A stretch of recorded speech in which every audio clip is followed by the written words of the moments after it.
Baba Booey. Hello. Hello, hello, hello. It's time for another entertaining day of suffering. Pain.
Very cool, very good.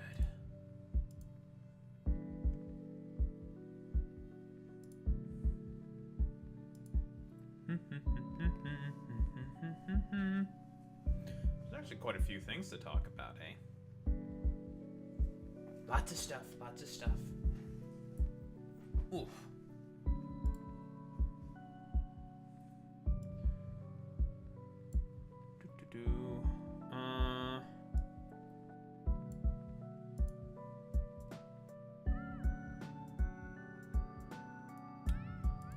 Boom, boom, boom.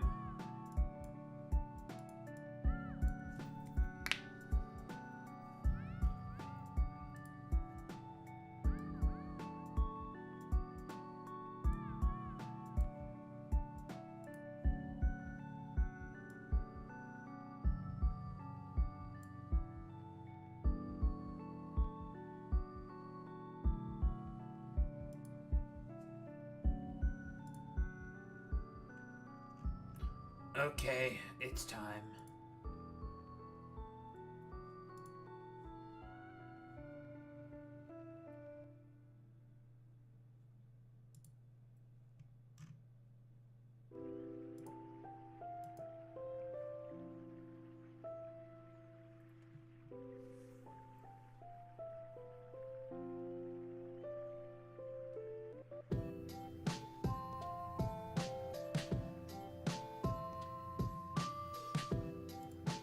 Factorio time.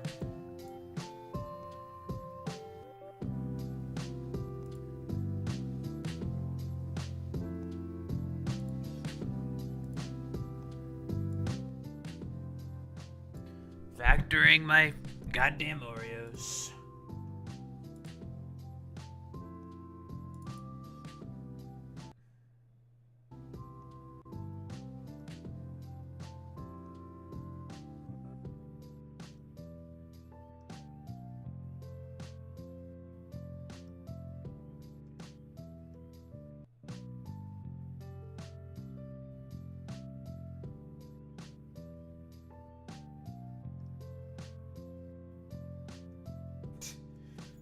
Netanyahu, you say we committed war crimes. I committed war crimes. Whatever, of course.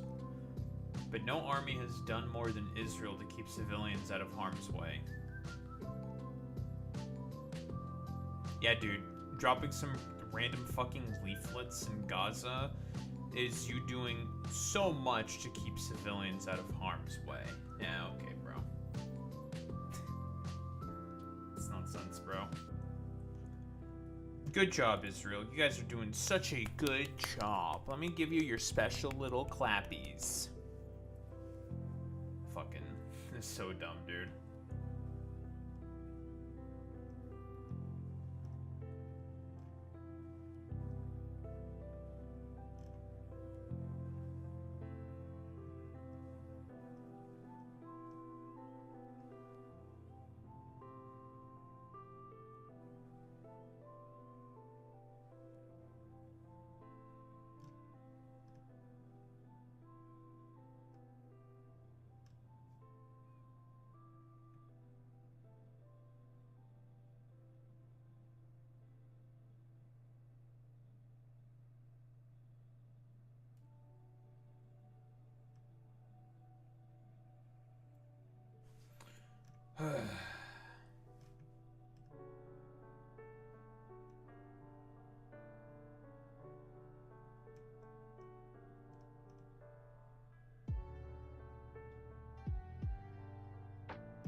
Okay, video game.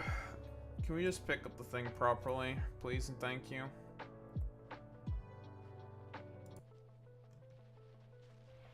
Thank you.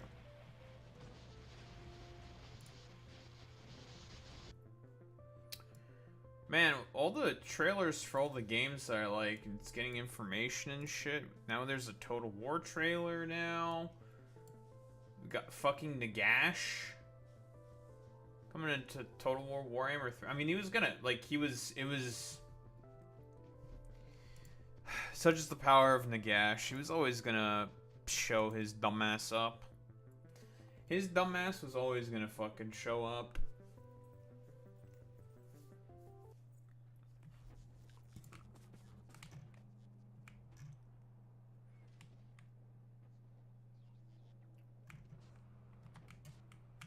But no thankful.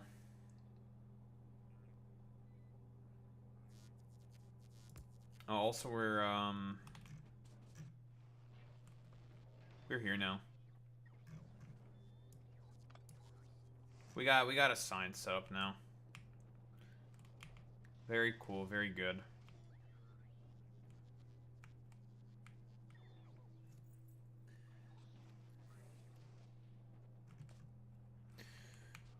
Anywho. Just make our rockets. Start shipping out science.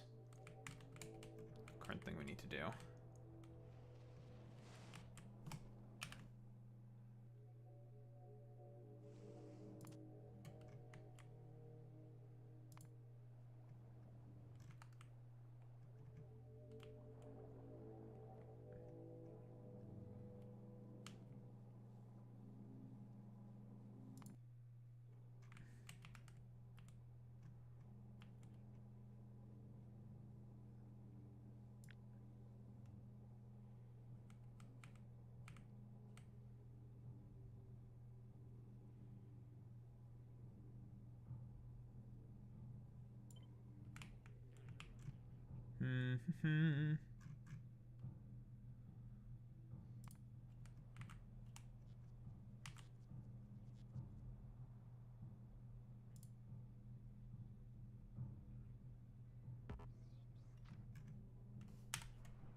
That is actually kind of the color that I want.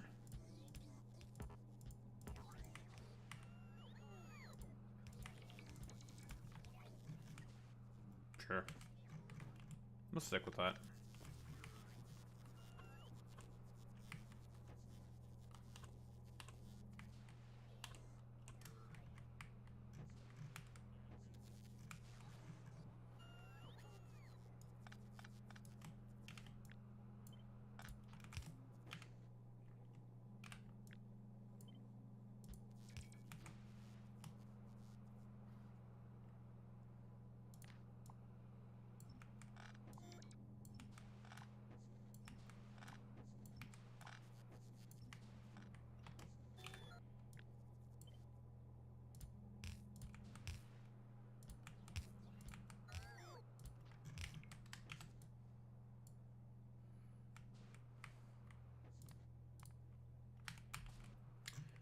Lovely.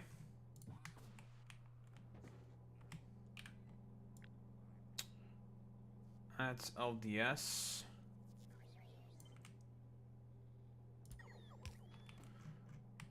Then it's going to be rocket fuel after.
Do.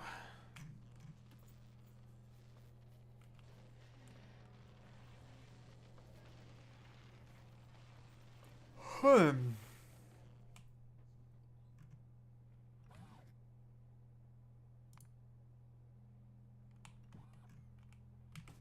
might pop in the first rocket we make and just fix that problem. Look at this Boy Meets Mini cringe-ass fucking LARP head. Look at this guy who cosplays as fucking Zora Mamdani in Fallout 76. Libcuck. Imagine being a little fucking prissy-ass little libby baby little loser boy. Gay. Yeah, it's you. Bitch. That, like that microaggression guy, I think is just... It's just brain damage. I think Christmas has attracted all the brain damage. Boy Meets Mini. It's unironically, oops, all brain damage. It's not sincere. These people don't understand. Like, they heard other lefties use the term microaggression, and then they're just like, you're just, I don't even understand what that schizophrenic is saying with the term microaggressions. It's just like a word that they've heard, like, lefties use, so they think that they can also use it as well or something. I don't know. Fucking just stupid. We have the ability to make substrate, so we should actually make substrate instead. With our excess, resources here. It's like Trump's own stupid hyperfixations. Well, where do you think they get it from? These people are all, like, fucking stupid.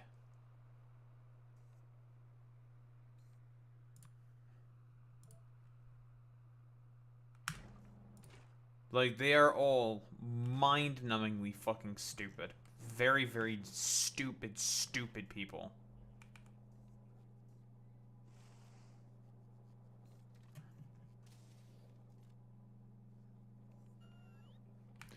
Like, one of those... they're like... It's one of those things where it's just like, I do genuinely wonder how you're able to survive. Like... How do you do it?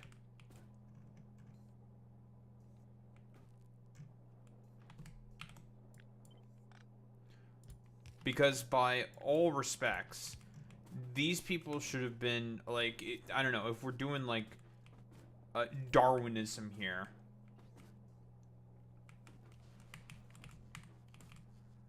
If we're gonna be Darwinian for, like, 3 seconds, how do these people, like... function? Unironically, I don't get how they function.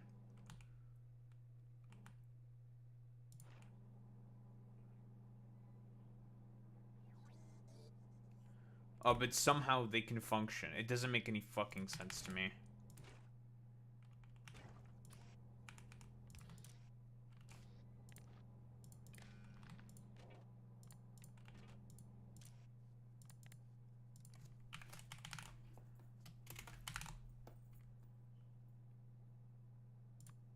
But hey, that's the current situation that we find ourselves under.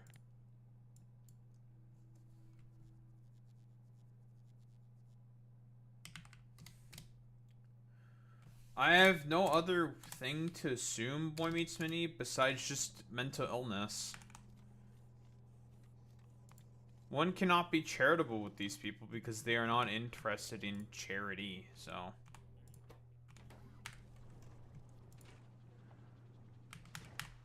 Alright, I'm gonna store this substrate for now in a bunch of some storage tanks.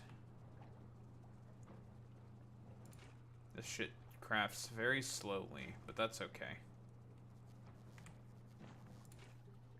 Hmm?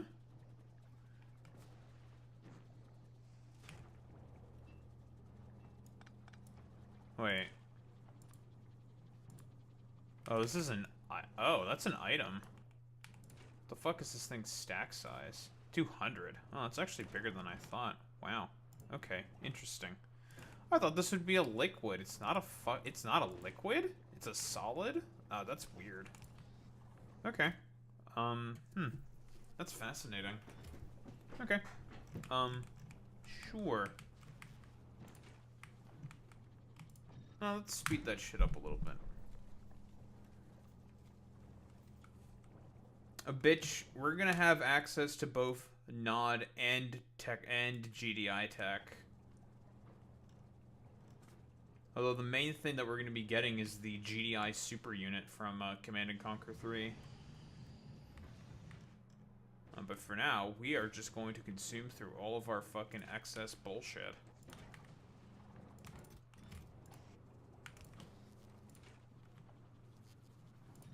I do have to say, this was the greatest decision of my life. This right here. Oh, it just made my life so much easier.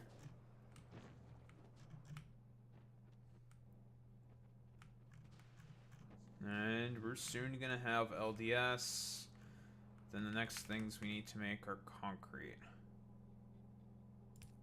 Well, if I were to tell you that there aren't mammoth tanks available, but there's something different. It's not exactly a mammoth tank. Though I do like where your headspace is at, Boy Meets Mini. That is a classic. But it is not a mammoth tank. Although I find it really funny that GDI, you know, has like the cause Command & Conquer is such a fucking good game. It's such a sick game where they'll have like fucking mammoth tanks from fucking shit like Red Alert for some reason. They do like the whole continuity of the timeline there as well. It's so fucking goofy.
Alright, that's low density structures.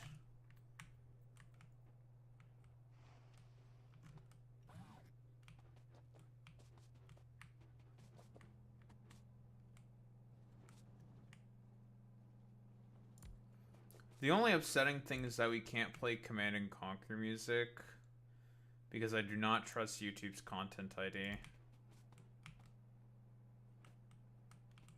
That greatly upsets me.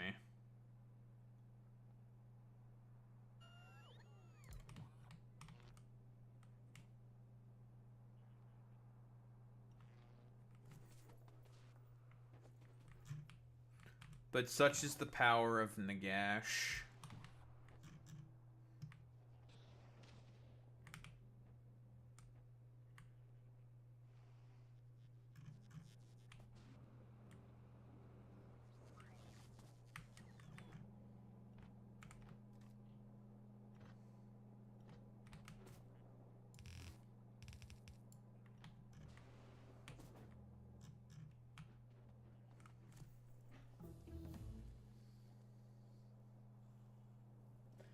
Daho, why do you keep talking about Nagash? Because Nagash is here.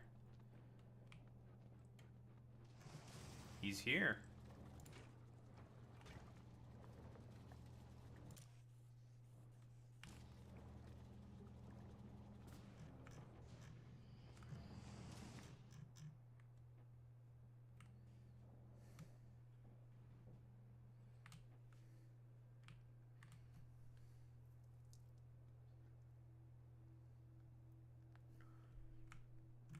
Alright, it's time to make a bunch of rocket fuel.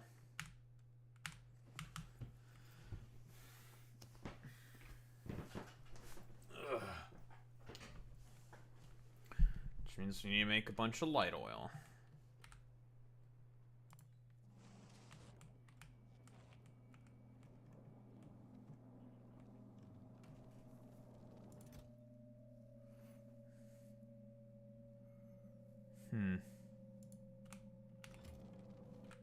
Or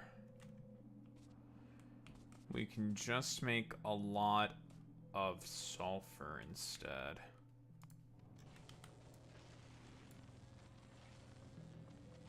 Not have to make as much light oil.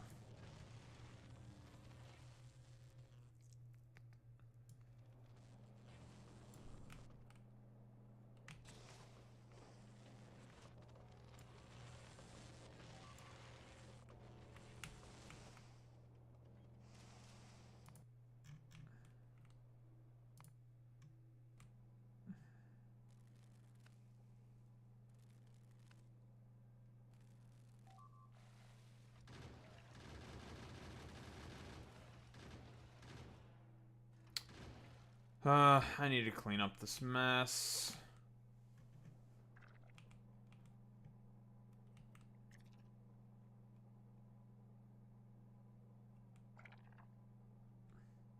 I don't even know how this happened. Something got jammed somewhere and it was annoying.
Yeah, but we fixed it, I'm pretty sure.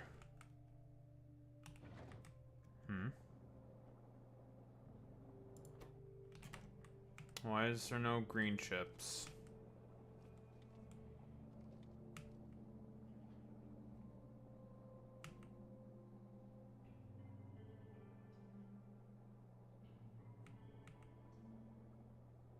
Oh. Okay, that makes sense. Yeah, we need to go fix that. Not to say no green chips, right, because we don't have copper eggs coming in. Yeah, we need to fix that.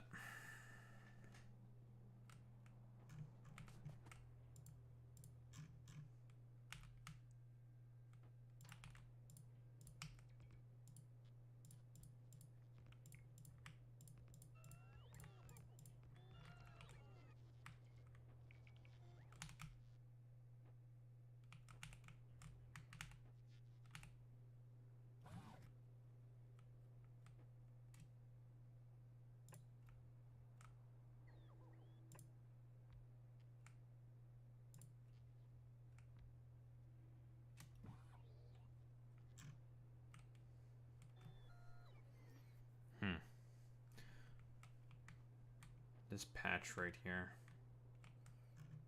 Do I just want to destroy it? Not sure yet.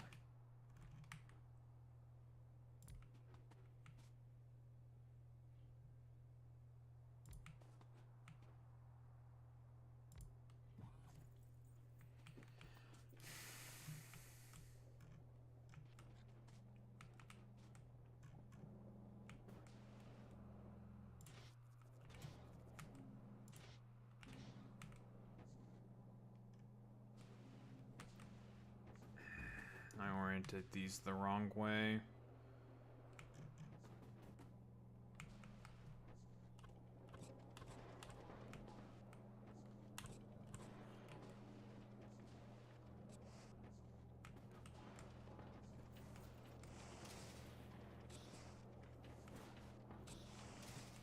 Hmm.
That's peculiar.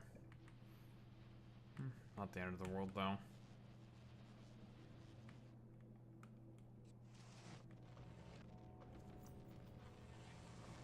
Oh, it's why it's important that you always have a lot of red circuits, because you always need more red circuits.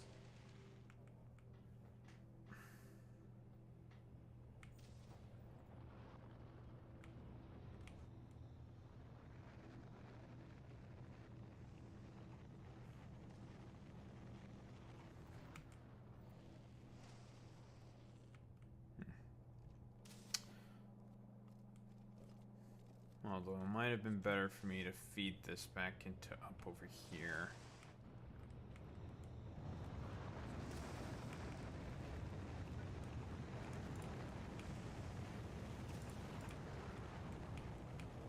Not exactly an elegant solution, but it works.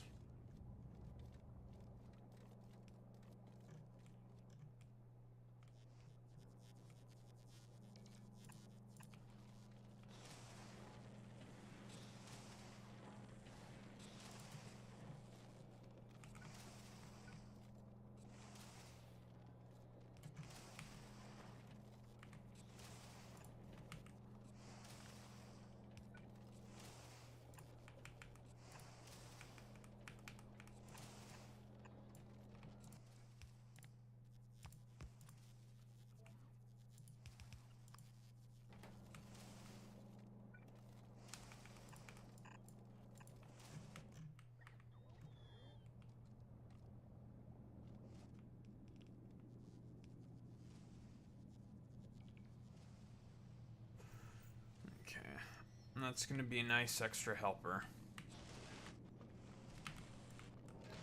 It's a nice big block right here.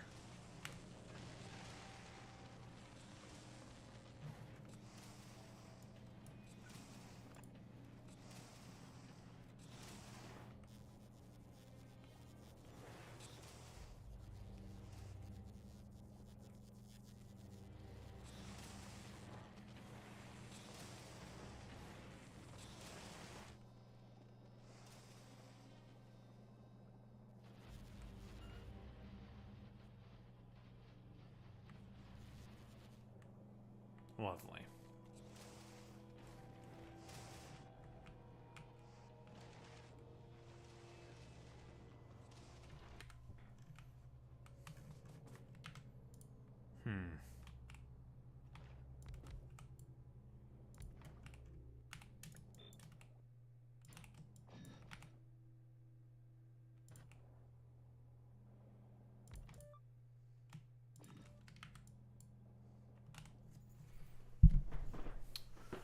Water, petroleum.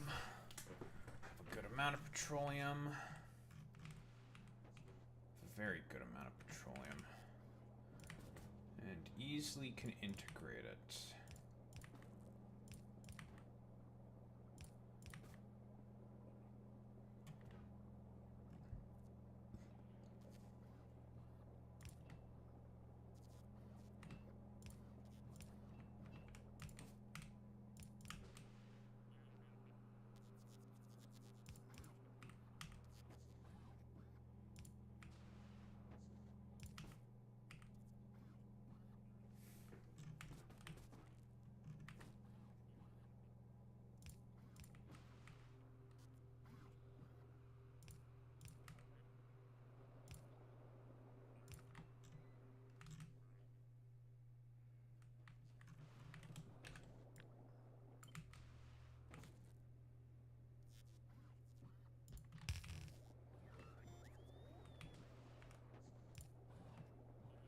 Yes, I understand my fluids are very gay.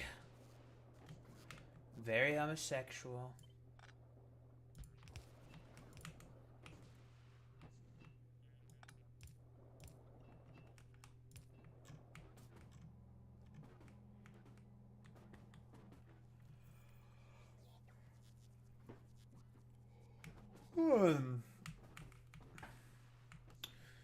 Okay, so we make some sulfur.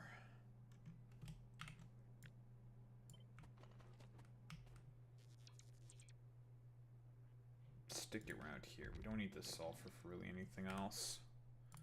So I'm gonna use this build.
Lovely.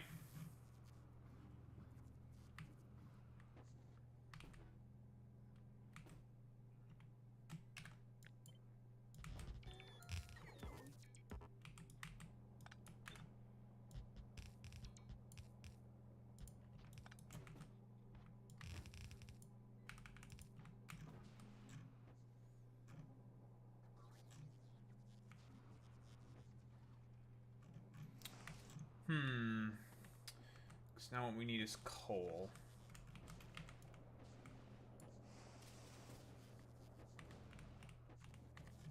Light oil is easy. Stick to chemical plants.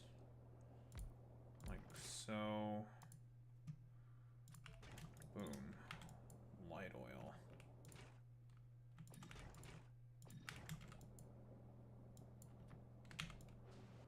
Somewhat short, but that's fine.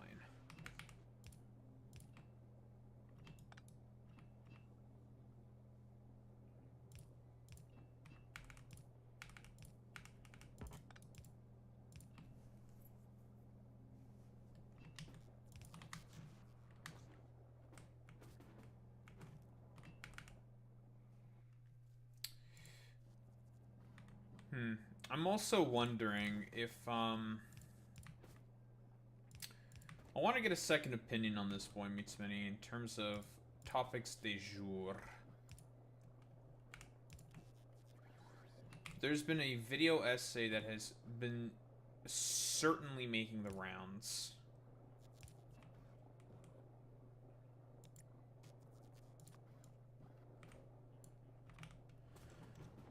And it's apparently by a rather large, prominent comedian. I don't know if you've been on Twitter, but it's a bit of a biggin. And it's sort of in the vein of, here's another normie lib talking about material conditions. But I just did a video talking about that with a dark matter video.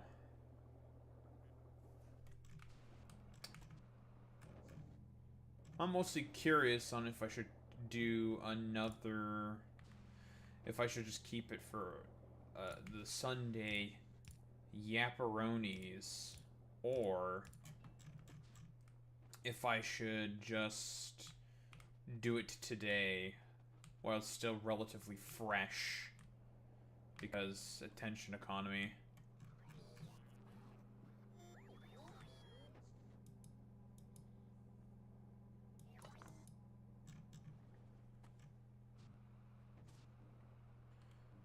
Because I can just like yeet like some of the stuff that I have in the title card.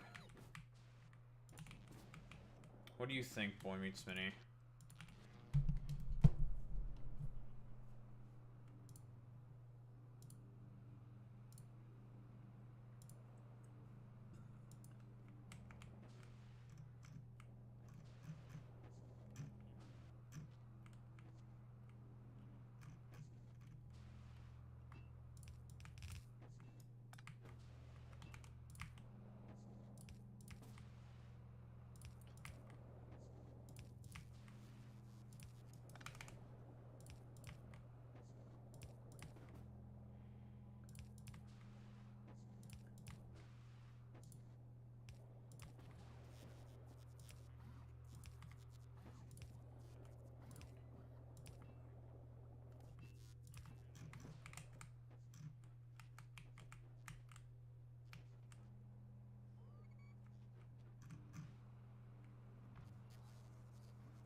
Boy Meets Mini is dead.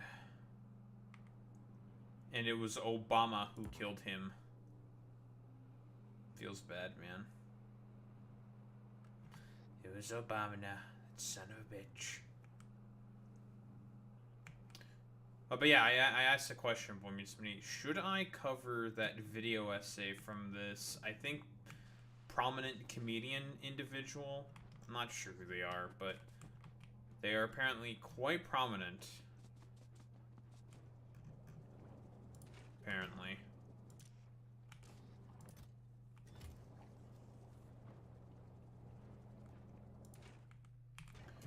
And it's another instance of liberal engaging in material analysis type shit. But I did that just recently with the dark matter video, so I'm just like, should I just make another one? No, it's not Gianmarco. Something...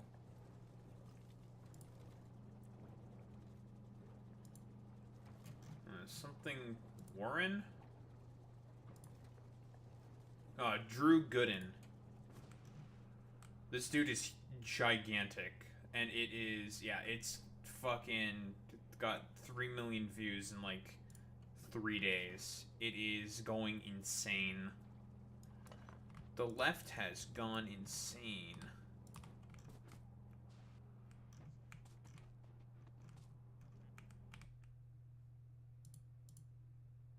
Yep, dude is fucking massive. And I took a look at his video catalog.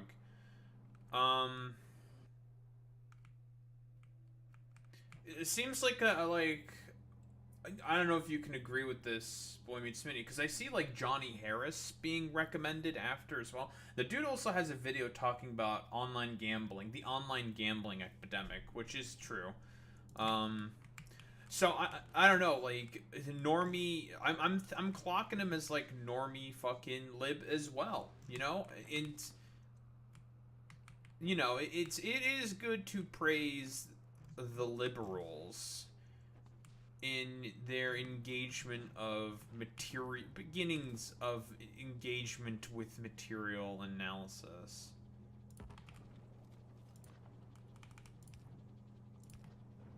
Yeah, okay. I've decided. I'm gonna talk about this then. I'm going to... Hillary Clinton can fucking wait. Who gives a fuck about Hillary Clinton? Stupid bitch.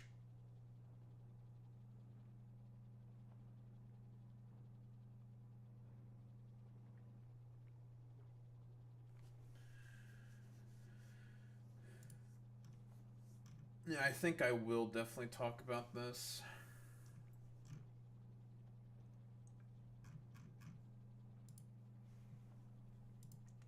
Yeah, nasty one. I can't believe that Hillary Rodham Clinton is taking Bubba away from me. Nasty woman. Nasty woman. She's trying to take Bubba away. When I'm the one who wants Bubba. The funniest thing is that I know someone who constantly calls his dog Bubba. And every time I hear Bubba being used in the context of, oh, actually that's like Bill Clinton, I'm just like, man, that is a weird dog.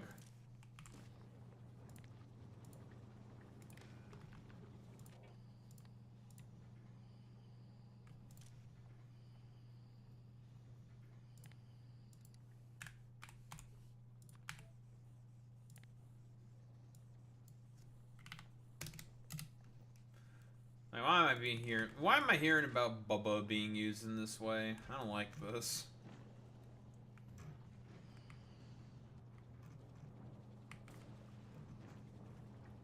Instead of making dumbass recycling loops, we can just do this instead. All of this excess ore that we have way too fucking much of, turn into something that's probably going to actually be useful.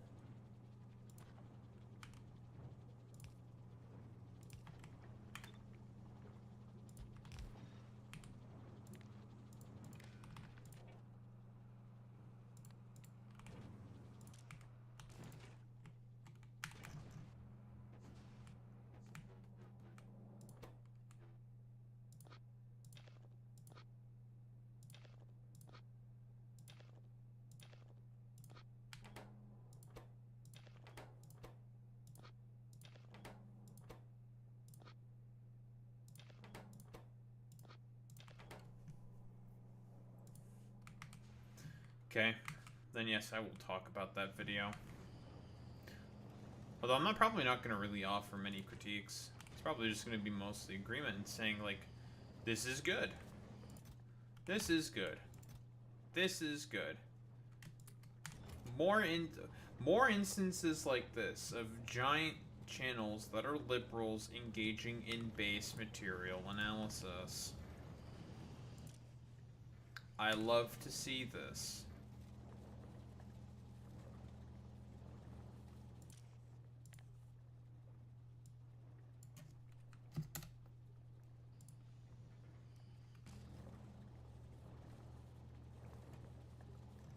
Yes. Well, not materialist, probably in the Marxist sense, Boy Meets Mini, but more so in a baseline expectations of materialist conditions for people under capitalism sense. Because Adam Smith, and I've talked with a bunch of philosophy buddies that I have, they pretty much agree with me when I say, like, Adam Smith is the original sock dem. And they're just like, oh, you're 1,000% on the money with that one. 100%. Every philosophy buddy that I know of are just like, oh yeah, you're like hitting the fucking nail on the head, because he is the original fucking sock dem, and liberals pretend to like Adam Smith. Adam Smith would look at what's going on right now and be like, what on earth is this? Yeah, the original justice stem. Yeah, exactly. Because this is, like, none of this isn't pertinence to fucking liberal values. It's just not. This is a rejection of the Enlightenment theory. Or the lessons of the Enlightenment.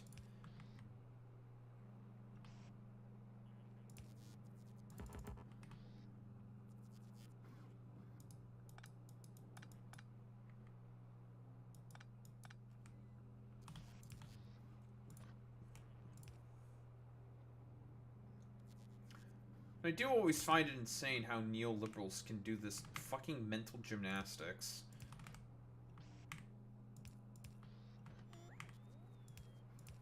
Of being able to justify their fucking systems. It's just like, it's nonsensical. I really need to do more reading of probably like Adam Smith. So I can use Adam Smith to directly refute not only neoliberals, but even libertarians, because libertarians also talk about Adam Smith all the time. And they are definitely misappropriating Adam Smith. That is a certainty. That those motherfuckers have no idea what the fuck they're talking about. And they're, I don't know, like, pedophile orgies.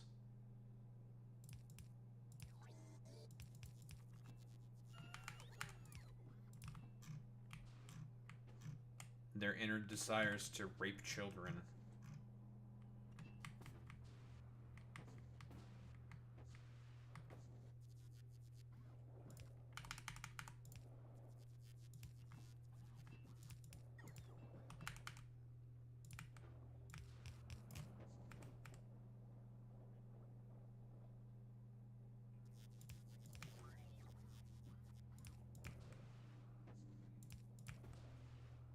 We are able to just make this fit perfectly, I think. Oh, a lot of pipe. Nice. Just like that, we now have a bunch of sulfur for this, which is highly efficient. Yeah, we're definitely going to talk about greed.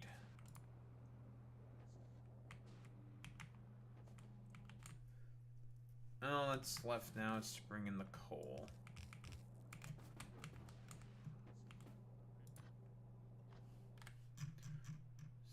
Also, I need more undergrounds.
That's gonna fill up real fucking quick.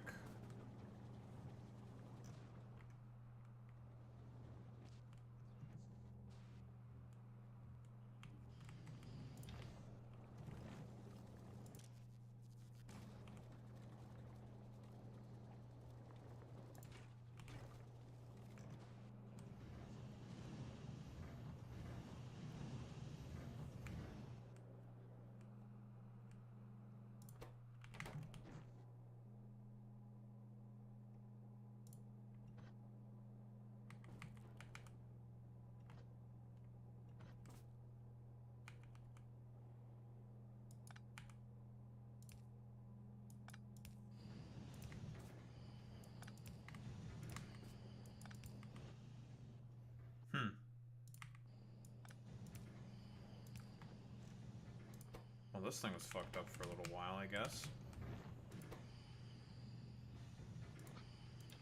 Well, all fixed now.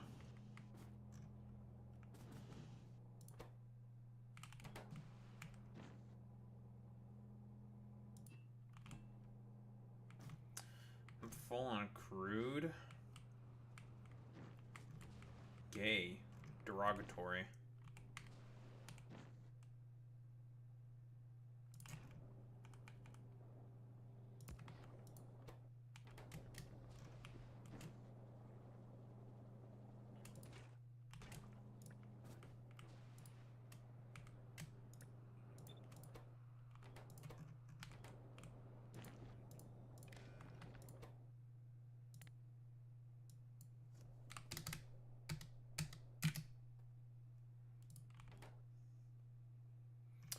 Well, boy meets mini.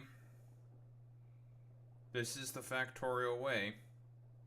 It's time to pollute the planet by burning excess crude oil with flare stacks.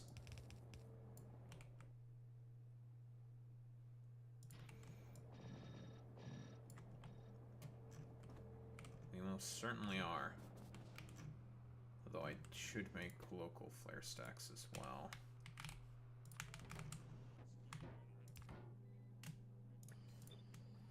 That's right, boy meets mini, you're right. No more green news scam.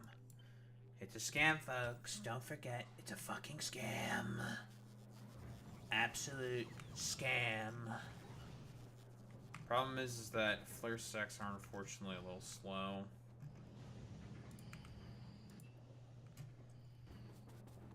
So.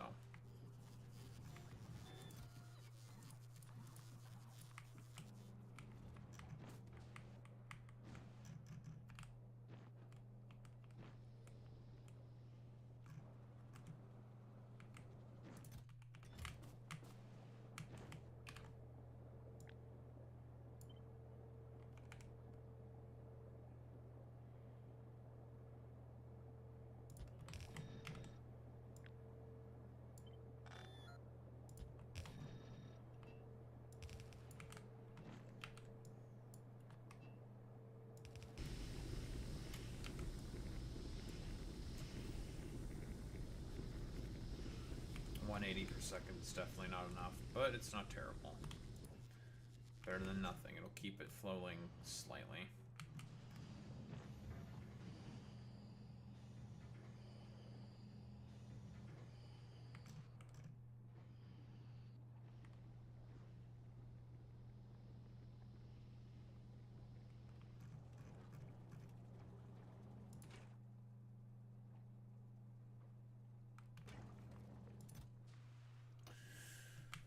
So that can be used in growth accelerators. Okay.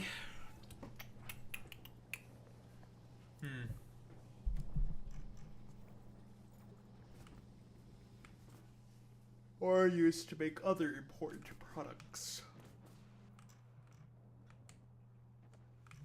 We'll figure that out eventually. Alright, we need concrete now.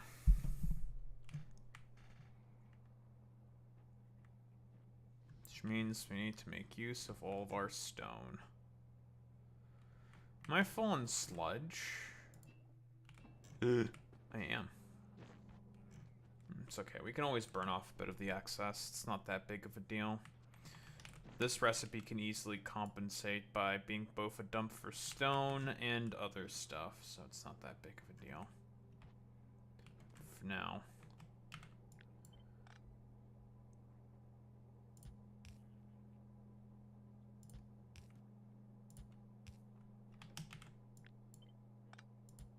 Move these around a little bit.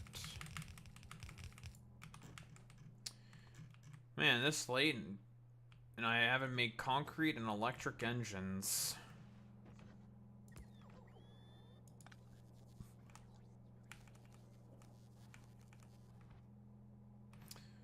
Yes, I have been convinced I will be covering this video by this individual. Fuck, that means I have to make lubricant. Or no, I decided that I'm going to make carbon. And with that carbon, I'm going to use the engine recipe that lets you use carbon instead for electric engines, because I don't want to set up a fucking oil cracking thing to make heavy oil, and then with that shit, if turn it all down. No, I don't want to fucking do that. No, I don't want to use a cracking setup. I don't want to do that. I'll just make some fucking carbon instead. It's easier.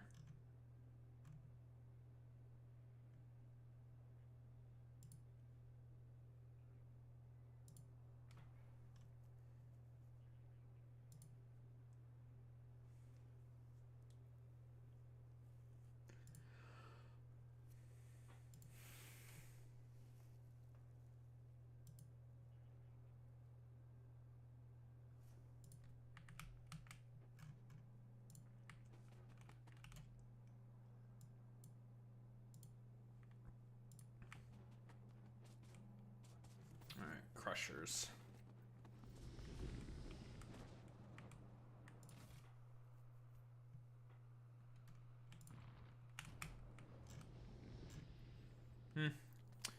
I did need to make stone brick anyways for a bunch of recipes. The fact that I am making it this late is a little strange, but ain't the end of the world. I'm starting to pile up on a lot of Nuclear, the N-word. Nuclear or uranium ore, of course, folks. The N-word. Nuclear. Imagine a world, Raiden, free of cancel culture, where no one can call me out for my outlandish claims. Right. A world where I can say the N-word. And I already said the N-word.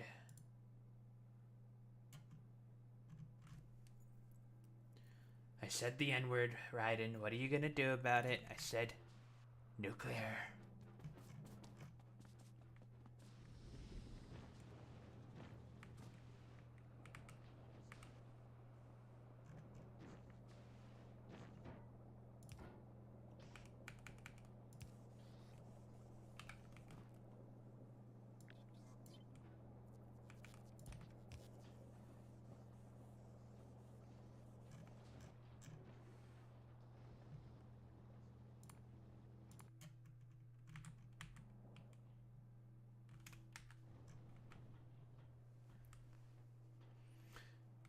You know, I do really unironically believe that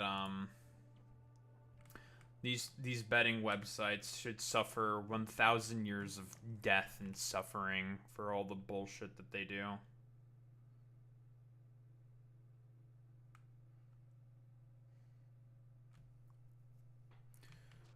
Unironic, I call for a fatwa upon all political betting sites. We need the fucking light of Allah. We need Allah to fucking take care of these damn fucking shaitans. These demons, these NPCs.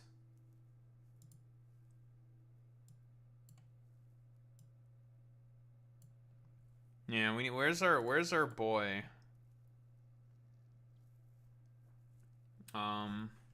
Where's our boy Muhammad? Muhammad would know what to do. What about Muhammad Sumbu would know what to do. He would know what to do.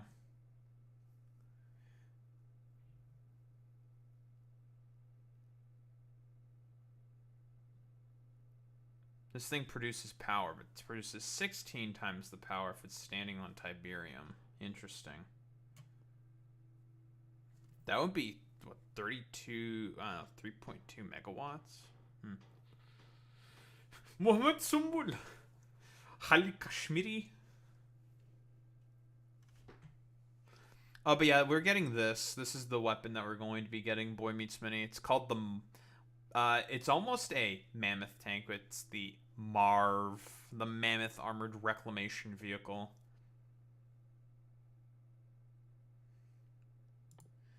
We will be getting our hands on the MARV. But more importantly, the Obelisk of Light.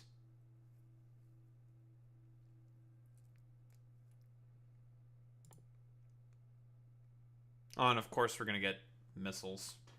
Very important. Very, very, very important. That we acquire a lot of weapons.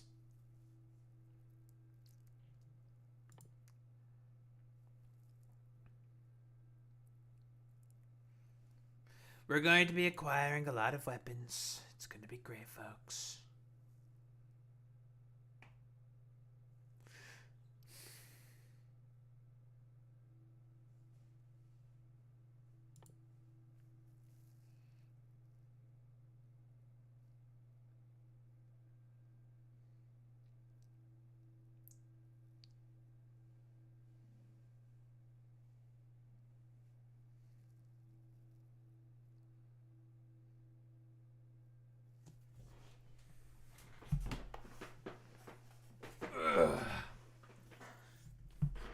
Mohammed Sumbul. Khalid Kashmiri.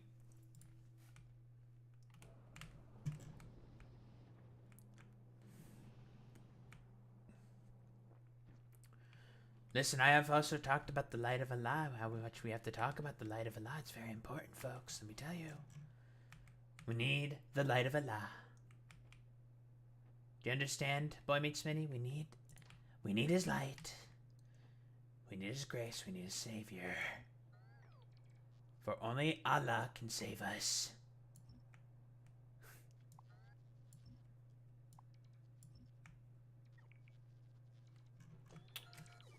These we do not want to destroy.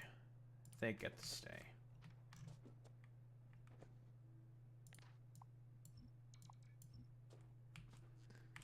That's true. We are going to be totally cooked. It's going to be over for the United States of America if we don't turn back to Allah.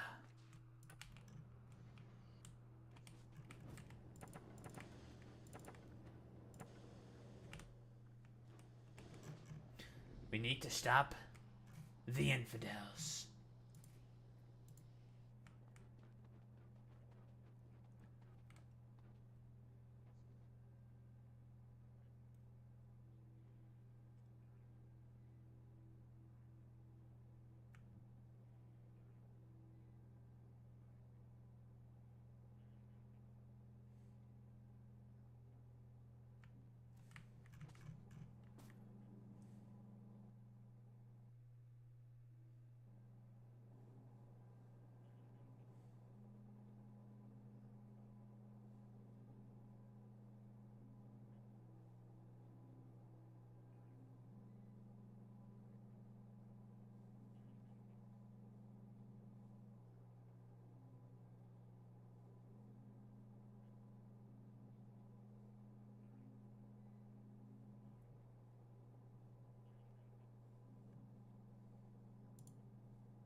XQC thinks Hassan is taking a dangerous path with his recent rhetoric. Oh, because of Hassan saying that the cyber stalking that he and Asmongold often fucking encourage is actually kind of bad, and that Twitch used to give out consequences appropriately for that in the past. Okay. I don't know about you, Boy Meets Mini, but I'm hearing a correct opinion from Hassan. Because, yeah, he is correct. But he won't say that about fucking Asmongold, XQC, the coward, who has advocated for left-wingers to be assassinated, so... Alright, whatever. Doesn't matter. Moron, stupid, just incredibly dumb people.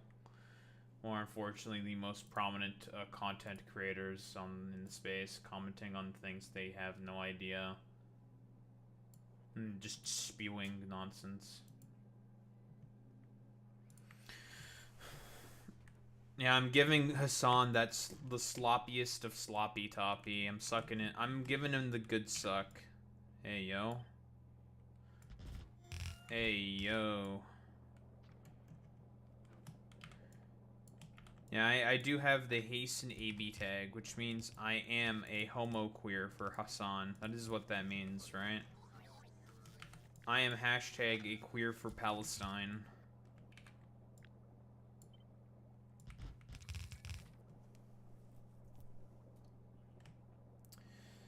He said it, not me. He said he's a queer.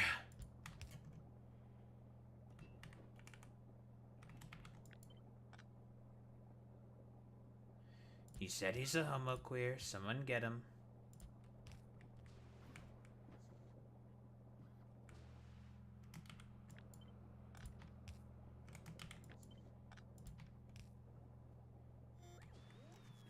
That's true. He is a foe to the LGBTQ.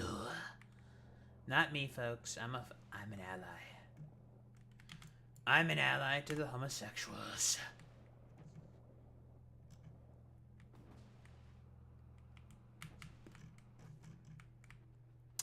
I'm trying to think where I want to build this shit. And I keep wanting to grab calciners.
Mo?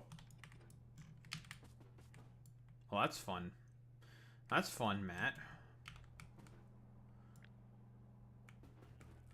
I mean, so long as you have two-factor and, you know, you have your shit all good. More often than not, they'll, like, try to put in your password a couple of times and then give up. Because most hackers, quote-unquote, are gonna be, like, script kiddies. Nothing too crazy. As long as you got 2FA and you know, say no to the prompt. When someone's just, like, trying to suspiciously log into your fucking account, you're fine.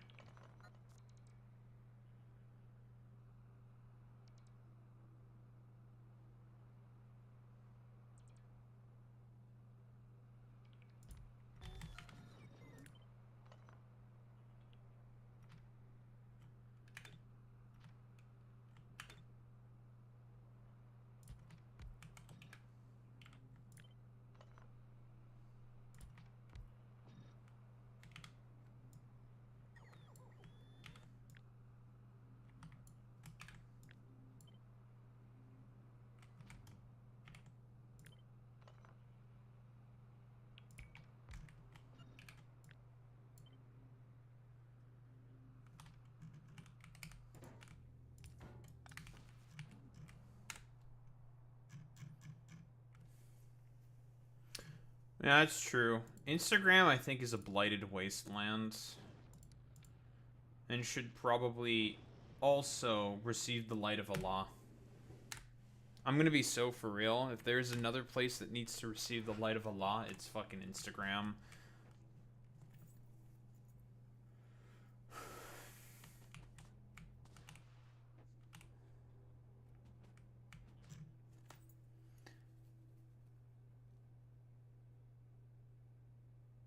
Because goddamn Instagram sucks. It's a terrible platform. It's because of Mark Zuckerberg. Mark Zuckerberg, he's my little cuck. My little fucking cum slut.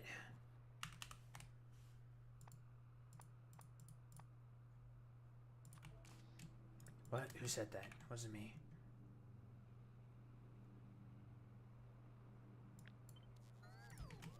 Yep, and I can only assume it's probably like morons talking about it, just bloviating about it. I mean, I post on Instagram Reel. I have an Instagram account. I just post my like short form videos on there.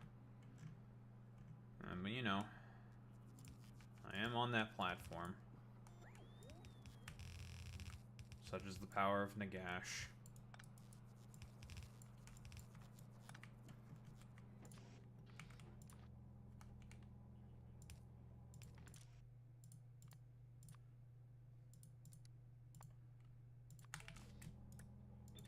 But yeah, Instagram is a blighted wasteland that needs to be destroyed. You know, for all the talks of, like, problems with social media that children generally have, in terms of being able to engage with the platform in particular, very often it is because of fucking Instagram.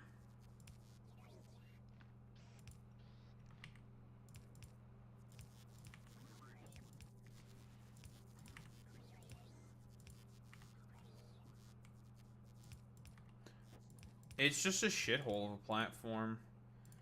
It built off of false hopes and promises. It's just a really bad platform.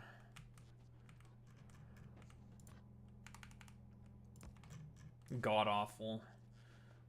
Should be purged.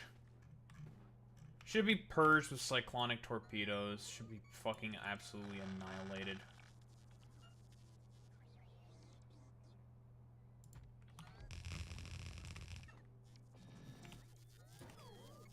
Like, they even bullied Iron Mouse on there. How can you bully Iron Mouse on fucking Instagram Reels? Doesn't make any sense to me. Why would you do that? That's like demonting shit. Unironically, it's like that's Iron Mouse. What the fuck is wrong with you? Yeah, imagine bullying Iron Mouse. You people are not human. I don't regard you as human. I don't think you're people. Yeah, she has a global emote. We can all be Iron Mouse now. We are all Iron Mouse. But Daho, she used to have like an edgy past and like did collaborations with Nuxtaku. Yeah, that's before I think Iron Mouse knew that Nuxtaku was an ostensible little fucking freak. So I can forgive her for that. She probably didn't know. And Nuxtaku was not as much of a fucking weirdo back then.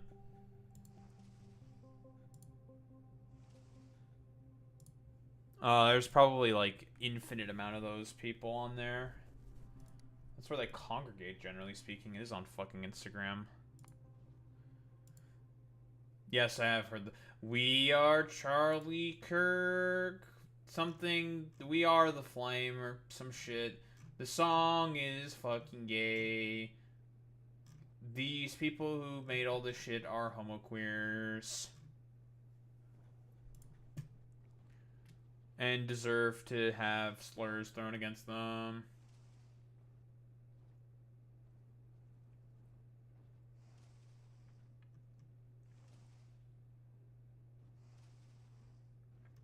Alright, the line showing up in a game before Bobby G was not something I expected. Wait, Bobby G has shown up in a game. He showed up in a really good game.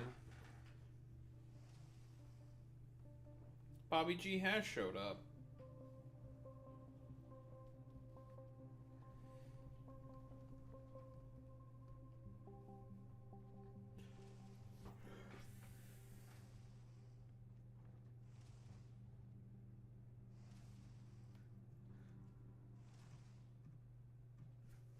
like Bobby G. Bobby G is pretty cool. Gilman is doing his best.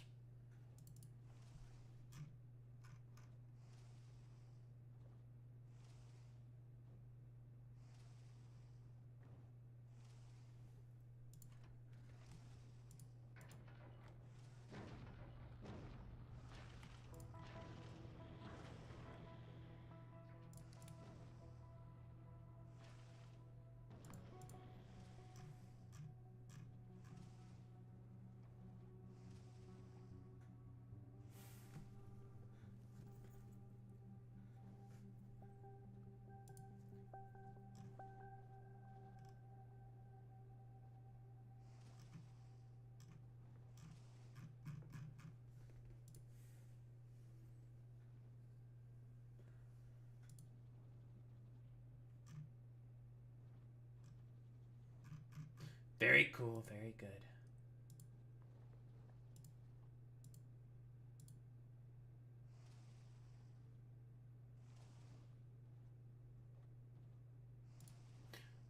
I don't know. Okay, I don't understand why this guy thinks I'm an American. I'm not an American. Does this guy not know I'm not an American? Well, yeah, of course it's AI generated. It was made by some fucking pastor weirdo. This Arminius dude, I think, might be an Italian, because Arminius is a Italian name.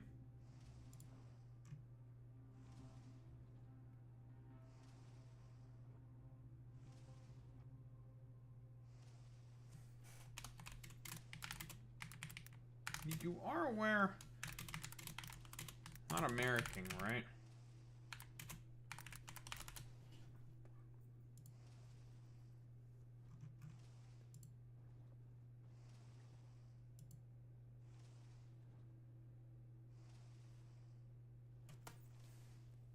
Need to trigger him with a Canadian flag on the wall? I don't want to put a Canadian flag on the wall.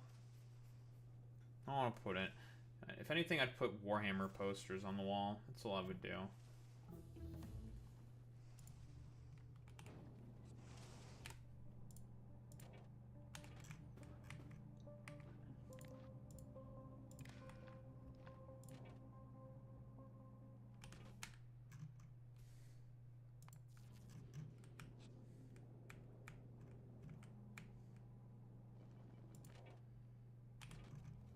You know what? Maybe I just need to say more slurs about Italian people. You know, it'd be easier that way.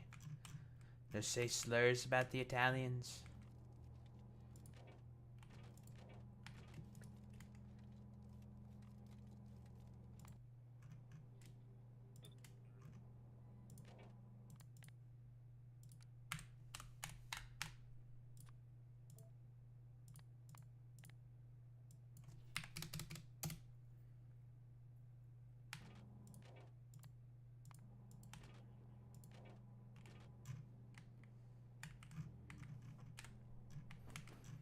You know what they say, Boy Meets Minnie? Everything is easy if you just start calling people slurs.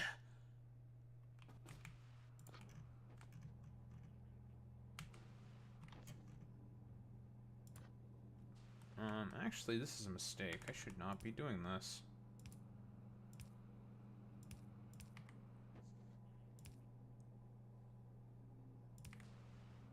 I was wrong about you, Senator.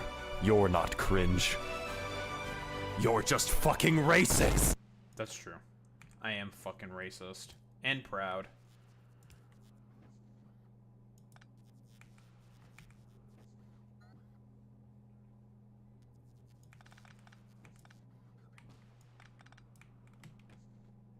You're not fucking cringe, Senator.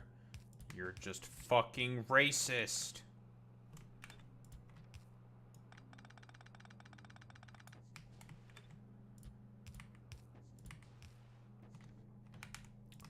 You know, everyone keeps talking about my racist past, but they never talk about my racist future. Why is that?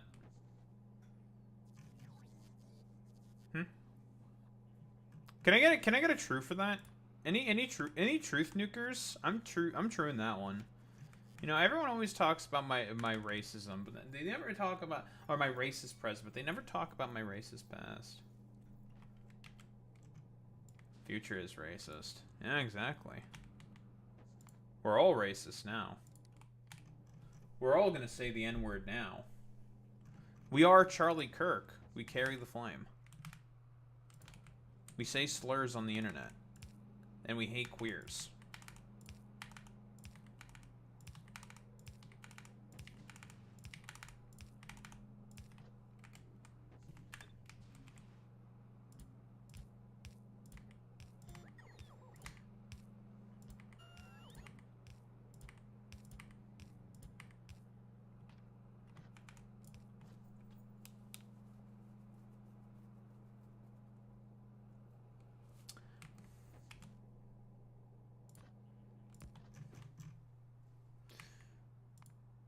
Why are you complaining about not having ammunition? Shut the fuck up. Fuck you, suck my dick, eat my shit, lick my dick. Ayo. Dick licking. Can't believe that Daho would say to someone to lick his dick. Seems a little suspicious. Seems a little off. Seems a little fucking cringe. And homo queer actual.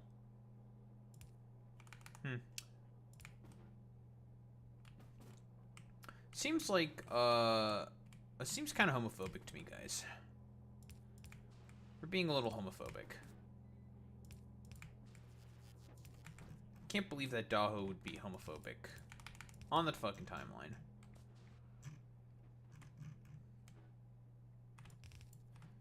An inconceivable notion.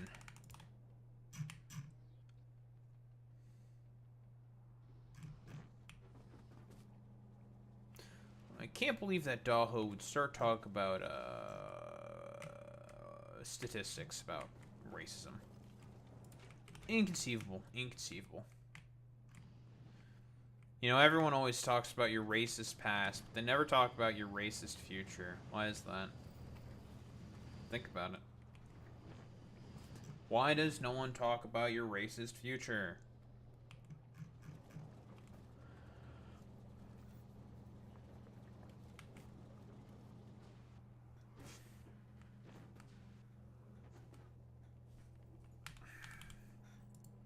What are you complaining about, you puta?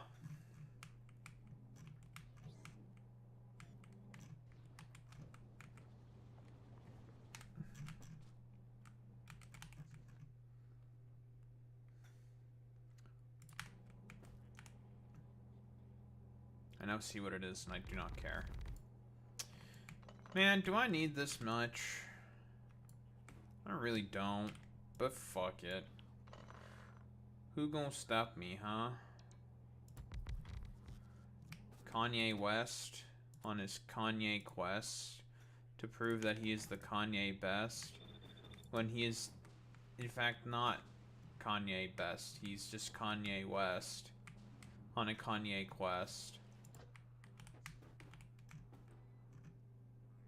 I don't know where I'm going with this. I'm kind of losing my brain a little bit.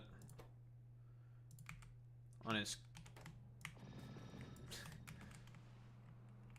bars? Thank you. I am a lyrical, miracle, spherical, spherical. That Hannibal Buress meme, which is funny. I am a lyrical, miracle, spherical, spherical, lyrical, miracle. Miracle, miracle, miracle, spherical. Miracle.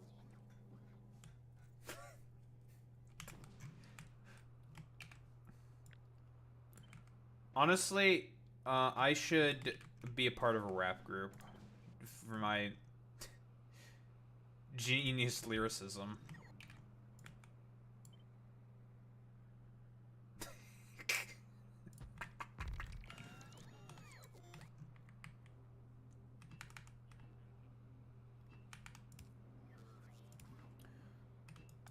No one would ever consider you being spherical.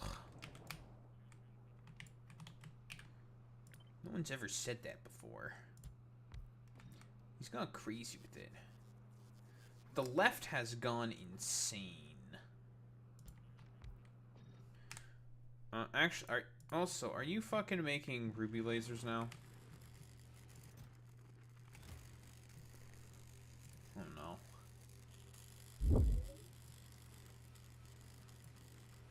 scared. Who's gonna stop me, huh? I don't like this.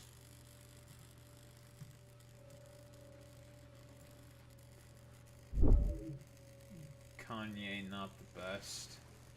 Yeah, because I'm off on my fucking quest. Kanye West on his Kanye quest to prove that he is the Kanye best, when he is in fact not Kanye best. He's just Kanye West on a Kanye quest. Alright. I don't know where I'm going with this. I'm kind of losing my brain a little bit. That's true. I am kind of losing my brain a little bit. Ag. That's true. I think that's the only true statement. That's a... Can we get a truth nuke for that? I am losing my brain. Can we get a true for that? That's a truth nuke. That's a fucking truth nuke.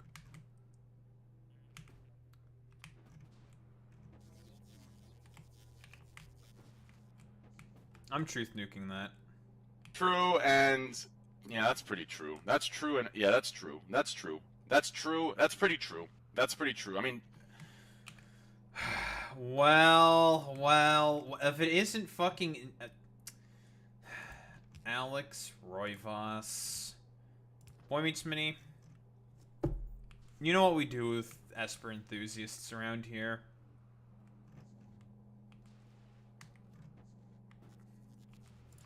Alright, start kicking some Espers. We need to kick some fucking Espers.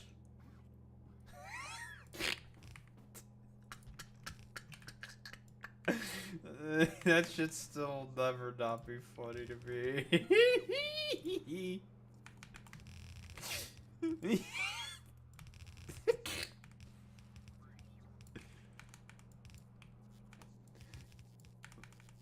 Sir, why would he kick the Esper? Because he's insane.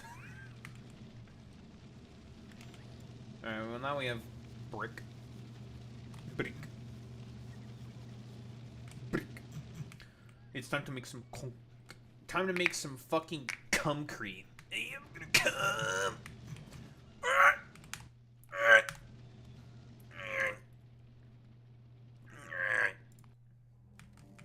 Don't ask what this aneurysm means. I don't have an answer, and I will destroy the left wing if you ask any questions. I will become Ben Shapiro. I will morph myself into Ben Shapiro and start debating you in the marketplace of ideas. And I will own you in the marketplace of ideas. Oh, well, let's say, hypothetically speaking, I was a poopy butthead. Well. Pee-pee poo-poo. Well, let's say, hypothetically speaking. It's time for some fucking cumcrete. Daho, are you okay? Are you losing your mind? Yes. Si. Oui. Well, that reminds me. El Putius Maximo wants to play Dorcus Tidus tomorrow.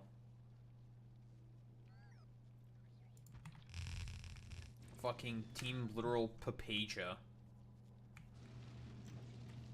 El Putius Maximo. Yeah, there's a new class where we can all be scum. We're gonna be scum.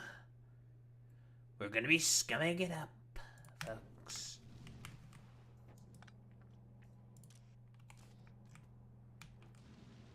We're gonna be hive scum.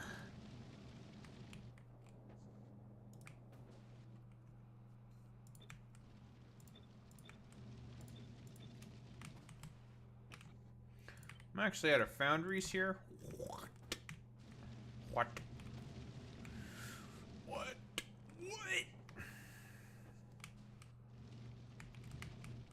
New class, more like new ass.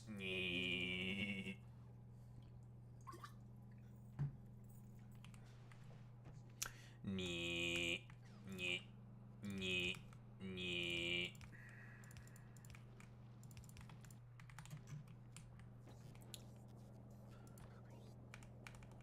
The left has gone insane.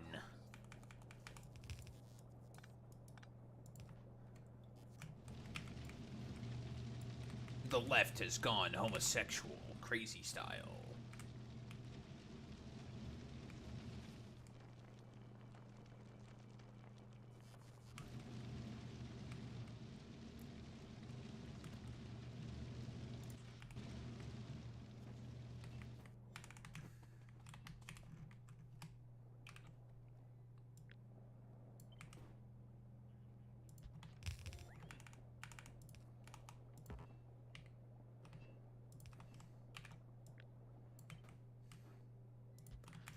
I don't know why I'm bringing all my fluids this far, but I just kind of am.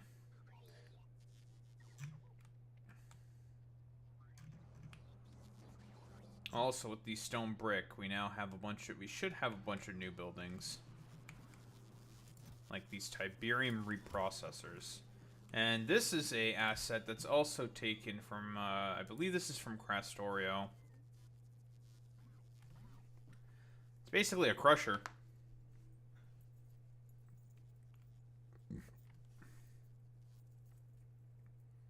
Let me guess. We take raw material and then...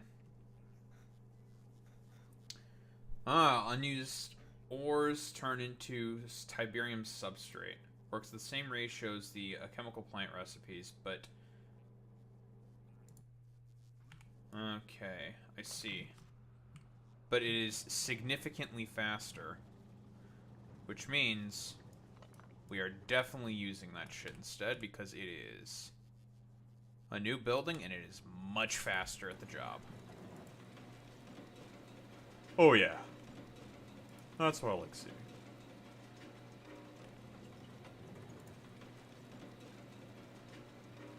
Not exactly sure how this works. It looks cool though. Oh, it just eventually pops up. That works. And it makes a nice noise. Or at least it makes a noise. This has definitely been ripped from Factorio, that's for sure. That's where this is from. 1000%. Don't know how we're gonna fit it into the other locations, but we'll, you know, I'll do my typical finagling that I'm so known and loved for. I'm gonna say slurs.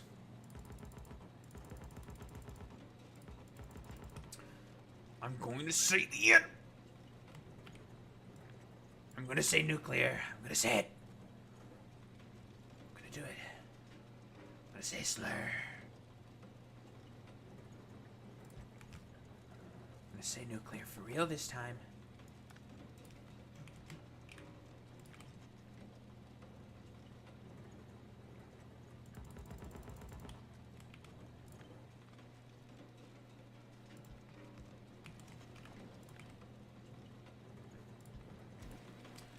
Same ratios, yes, but one is significantly faster, I'd assume.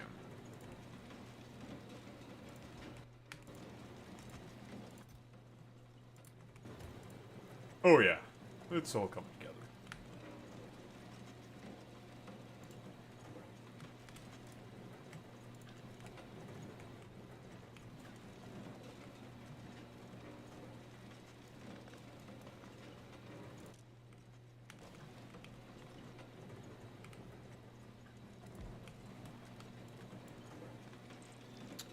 I'm gonna shit my pants.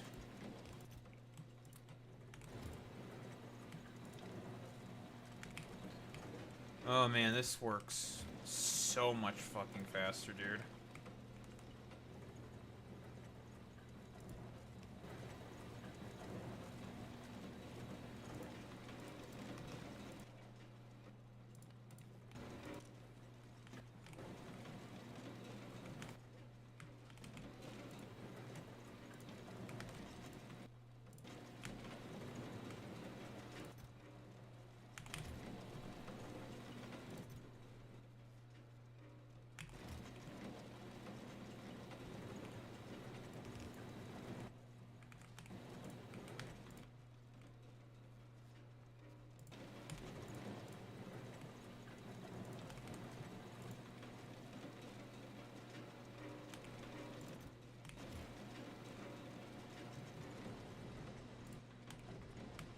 That's good.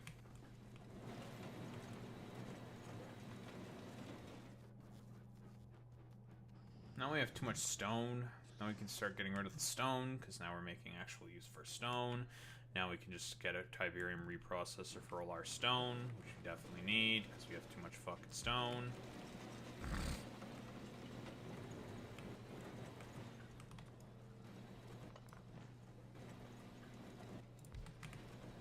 I'm a mechanical man. Many people are saying that I'm a mechanical man, and I agree with that, folks. I am a mechanical man. You lipcucks have no idea about being a mechanical man. You damned libtards.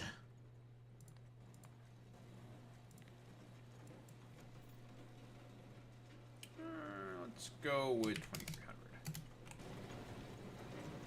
And now we're gonna make a decent amount of Tiberium substrate. It's not bad, folks. Not bad. We don't even have speed modules in these things, so we can definitely crank up that speed.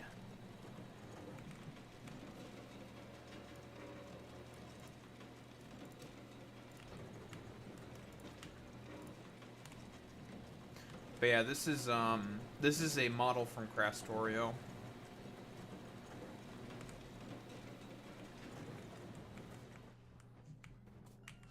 For what would normally be a crusher. I need to make batteries. I need to make batteries. I need batteries.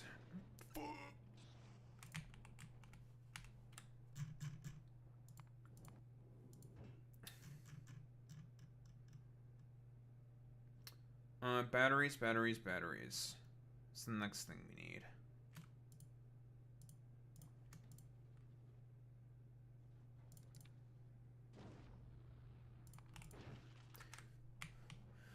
The first time in a while I've had to make batteries on a fucking planet. Which is interesting.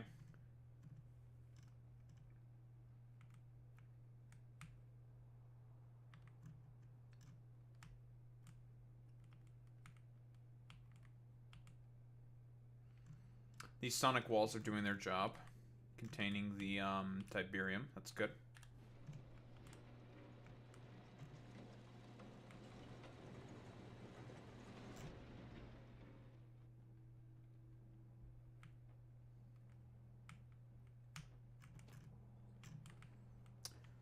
Then what do we need? We need electric engines, then.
Man, that's a nice looking patch of blue Tiberium right there.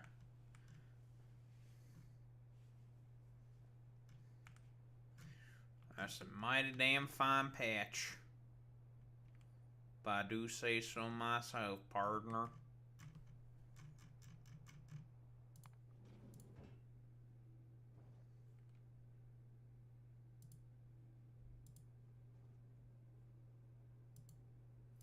Partner.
God damn it.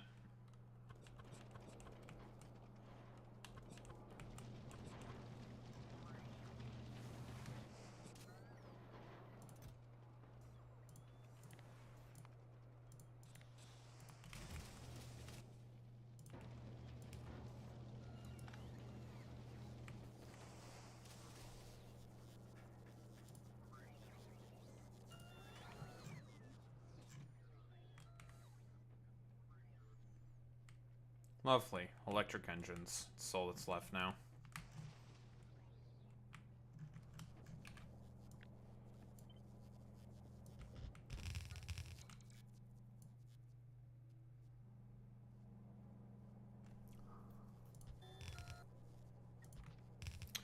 And then we can build rockets. And then we can leave.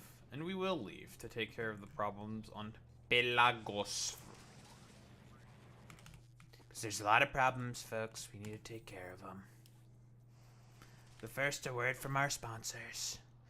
Are you tired of being estranged from your family? Well, you need to go to Trump Steaks and buy a fucking steak and give me money. Fuck you. Give me money. Now this is Trump Steak approved.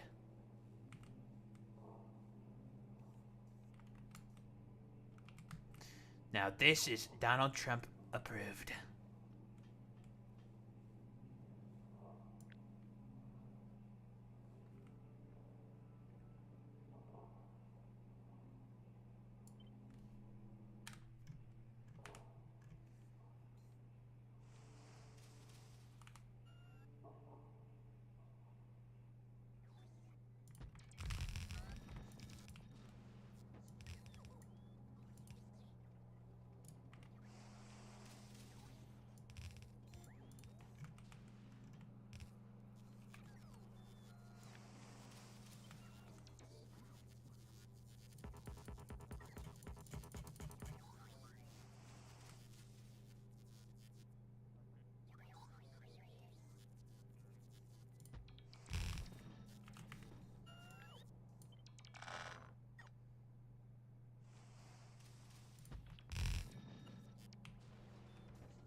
That is not a lot of carbon that we need. Lovely.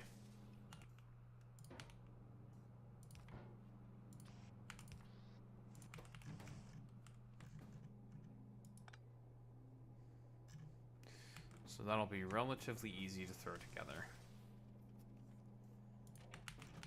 Then we just need the engines and the circuits.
Uh-oh.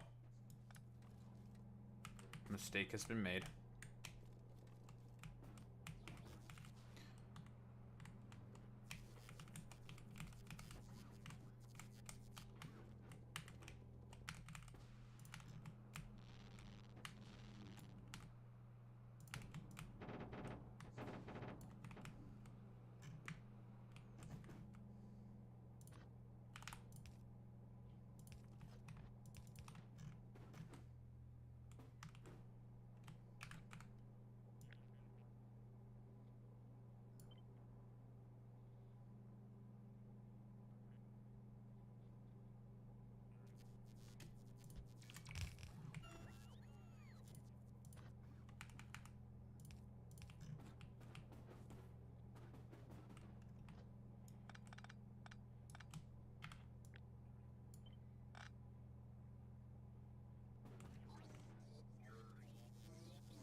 So to make carbon, we need to somehow get some coal here. We need to get some coal. God damn it. We also need sulfuric acid. That's not that hard, actually.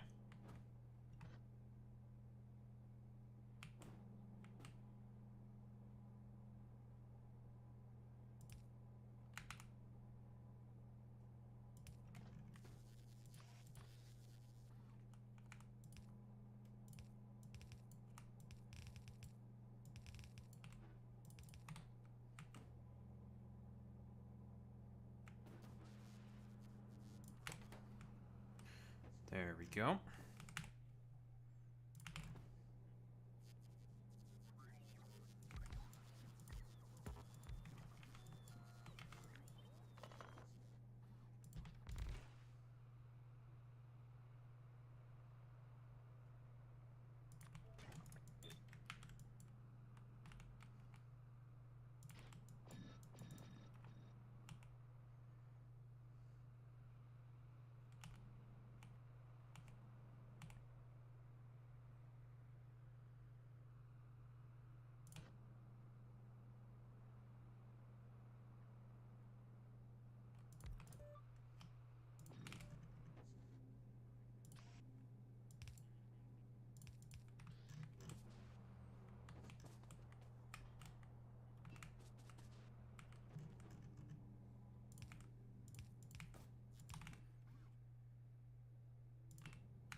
Okay, carbon. Alright, just need the sulfuric acid.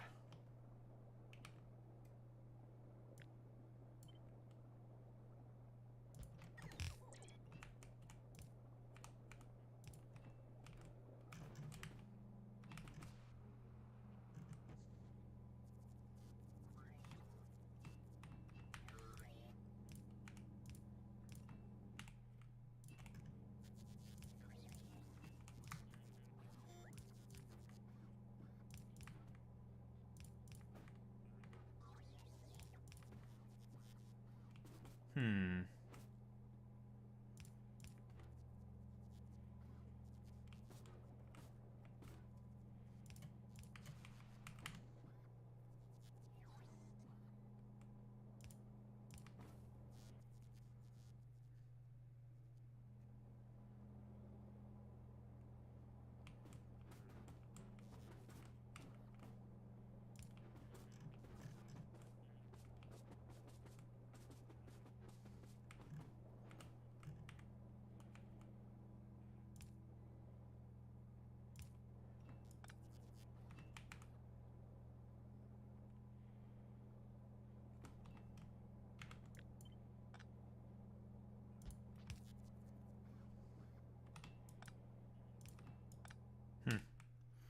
That's kind of annoying.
And that is electrical engines.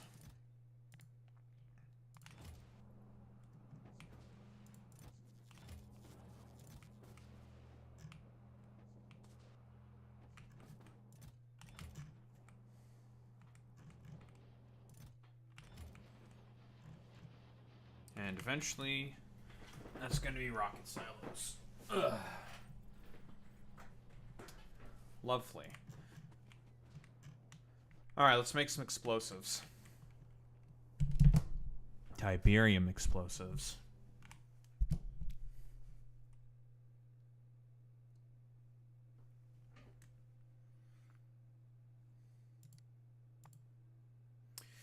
Time to expand making things with Tiberium.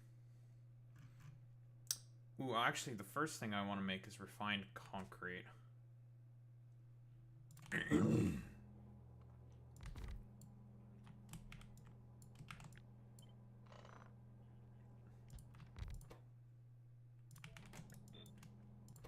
You do not need a lot of machines for this stuff because it is quite efficient, this recipe.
That's refined concrete. Using sludge.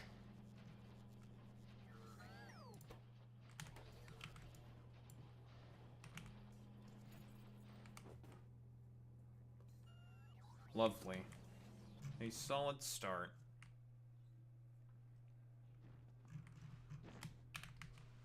I want to add another one of these.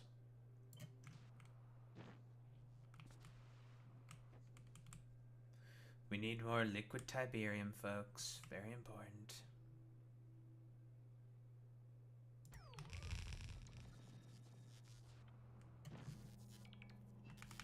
Always need more of that liquid green. You know, they say that this is liquid gold, but this is liquid green, folks. Very good.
Hmm.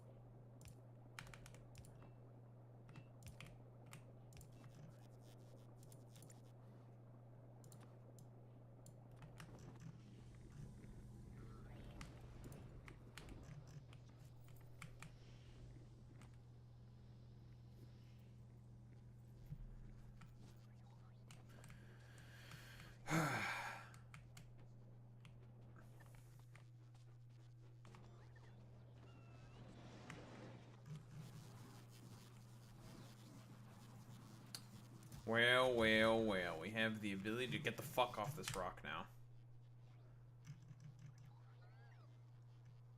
Also, time for you to begin accepting your new science packs.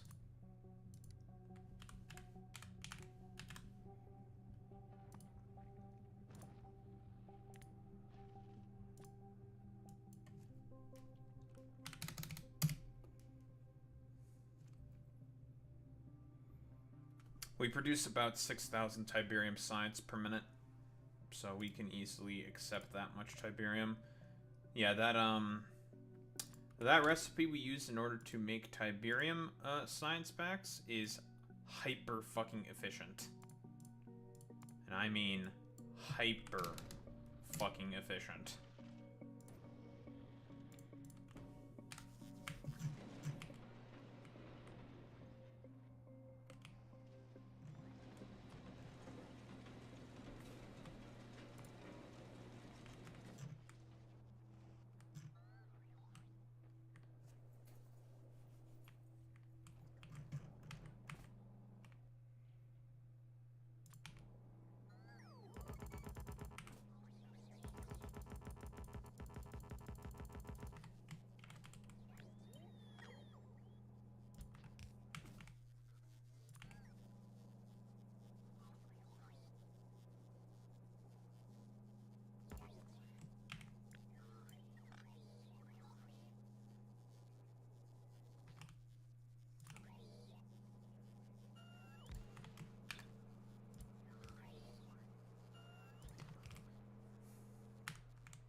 Um,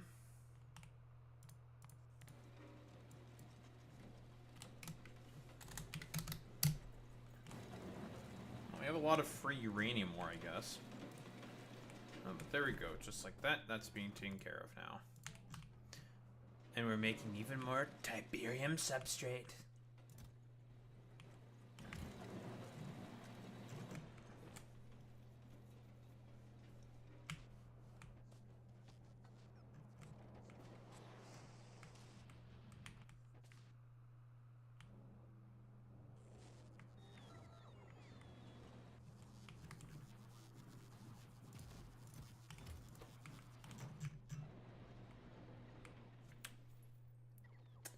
also going to have to make a bunch of grenades as well.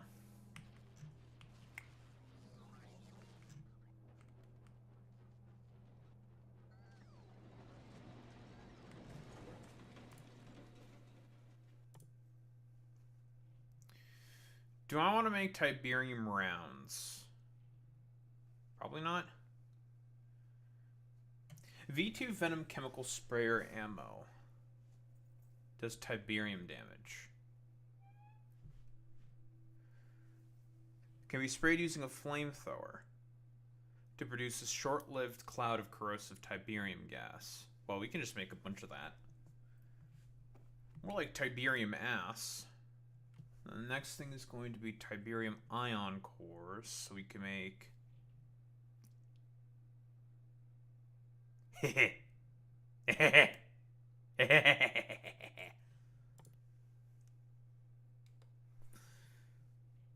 There's Marv. Tiberium absorption generators. It's personal equipment. Immune to Tiberium damage when wearing any power armor. Cool. All of this shit. Tiberium detonation charge, parabolic detonation charge, destruction planner destroy stuff, rockets, grenades, and anti-Tiberium sonic emitters for Tiberium containment. These things I really want right here. The monocultures lets me control shit. This thing's also useful. The primed reactants, which basically let you turn these things into any resource. What else?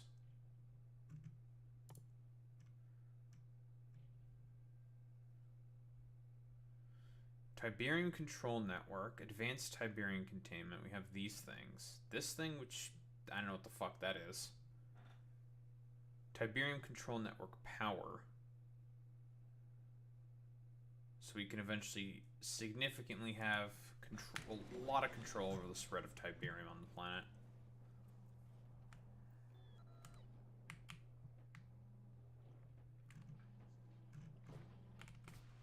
But first things first, Tiberium explosives. Sludge and slur. Alright, well, we have some sludge and we have some slurs.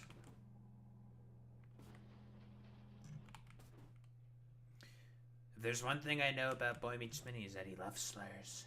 His favorite thing. He loves saying them. He loves slurs.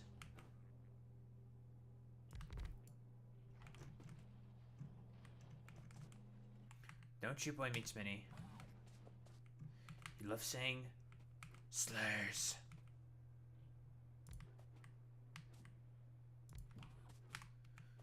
Don't you think that you can know your way out of this one, Buster? But you can't.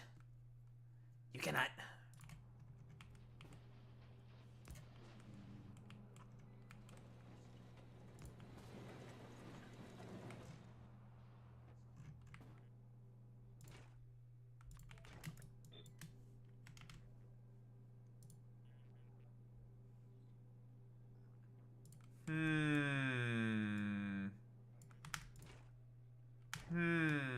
Brown people in aircraft. Boy Meets Mini, are you about to become a salafist extremist? I'm not Saudi. Yeah, but you're talking. Yeah, but you are a brown guy, and you're talking about airplanes. I, as a white man, that makes me extremely nervous. Boy Meets Mini. Boy Meets Mini, you wouldn't be joking about Salafist extremism, now would you? Now would you, Boy Meets Mini? Now that's only something that Alex Royfoss would do. That's a fact. That's truth nuke right there. We all know that secretly Alex is a Salafist extremist.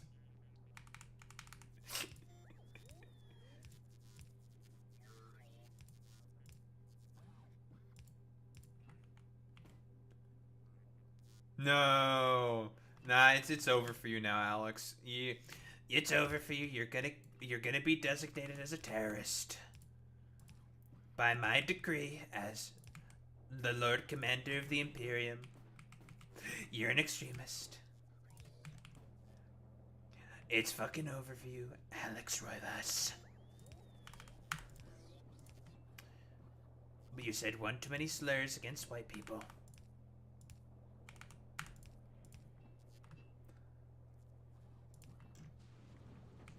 That's a funny looking color.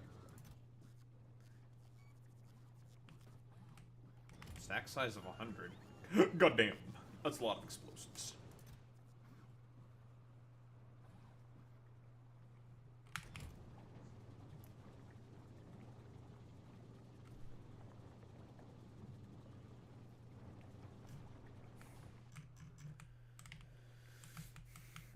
The Salafist GP. If Boy Meets Mini would participate in the Saudis. When I stream Mario Kart, Alex always calls the Bullet Bill Houthi missile. Alex, what do you have to say to these charges? Now, from what I understand, it seems like you are trying to spread pro-terrorist propaganda, Alex.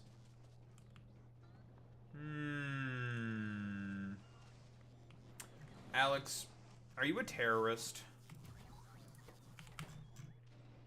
That's not a denial.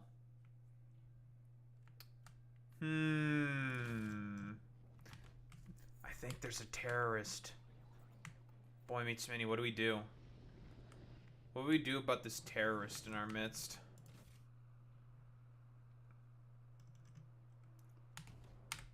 Yeah, I don't think that's how that works, buddy. I don't think that's how that works, Buster. I don't think that's how that works, Buster Brown.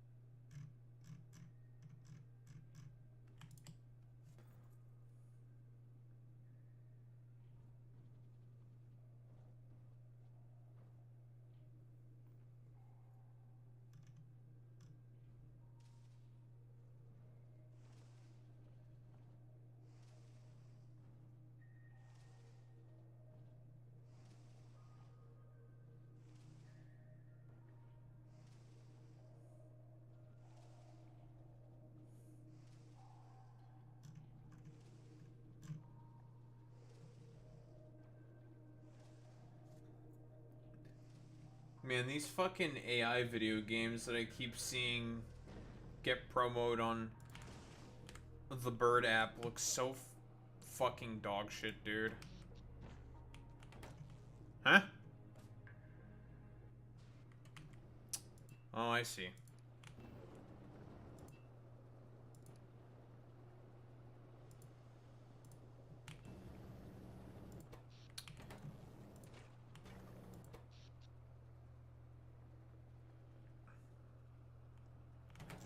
It appears that we need more power.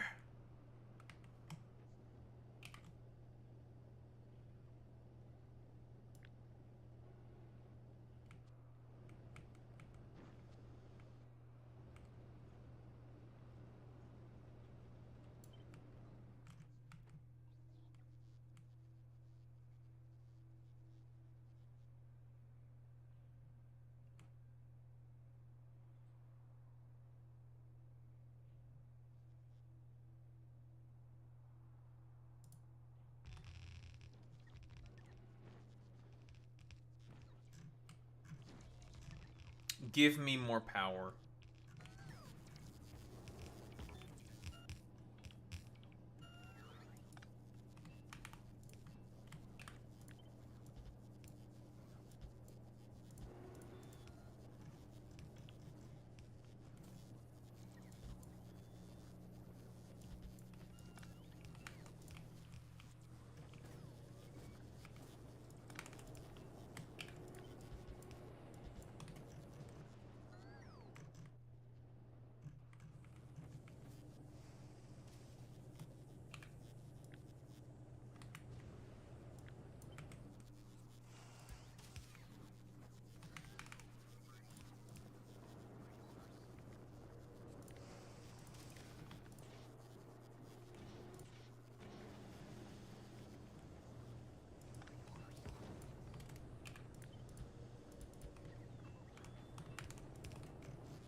Very good. Fixing our problems, folks.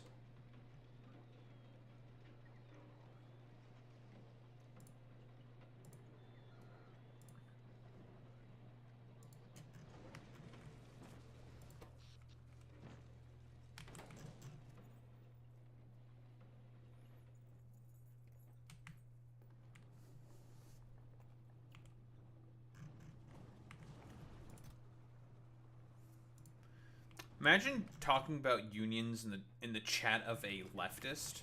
I can't believe you would do such things. The chat is trying to unionize everyone. It's a 5-alarm fire. It's over. It's time to purge. It's time to purge the chat. There's no unions. No unions allowed in chat. I'm going to annihilate all of you with the space laser. Yeah, don't tell the Marxist-Leninists. They will say a slur. I don't know what slur it'll be, but they'll say one. And they'll be really fucking stupid about it.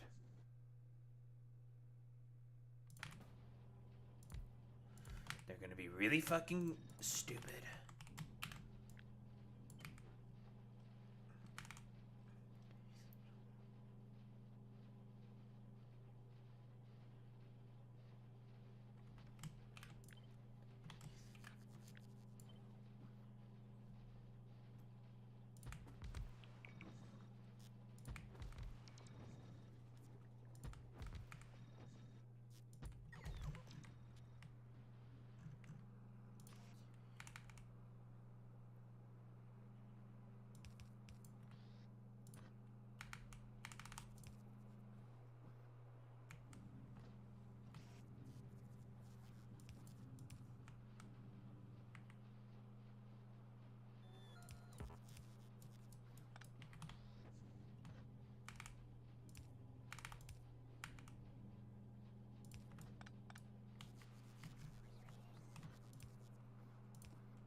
You know, have you ever considered this, Boy Meets Minnie? You know what? Fuck you. Becomes more counter-revolutionary.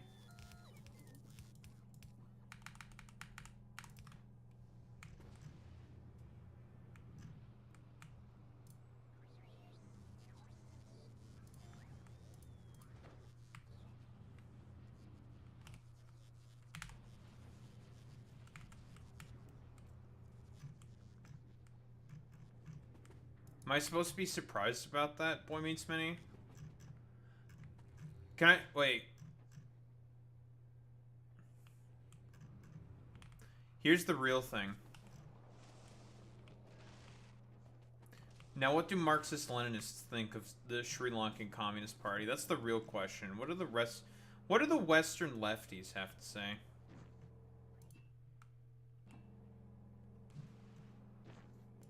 They love them. Imagine my surprise. What the hell is going on here? Eh? Oh. The hell's... Okay, well, I know what your problem is.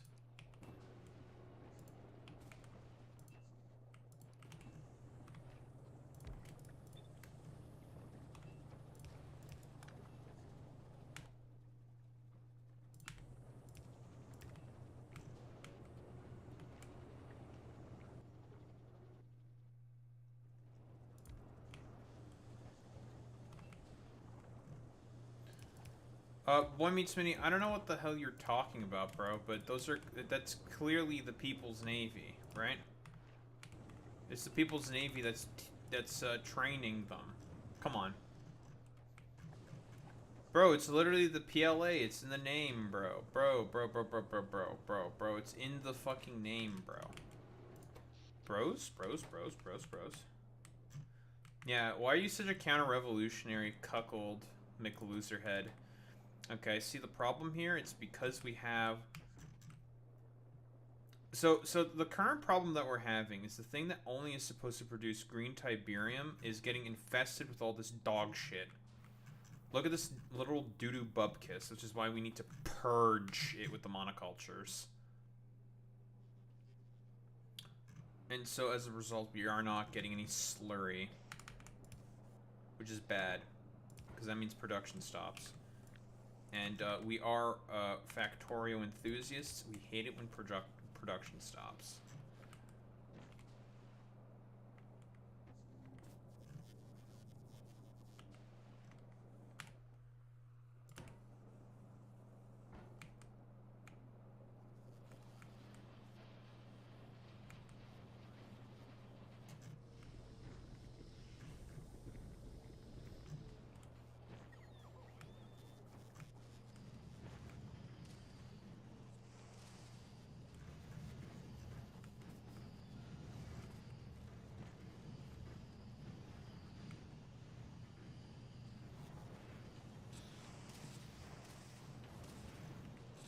Boy Meets Mini, why are you part of the CIA Black Sites? Am I taking damage? Oh. That's how.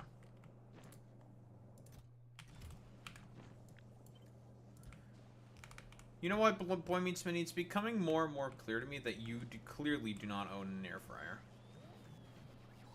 And it shows. With your blatant racism. Against the Sri Lankan communists. Lovely. Okay, we can now leave the planet. Hooray! Air fryers are woke nonsense. Damn you, Boy Meets Mini. I knew that you were a bourgeois, counter-revolutionary, reactionary, McSugar tits the whole time. And it's clearly because of your homosexuality.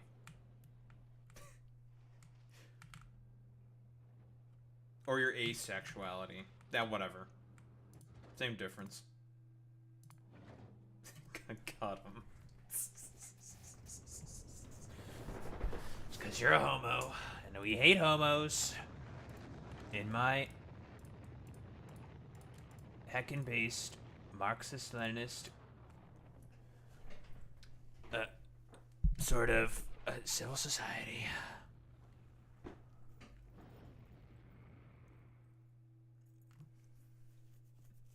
Now, you may be wondering, Daho, why are you leaving the planet?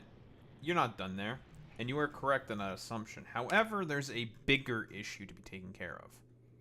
But we'll be back on Tiber.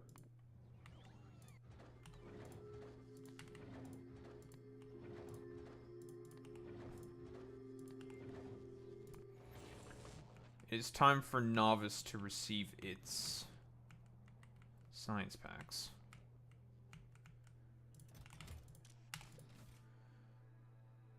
We now have Tiberium. We are importing in a bunch of the Tacitus. We're bringing in the Tacitus, folks. It's very important. We need the Tacitus.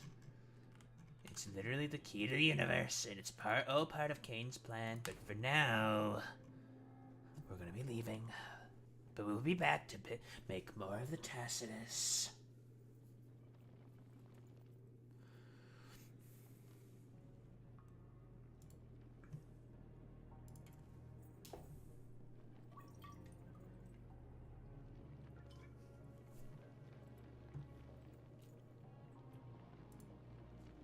But we have a little bit of fixing that we need to do. Very important.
Alright, we're back.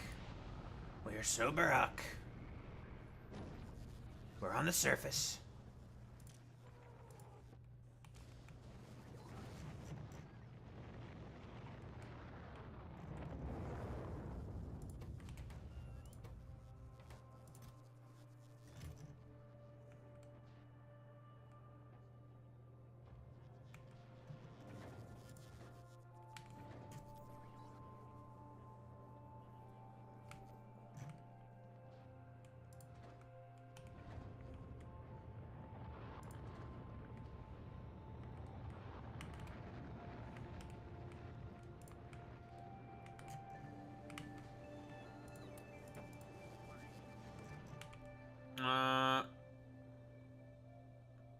Do I not have a submachine gun?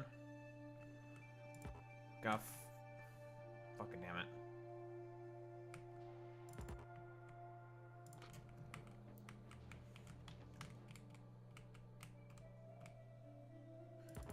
Well, we definitely need a submachine gun if we want to be able to take care of the bullshit.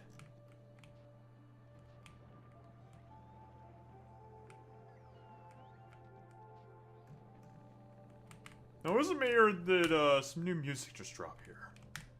What's going on?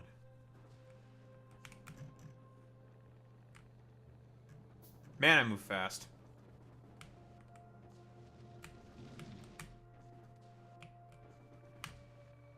I am zooming.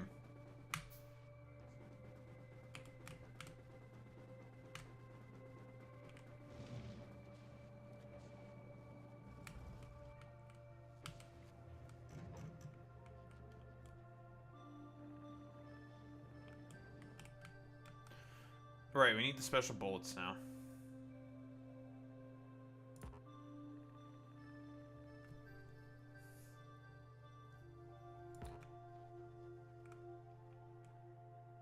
Engine units, fermented fish. More like fish. Need some fermented fish. Fish. Engines.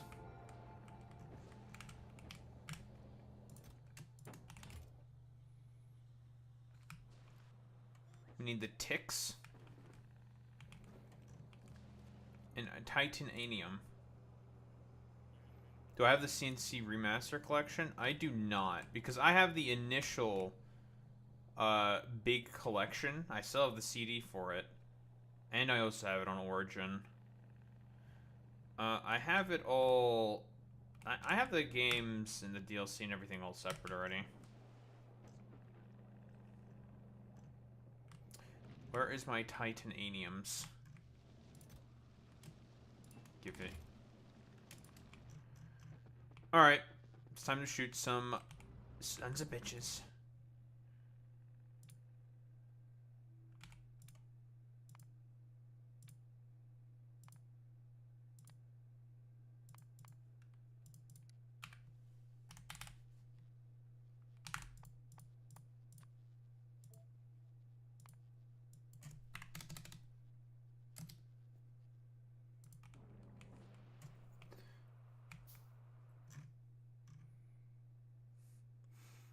I mean, there was someone who came into chat and I talked about, I thought Generals was really funny because of the over-the-top, like, ridiculous sort of racism.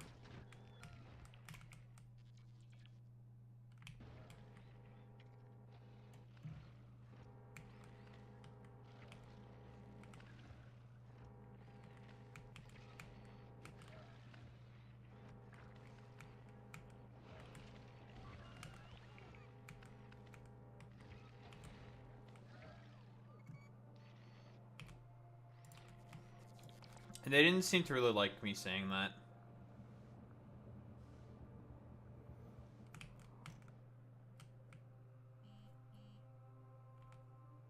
Jesus Christ, let's get the fuck out of me.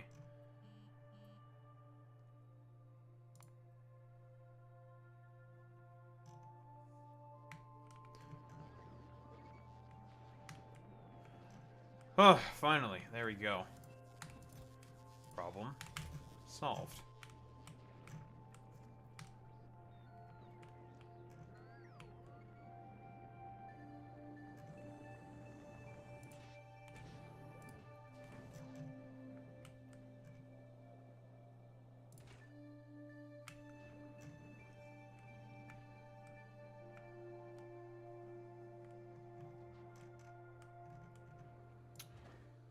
Now, we do have a little bit of a problem. We can't leave the planet right now, because we have no rockets. So we are stuck here for the time being. Because we did not have any more green ships. And as a result of not having any more green circuits, we were kind of forced to not make blue circuits. Of course, without blues, can't make rockets. So we are kind of stuck here for the time being.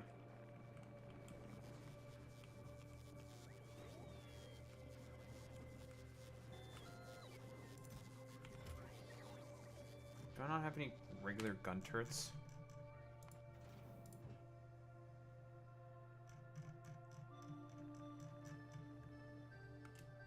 Fucking give me those.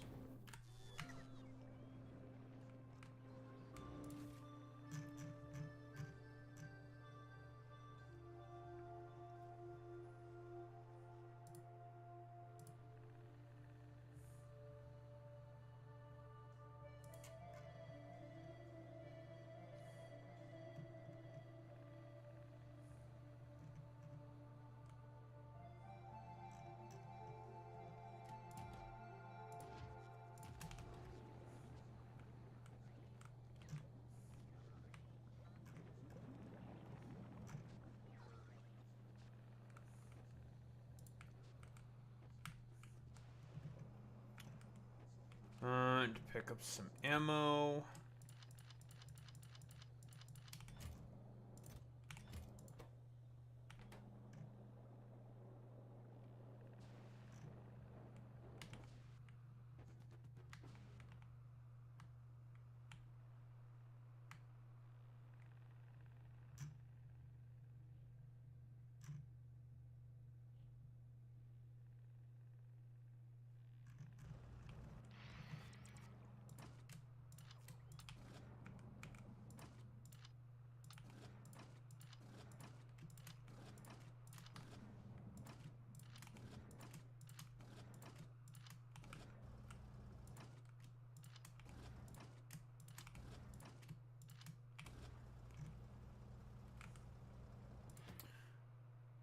And soon enough, the copper will flow again. Yeah, what are you gonna do about it, Alex? What are you gonna do about Boy Meets Minnie kicking Espers? I never asked for Boy Meets Minnie to kick that round of Espers. He just started kicking Espers. I didn't do shit. He just started kicking. Because he's a chud. He's not learned at all from his chud days. Boy Meets Minnie. He's still a chud.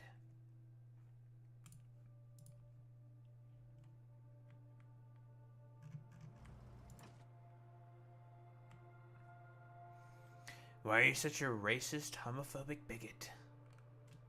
Boy Meets Minnie.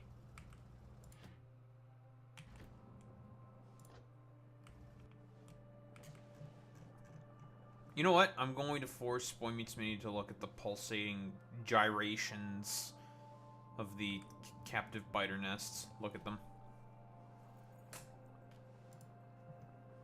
You're gonna look at them. And you will derive no enjoyment from it.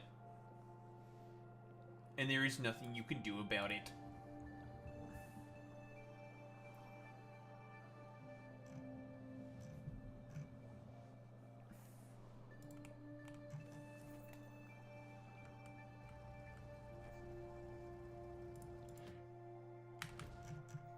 Okay, here's what we're gonna do.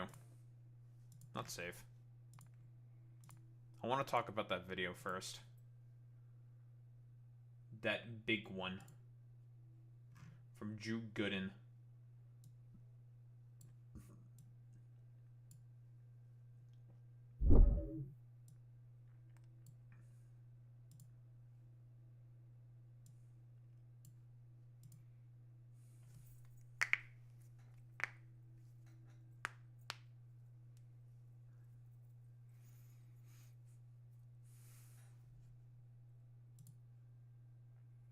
Oh, so did I forget to mention that this Saturday I will not be streaming? Did I forget about that?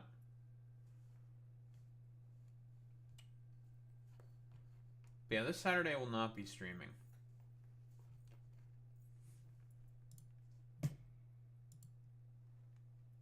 Yeah, you know what that means. If I'm touching grass, you have to touch grass. Otherwise, I will do your mom. I'll do it. I will. That's a bunch of malarkey. No, it's not. You're a bunch of malarkey.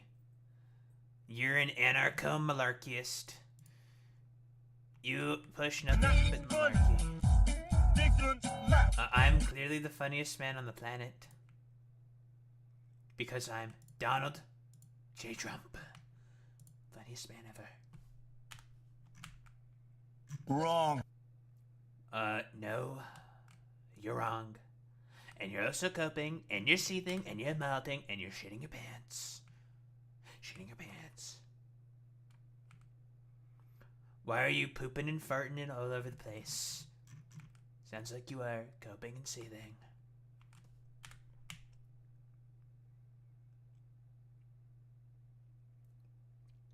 Why are you coping and seething so hard? So hard.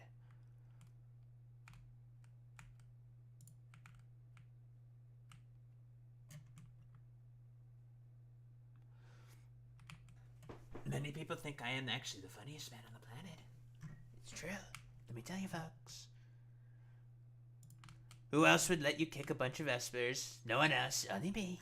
Only I would let you kick espers. No one else would let you kick an esper.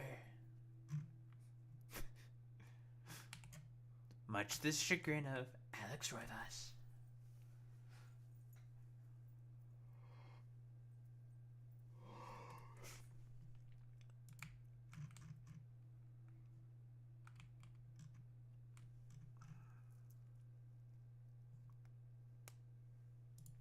Anywho. Slurs on the internet aside. We still have to wait anyways. Okay,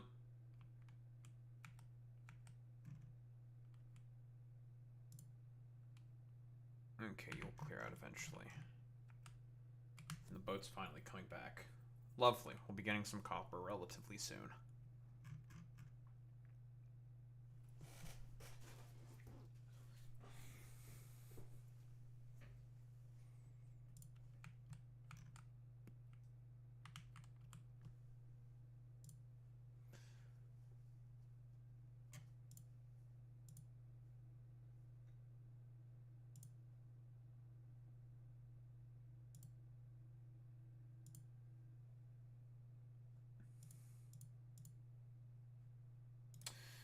God damn it.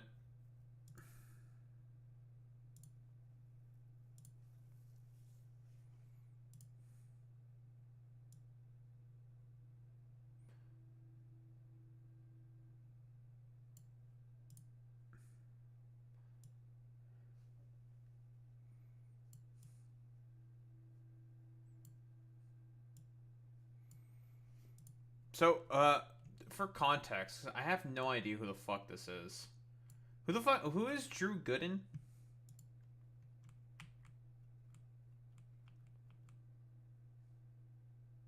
Because I have never heard of this individual in my life before. Unironically.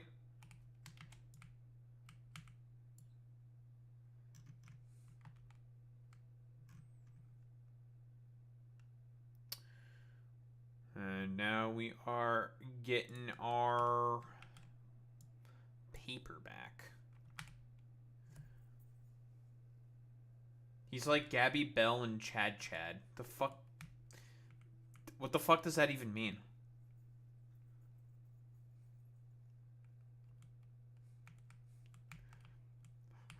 Gabby, what now? Wow. What? Ain't no son of mine telling me what a Gabby Gab or a Chad Chad is? What the hell are you saying? Wow.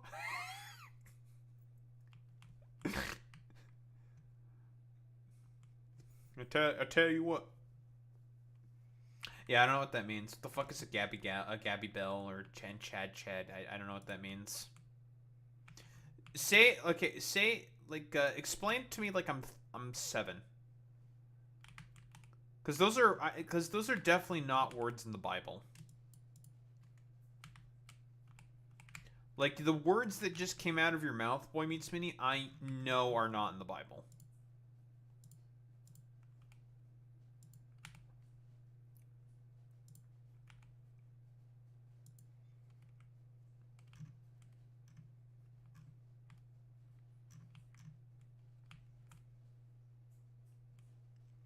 But it's okay. I'm turning stuff into whatever. Normal guy who comments on absurd trends. Okay, so I was correct to just basically list him as a fucking normie. So he's probably like just like a normie, like sort of lib kind of a dude. And he just talks about absurd trends. Did he talk about like, I don't know, woke shit in the past or something?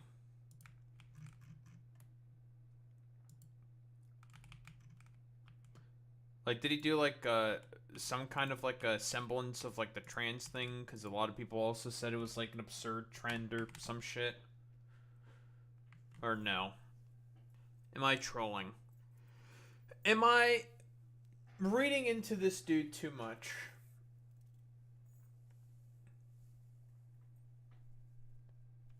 Ugh.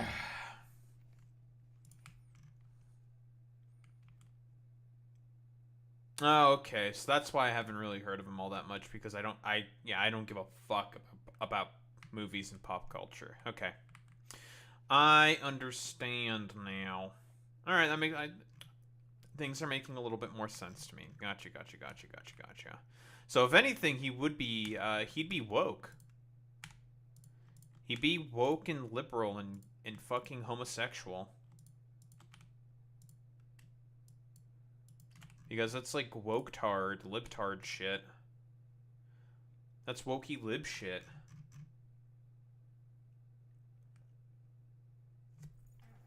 Really? Twitch grifters. Oh, that makes me curious then. Because okay. I do think it would be pretty good to engage with like a normie perspective every now and again. Because again, Asmongold always says that his position is the common sense position, for example.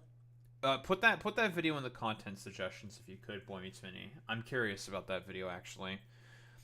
But yeah, like for example, like all these like stupid conservatives always say that they are for the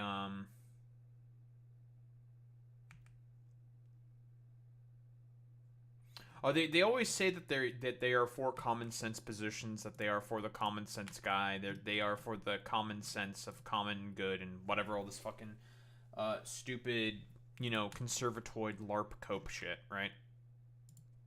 But in reality, everything else says that. Wait, he called out Bad Bunny? That's fucking hilarious.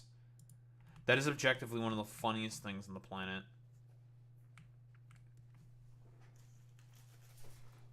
Yeah, it is important to clarify our Bad Bunnies here. There are good Bad Bunnies and there are bad Bunnies. Just like how it's the same with the IDF, right? There's a good IDF and then there's a bad IDF. Because we do stand Iron Mouse. This is a pro Iron Mouse channel. We are pro Mousy. Yes, that is the good IDF. It is the Immune Deficiency Foundation, right? Very unfortunate that they're named IDF, but whatever. Just don't be stupid for 3 seconds, okay? Forehead? Forehead. Okay, forehead, forehead. Everyone, forehead, forehead, forehead, forehead, forehead. Okay, forehead. Okay, good. Glad we got that out of the way.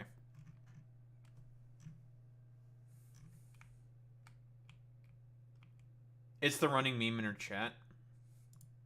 Well, yeah. Because, you know, as much as, like, all the right-wing VTuber fans like to pretend that they have, like, the pulse on the culture of, like, VTubers and whatnot, in reality, they really don't. Considering the fact that or rather the vast majority of VTubers tend to be women, they are probably not very big fans of a lot of far-right politics, generally speaking. And it doesn't necessarily have to be on purpose or anything. It's just kind of by proxy. Guys, it turns out that women like having civil rights. Shocker, I know, but whatever. What do I know? I'm like a gender studies major. I'm like a fucking hyper omega homo queer. So, what do I know about being able to do material analysis? Alright, we can leave now. Now, all those science packs are going to be chilling in there for a little longer. I am getting the fuck off this planet. We can leave now. Shit has been fixed. Of course, we're still... the process of making copper is a little slow, but it doesn't matter. I am leaving.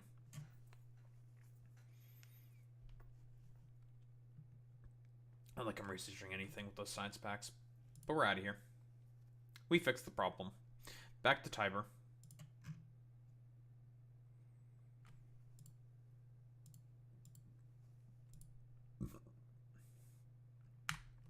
Oh, excuse me.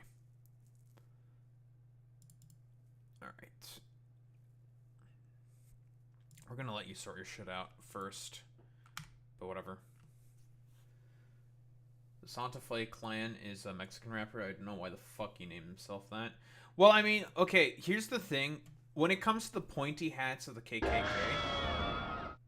Who the hell's rating? Beer Bash Johnson. With a rate of 3 people. What is up, gamers? I'm Dahurumba. I'm a variety streamer. I yap about politics and I play fucking video games. I can't believe that fucking Boy Meets Mini is Bash rating. It's racist. But anywho, thank you for the raid, Beer Bash Johnson. How are you? I'm assuming. Well, it is. Oh wait, it's Thursday. Never mind. I was gonna say it's D&D, but I was about to be like, no. I'm mod there too. I don't believe you. You're lying to me. I think they're trying to gaslight me, Boy Meets Mini. I think you're lying to me. Went through the trouble of setting up my sim racing setup, only to absolutely suck balls at everything. That's true. They'd be like that sometimes. Everything. I understand. But yes, also, I do stream on YouTube as well. Beer Bash Enthusiasts. Sub to the fucking YouTube. I broke 300 subscribers. Let's get to 400. Or whatever.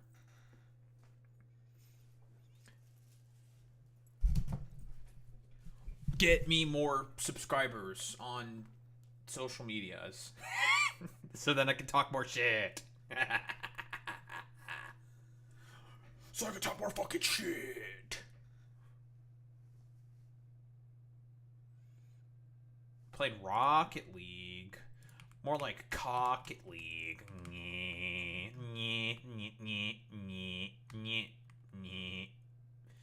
More like Cock League. Got him. I am the funniest man on the planet. Now AJ is here. Alright, it's time for AJ to say like some esoteric memes or something. I'm just gonna be like, fucking AJ. Saying some random bullshit. Crazy. Anywho. More like blow my fucking brains out league. Whoa, whoa, whoa, whoa, whoa, whoa, whoa, whoa, whoa, whoa, whoa. Relax.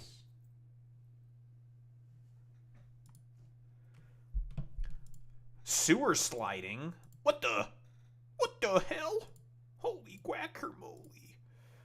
Alright, we're gonna get rid of all this research into this random bullshit, and we have a fuck ton of research to do with Tiberium.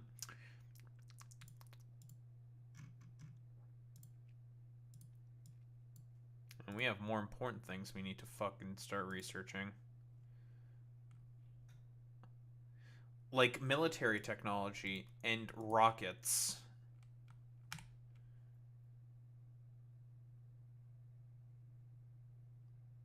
Yes, this planet mod is based on Command and Conquer.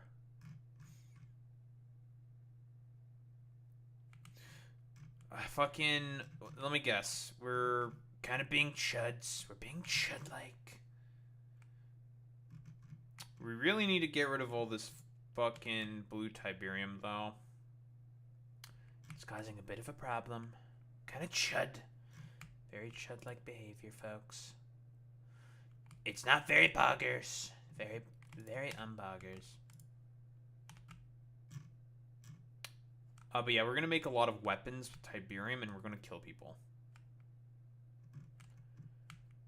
So, like...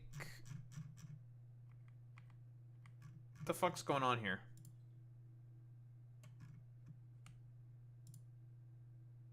Hmm?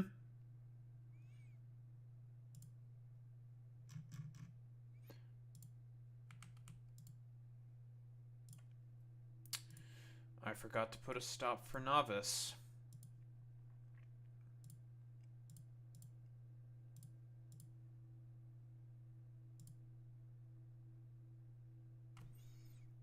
Nah, that's nothing.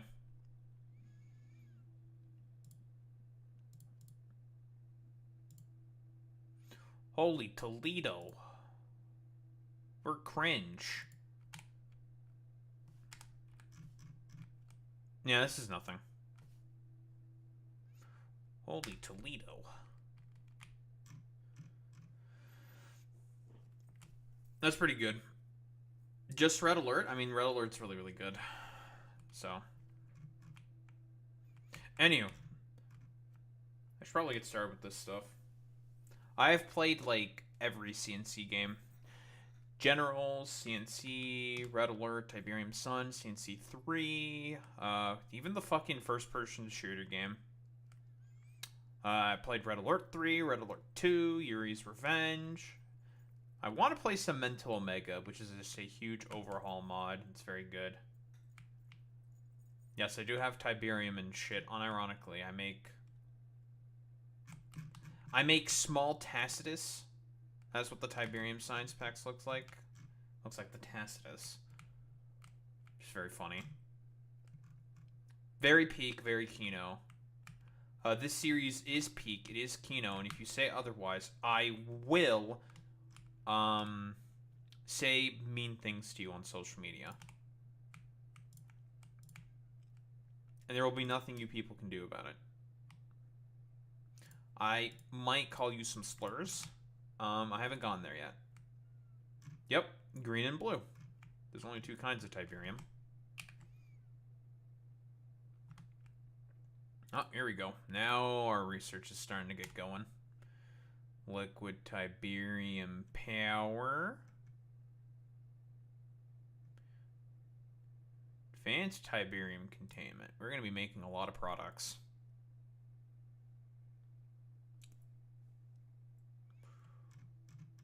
We're going to be making so many products, folks. It's going to be great.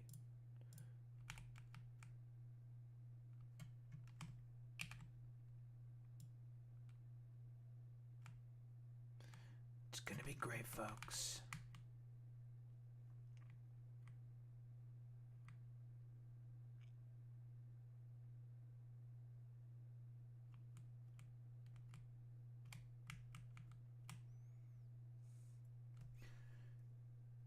Close combat. Beer Bash, you're not playing Pokemon. Why you talk about close combat like that? What kind of tomfoolery is this? Oh, now we're starting to get a bunch of research done.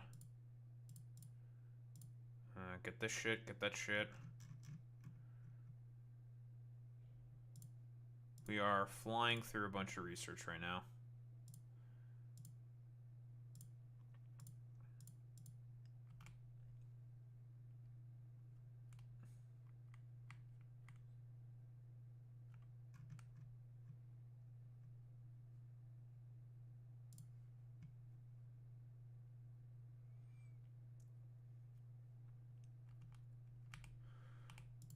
Okay, we'll get the nuclear physics later. I want weapons.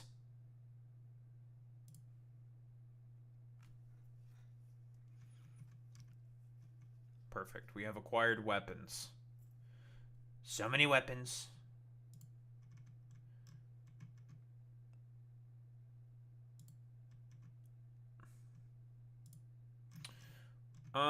All that should be left is just the infinite researches. Lovely. And nuclear physics.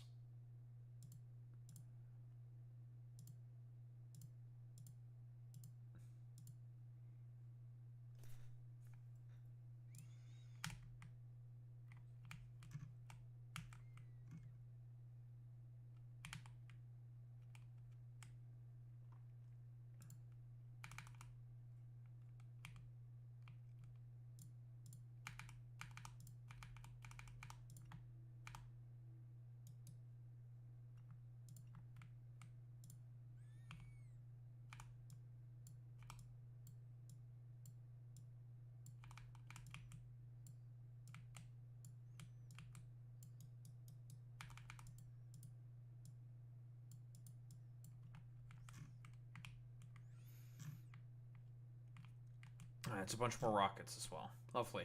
Alright. Man, it's time to produce some fucking weaponry.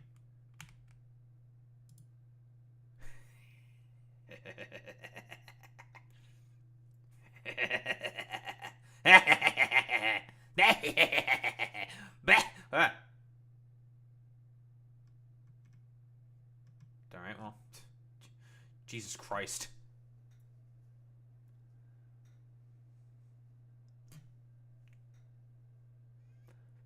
Oh, that's where you're supposed to have your schizo smiles. Blah.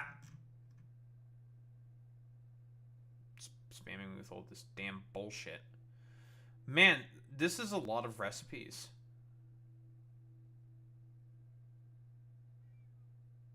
Wait, what? Tiberium substrate. Use growth by growth accelerators. Wait, I can just use my power grid in order to just make more Tiberium substrate? Huh?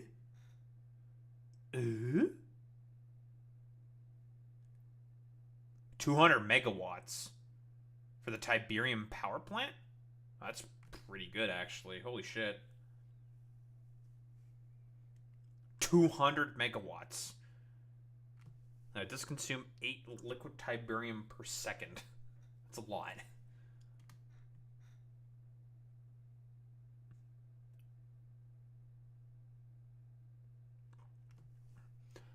Accelerated liquid Tiberium processing. That's what this is for, more than likely, if I were to take a bet.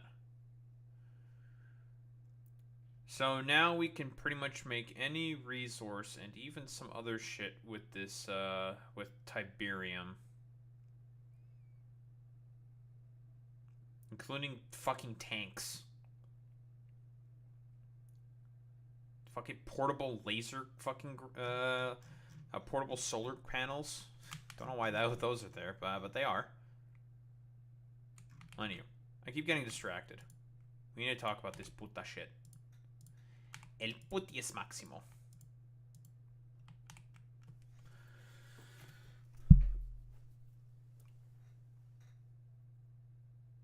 So, Drew Golden. I'm not going to lie, I have, or rather, I had, like, basically no idea who the hell this was. Yes, I know, I'm very, very cringe, Daho living under a rock, yada, yada, yada. Many, many such cases. I do live under a rock. This is true and real, and, for some of you, potentially based, but let's not go that far. I have been seeing this video make the rounds, and from what I understand, Drew is sort of like a normie content creator who talks on a bunch of like cultural trends, but he is talking about greed is destroying the world. Is this another like rendition of normies talking about the material analysis more and more, because we recently did a video by Dark Matter. Probably I'll stick that in the description. But we recently did a video about Dark Matter, who is a liberal, is a YouTuber, and whatnot, one can only assume. And he, generally speaking, his shtick, I suppose, for lack of a better term, is that he is a what's the best way to describe Dark Matter? He does like yaps about politics, philosophy. He's like a big sort of like atheist sort of dude. Yeah, one of the not like the cringe version of like the new atheist sort of movement. The Redditor movement. Yada yada yada.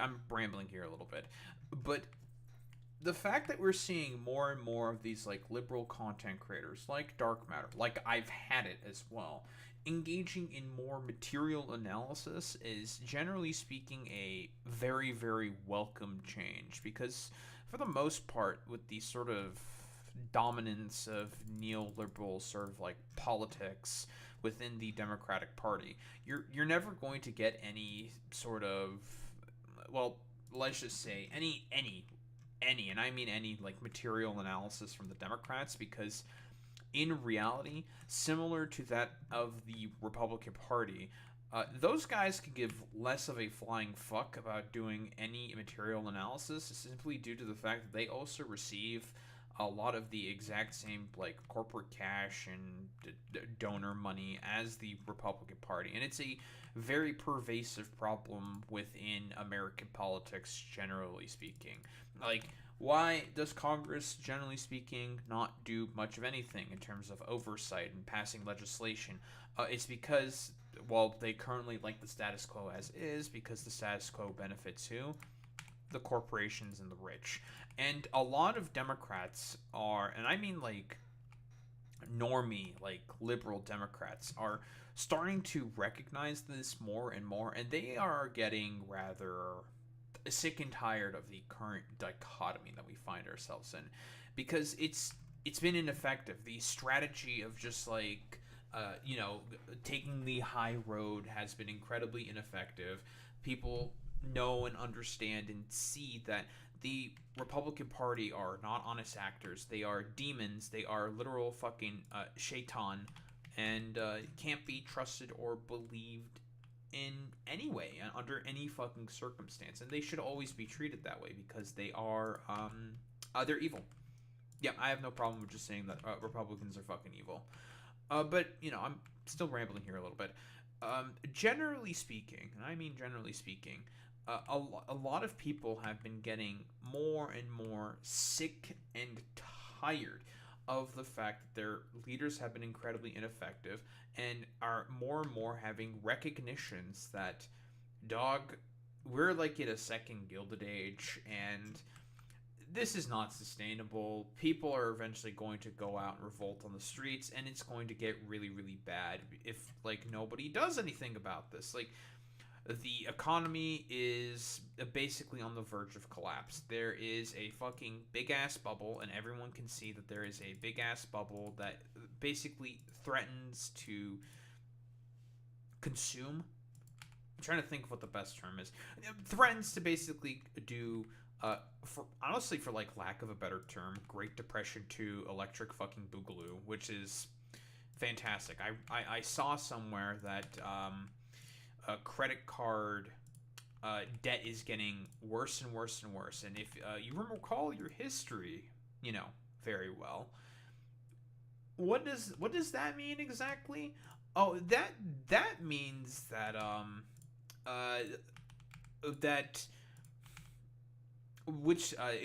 that means that there could be some really big economic troubles right around the fucking corner. Because what was the main catalyst that sort of caused the economic collapse of 1929? The fact that nobody was able to buy their was able to just like grab a credit card and not pay off their fucking credit card debt. Like, unironically, no one was able to fucking pay that shit off, and as a result, because no one could fucking pay that shit, there was no such thing as credit scores at that point in time. it made it such that the fucking economy just collapsed, and that's what caused the Great Depression, right? You know, if we looking into a little bit of our history, of course, we love looking into a little bit of our history. Very, very important. Very, very, very crucial thing to always be doing. But yeah, people like Drew Golden here talking more and more about the sort of state of things, the fact that the material conditions on the fucking ground is such that it is so bad that all of these like normie sort of like content creators are starting to talk about how fucking bad it really is a good thing. It brings more awareness, because I mean, he is a gigantic fucking channel, like 4.7 million subscribers. This video has a lot of fucking goddamn views, and it's been going a bit viral.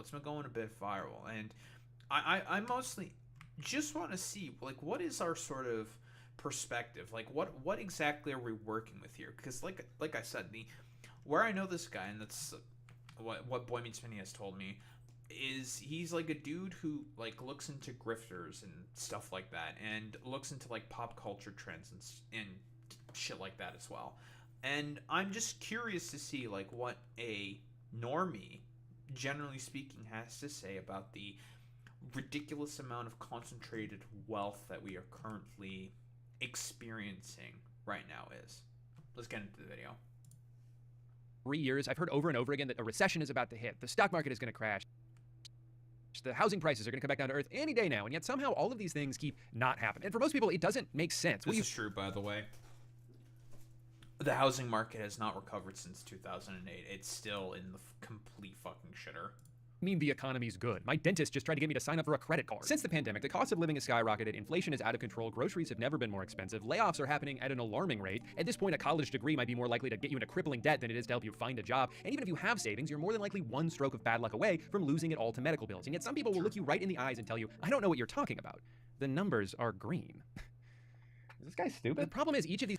Yeah, it's because for a lot of people that currently are in power, the only thing that these motherfuckers care about... I'm really glad that he's focusing specifically on the fucking stock market, because for Trump, for example, and for most of these people within power, the only thing of as an indicator for economic success is the stock market. It should be extremely fucking obvious why that is a bad thing, and the reasoning for that is because most normal people...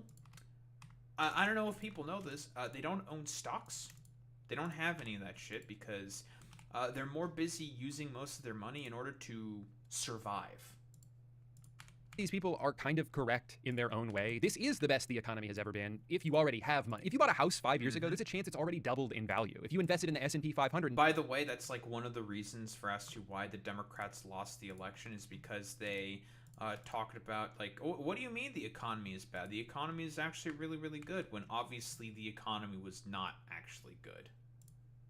2021, you could be up as much as 80%. And that's not like saying, you know, you'd be rich if you just bought Bitcoin in 1973. That's just the regular stock market. You didn't need to have some genius level of foresight to be able to do that. You just needed to already have a bunch of cash sitting around. And obviously for the overwhelming majority of people, that is not the case. If you're living paycheck to paycheck, you're not thinking about the stock market. If you're in your 20s, you haven't even been working long enough to save any money to invest. You don't get to benefit from rising home equity if you don't own a house. The only thing this graph represents to you is how 10% of Americans own 93% of the fucking stocks.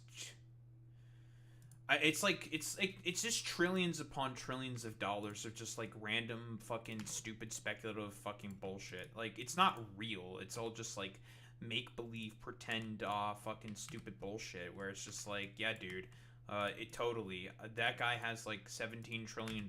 Why? I don't know. The fucking stock market says he does. It's incredibly fucking stupid, dude. How much further away that dream is getting. Right now, the average age of homebuyers is 59 years old. What a depressing statistic. This is the problem with an economy that disproportionately benefits asset holders instead of the people still trying to earn them. Wealth grows exponentially, but wages aren't even outpacing inflation, which means if your salary hasn't been going up every year, you're effectively making less money. Meanwhile, the fastest way to make $1 million is to just already have 10 million. Leave it in an investment account for a year, and congratulations, you now have $11 million. At a larger scale, this is why it feels like there's two different economies happening, and they're both moving in opposite directions. 50% of the stock market is owned by the top 1%, and only 1% is owned by the bottom 50%. Don't let somebody tell you that these numbers going up should discredit your own lived experience. Don't let some... Thank you, Democrats, and that is why you guys fucking lost in 2024. And it's also why Trump is going to lose in the 2026 midterm elections and probably also in 2028. Because Trump is basically making all of the exact same mistakes that the Democrats also made as well, where they just talk about like, oh, what do you mean our fucking stock prices and our heckin' portfolios are doing so heckin' fucking good, guys, when in reality the thing that made Trump and the Republican Party win is the fact that he talked about affordability. It was an obvious canard. It was a lie, like doy. But he mentioned it. He talked about it. In comparison to the Democratic Party, which just avoided the issue like the plague. And that's probably like one of the major reasons, and rather it is one of the major reasons for as to why they ended up losing to fucking Donald Trump. Because honestly, if we're like, I don't know, like using our brains for like half a second, Donald Trump's campaign was not a very well-run campaign. His campaign was pretty bad. Like, he was talking about, like, sucking off Arnold Palmer or some shit during that campaign. It was a terrible campaign. But it ended up winning because not the Republicans, but the Democrats just... They didn't have an effective message. It was bad, dude. It was really, really bad.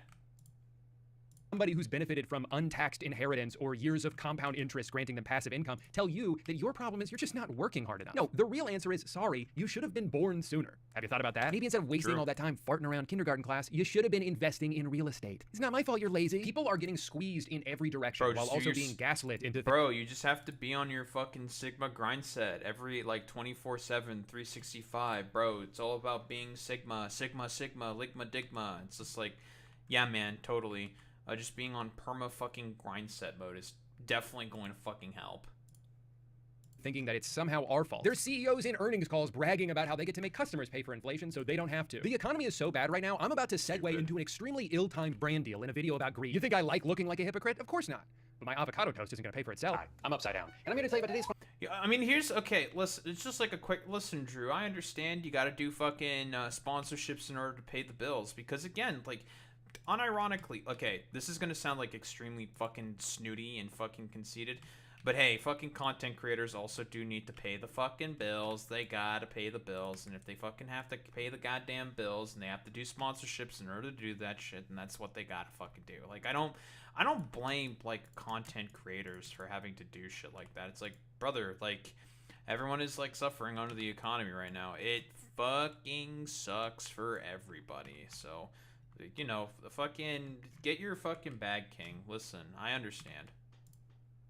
Sponsor NordVPN. If you're watching this video, you're probably connected to the internet. And if you're not watching this video, how are you hearing this? Anytime you're connected to the location in the app... I'm just gonna fucking skip the ad.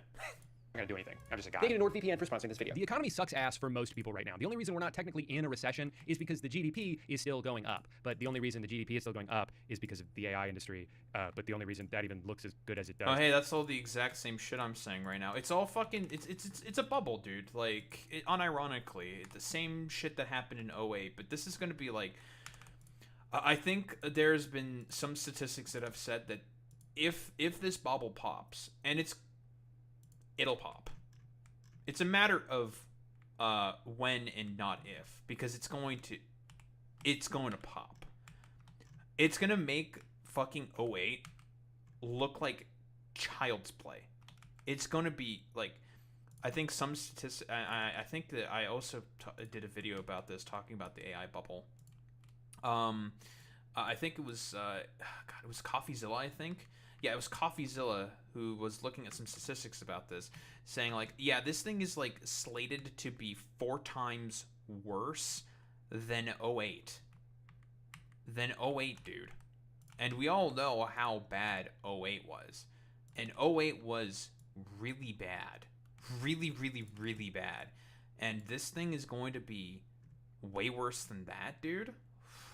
Oh boy. Is because a handful of companies are just like passing money back and forth. But there's no recession.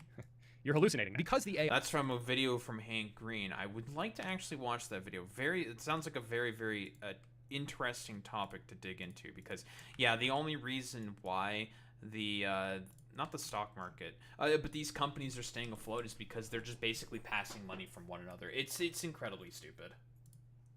AI industry is now single-handedly propping up the entire global economy. There's really only two paths forward. Worst case scenario, turns out it is all bullshit. The bubble pops in spectacular fashion. Trillions of dollars of investments cannot get paid out, and everything goes up in flames. Or best case scenario, a few billionaires get even richer.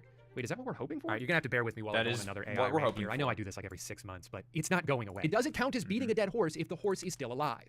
We gotta kill that horse first. People largely do not like AI and are worried about the future it imposes. It's currently being used to make a bunch of promises that almost no one asked for. The main appeal of it comes from corporations who see advancements in AI as a way to further reduce their dependence on human labor. The only thing cheaper than outsourcing jobs is just eliminating them altogether. By the way, like, just genuinely fucking demonic.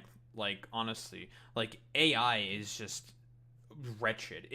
And this is what it's always meant to be for, specifically. It was never about, like, actual genuine fucking technological advancements for a lot of these people. No, the purpose of AI for, like, your, I don't know, Jensen Huangs of the fucking world, your Palantir CEOs, these fucking tech broligarchs, is simply just for one reason and one reason only. Basically sucking up more money for themselves so they can engorge on more of the wealth of the world. Wet dream that soils the sheets of every CEO is a company that's somehow run entirely on its own, and they can just sit back and collect all the profits for themselves. No more dealing with pesky labor laws or health insurance or, can I have Saturday off? My family died. No! Shut up. That's the eventual goal, and why they're all pouring billions of dollars into NVIDIA chips and data centers and cool shirts for Mark Zuckerberg. And in the meantime, we're stuck with ChatGPT, a humanized Google search designed to affirm whatever belief you share with it, even if it's incredibly dangerous, or generative video apps that are already being used to trick people into thinking something happened that didn't actually happen. Awesome technology. I'm so glad this exists. And I think the best thing we can do to fight back against AI is to simply not engage with it. The problem is, even if you don't use these tools, if you live in certain parts of the country, you have to, pretty much, right? I'm gonna get into this. This is another segment that I'm going to have. The fact that it is being, like, forced down your throat everywhere. We've all, if you've been on Twitter, you fucking know what I'm talking about here. Like, you're gonna be on a fucking post, and there's gonna be the little Grok symbol in the top fucking right, and it's just like, would you like to have Grok explain this to you? And I'm just like, no, I do not want Grok to explain this, because Elon Musk is, like, trying to take advantage of the fact that it became like a meme for people to be like, hey, yo, at Grok, explain this. Because unfortunately, and this is where I'm going to have to go into a little bit of my own spiel, it's the death of fucking subjectivity. Daho talking about the death of fucking subjectivity yet again. Everyone fucking, I don't know, like, do your poggers, your coggers, my doggers, my loggers, your no-weighings. Oh, no way, Daho talking about the philosophical basis that he's engaging with consistently in order to sort of, like, explain and talk about his the way he sort of, like, sees the world right now in terms of the modern context we find ourselves in. No, I can't believe that Daho would do that again. No. Sit back, children. So what do I mean by the death of fucking subjectivity? Generally speaking, we are living in an environment, at the very least, where a lot of people are just wholeheartedly incapable of sort of fitting with another person's shoe, or walking a mile in another person's shoes. And what do I mean by this exactly? Well, as a byproduct of the death of critical thinking and education, broadly speaking, throughout the United States of America, people are just not able to sort of just have an understanding whatsoever for as to how people think. And a lot of this came to head during Gamergate specifically. People were just wholeheartedly incapable of ever listening to another person's, like, sort of side of the story, because it became all about planting your feet on a typically really bad fucking take and just never budging from that position whatsoever, right?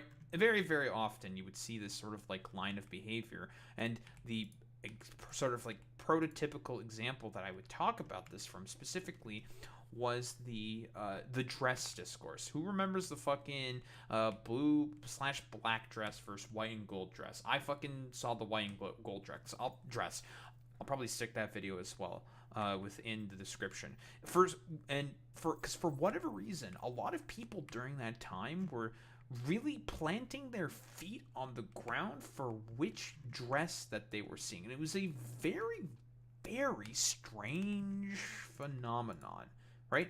Very, very, very strange phenomenon. And it's just like, well, why are people being so adamant in terms of which color dress are they seeing? Like, that doesn't make any fucking sense to me. But it's because of the sort of general pervasive culture we were in at that time. Trump was ascendant in terms of politics at the time. Gamergate was going and doing its like general sort of shtick, I suppose, for lack of a better term. People were not able to see eye to eye on really much of anything. Like, people just fucking hated each other and would get into fights with one another over, honestly, some of the most pettiest fucking bullshit on the planet. On the fucking planet. And it's a byproduct and a result of a lot of the further commodified media that we've been sort of experiencing, especially under the current iteration of the Trump administration. Like, how many fucking media conglomerates is he trying to basically secure for himself? Or not really, like, kind of for himself, for the express purpose of having, like, positive press coverage for himself because he hates, like, when people question his authority. Oh, it's been a fuck ton of them. So many of them have been basically like bending the knee to fucking Trump and also to any other administrations in order to get more corporate mergers done for themselves, even though it would violate U.S. law and, well, for the most part. And it's a byproduct of the fact that this corporate consolidation has been happening more and more within media, within also, general broader society, that has made it such that people are just not capable of being able to engage with one another or like have rapport with one another for whatever reason. Because again, with social media, what is the main goal for social media? They just want to basically do everything possible to make fucking money. That's really about it. And how do these corporations make money? By keeping you on the fucking goddamn platform and constantly yelling at one another. That's literally it. So the death of subjectivity heavily fucking contributes to that, because if you do not know how to engage with someone on the internet or where have you, social media, whatever, it makes it such that you stay on the platform longer, you continue to the doom scrolling, and you make more money, advertiser dollars, for a lot of these like stupid motherfuckers. That is the pretty much main sort of issue that we are is sort of assessing here. And as a result of this death of subjectivity, it has made it such that people are just not able to really engage with one another, and they just hate people's guts. That's like really, really what it is. And also, this is a general broader thing with conservative sort of like media and positions that they generally adopt. They really do not like minority people, and also because I do think that to engage in the death of subjectivity is fundamental for conservative thinking as well. To be a conservative, you must not be able to sort of walk a mile in another person's shoes, to be specific, because they have to see minority populations and other people as humans in order to justify a lot of the beliefs that they have, inherently speaking, within the ideology. Why do you think like people have gone like so ridiculously aggressive online? Well, it's because of that death of subjectivity, and it's only getting worse and worse. Like, how many instances of people do you know have been like advocating for the repeal of like the 19th Amendment, for fuck's sake? It's only been getting more and more aggressive because of the further corporate consolidation and control of media. And it's been having an adverse effect on like the critical thinking ability of a lot of people as well. It's pretty bad. I'm trying to think of like any other way to sort of like sugarcoat it or look at it in like a positive light. There is nothing positive about this, and it's all just for the express purpose of like a very sort of like activated, animated few who basically want to do everything possible to make your life more miserable and make more money for themselves. That's really all there is to it. Like, it's just the byproducts and the problems of significant concentrations of wealth in the hands of fewer and fewer people. might be paying for them. There's been a lot of really good investigative journalism done on all these new data centers that are popping up around the country. Who's funding them and who's getting screwed over in the process. For example, some residents in New Jersey who noticed that their power bill kept going up even though they were actually using less electricity than usual. Well, it turns out it's due to an overall supply cost. Basically, when the total amount of electricity usage in an area goes up, power companies tend to pass those higher costs onto their customers. And for the past several years, electricity usage has been skyrocketing, with over half of that increase coming solely from data centers. Your utility bill is going up because Elon Musk wants to pretend to have a girlfriend. You see, AI doesn't just exist in some theoretical space. It has to be trained on trillions of gigabytes of data, and that data has to be stored in a physical location. To power this, it requires an absurd amount of electricity, which generates an absurd amount of heat, which then requires an absurd amount of water to cool off. Most of these buildings use over 1 million gallons per day, roughly the equivalent of 10,000 people. This would be even more problematic if they were being built. From what I understand, like the water consumption isn't the biggest problem with a lot of the AI data centers. It's mostly the fact, and this I think is the biggest issue, generally speaking, is the fact that it's consuming so much fucking electricity. For what exactly? For Elon to get a fucking girlfriend. Built in areas where water is extremely scarce. So we should be good as long as we don't build a bunch of them in like the middle of the desert. Whoops. But to be fair, they are extremely efficient about it. They don't just use the water, they also poison it. Every part of this process is wasteful and destructive, and this is only the beginning. AI is still a relatively new phenomenon, so we're only just starting to see the effects of this. But the Department of Energy projects that the percentage of electricity used by data centers could nearly triple in just the next 3 years. Jesus, why? Triple? Dude, like, I'm telling you, when this fucking bubble pops, and it's going to pop. It will pop. Because, like, think about it for, like, literally 3 seconds. What tangible product has AI created? Where are these firms that have been pumping all of this money, creating all of this hype? Because that's essentially what it is. Like, it's just a bunch of companies are, like, speculating that this is going to be, like, the next big thing since, I don't know, the automobile, and so they're pumping a bunch of money into it for the express purpose of just wanting to make a bunch of people lose their fucking livelihoods. But you know, I digress. Corporations are not people, they are demons, and they hate you. And it's all being done just for the express purpose of just lining the pockets of like a smaller and smaller like privileged few at the expense of, well, you, the fucking taxpayer. It's honestly, it's fucking evil. It's demonic. It's making, like, pretty much everything, like, significantly worse for, like, no reason. And here's the thing. Like, I like technology, okay? I like tech and stuff like that. I wouldn't call myself, like, a tech enthusiast. I just like tech stuff, right? Like, I went to fucking university for this shit and whatnot. And I can, like, acknowledge and see that this is a bunch of fucking hooey. It's a bunch of poppycock. It's fucking nonsense. There's no there to it. It's just a bunch of fuck shit. And it's just for the express purpose of a couple of billionaires to get, like, super rich. Because there are some useful applications for AI in terms of its, like, ability to learn languages for you, in terms of its ability to also engage in its medicinal sort of uses as well. It's got good uses, right? And also like universal language translation. There are pretty good uses out there for AI. There is a spot for it. But that was never the intention with a lot of these like corporations. For them, it was all about making as much money as possible at the expense of the fucking taxpayer. And of course, well, America, if there's one thing that they love more than anything, it's making money for a bunch of, like, rich oligarch fucking assholes. And all these dudes, by the way, are basically, like, doing everything possible to, honestly, for, like, lack of a better term, make society way, way worse. Because and I do actually really fucking believe this. I think that this shit is, like, it's fundamentally fucking anti-human. Like, have you ever seen fucking, Peter Thiel speak on, like, anything? The dude is not a human. He is a psychopath. Like, I do not, like, he's a fucking lizard person. I do not believe that he is human. And he is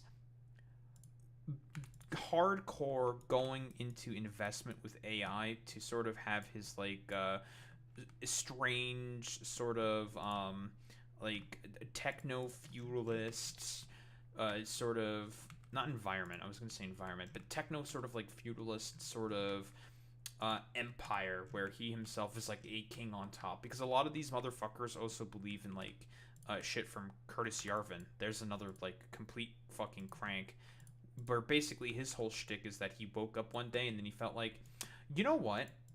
I think that democracy is a failure, and that I should be basically king, or like someone else should be fucking king instead of having democracy, because democracy is a complete failure.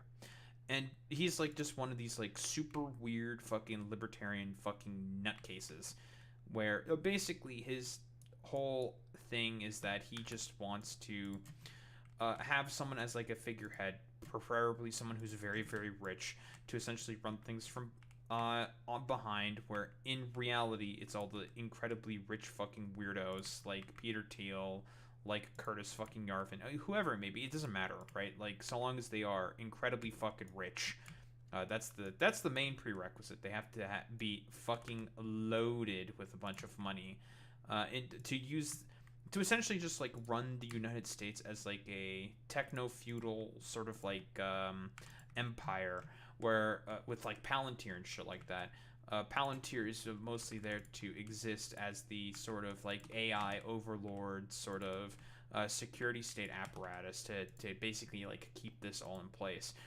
You know, I'm saying a lot of stuff here and kind of like rambling here a little bit, but basically there's like one dude who probably never got laid in college because he was like really fucking weird and his vibe was off to the fucking hose, who basically said like, you know what, I just want monarchy to return within the United States of America, but I want to be one of the people at its head, or at least have like a significant power or an ability to be able to sort of like make that decision for fucking humanity. And I mean, if you ever have seen like people like Curtis Yarvin talk, he's really fucking stupid, not very bright, not a lot going on there, and he's like a proper fucking nutter. Like, and the intention of this should all be rather simple. These people just want to do everything possible to make the lives of people significantly worse.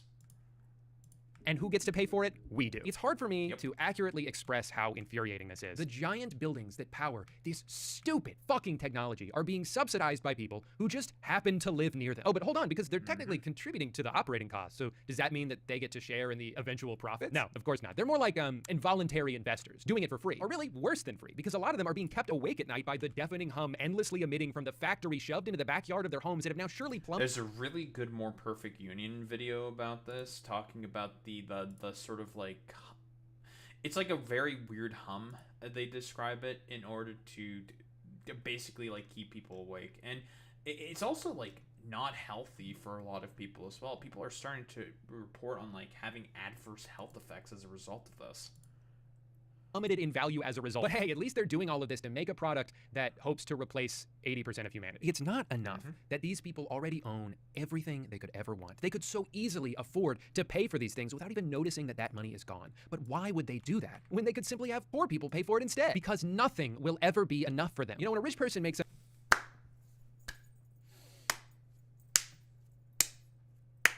I'm so happy that more and more people are saying this. I'm so happy about that, because that is the exact point. Nothing is enough for these people. They just want to do everything, and I mean everything possible, to consolidate more and more and more and more and more and more power under themselves. That is what these motherfuckers want. It's not about like bettering humanity or creating a better product or whatever. These people don't give a shit about any of that stuff.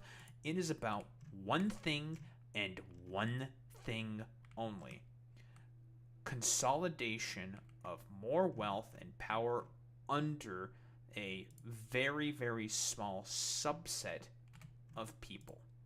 That is it. When I say that these people fucking hate you and your guts, I'm being quite genuine when I say that. All of these like Curtis Yarvin types, Peter Thiel, and all these other not brocialist, but broligarch fucking weirdos, they want one thing and one thing only, and that is for you to suffer while they are the lords of the fucking universe, lording over upon their spoils and their fucking kingdoms. These people are genuinely demonic.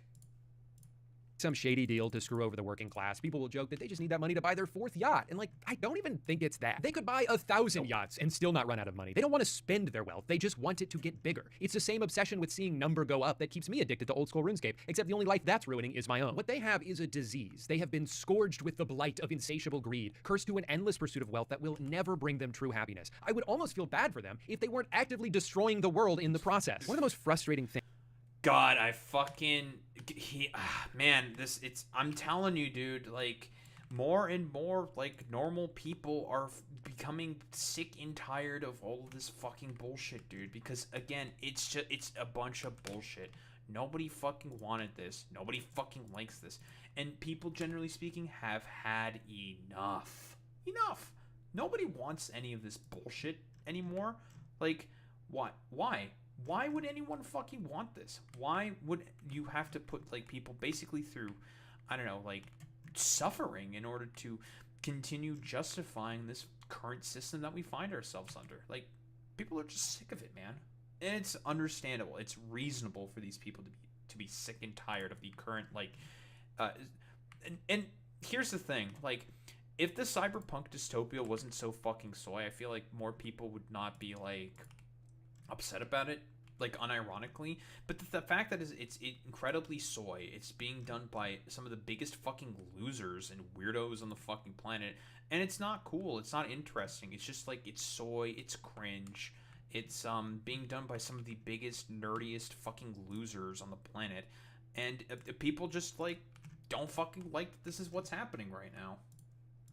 Things about this problem is that if you even try to suggest that maybe these guys should just have a little bit less money, like, you guys can still be rich, whatever, just turn it down a notch because you're kind of making shit terrible for everybody else, you're treated like you're crazy. No, this is the American way. If you don't like it, then leave. And yet these ideas aren't radical. They're not even new. Most people who advocate for a more progressive tax system are only calling for a return to something that used to exist in this country. We just forgot about it. So I think it's important to...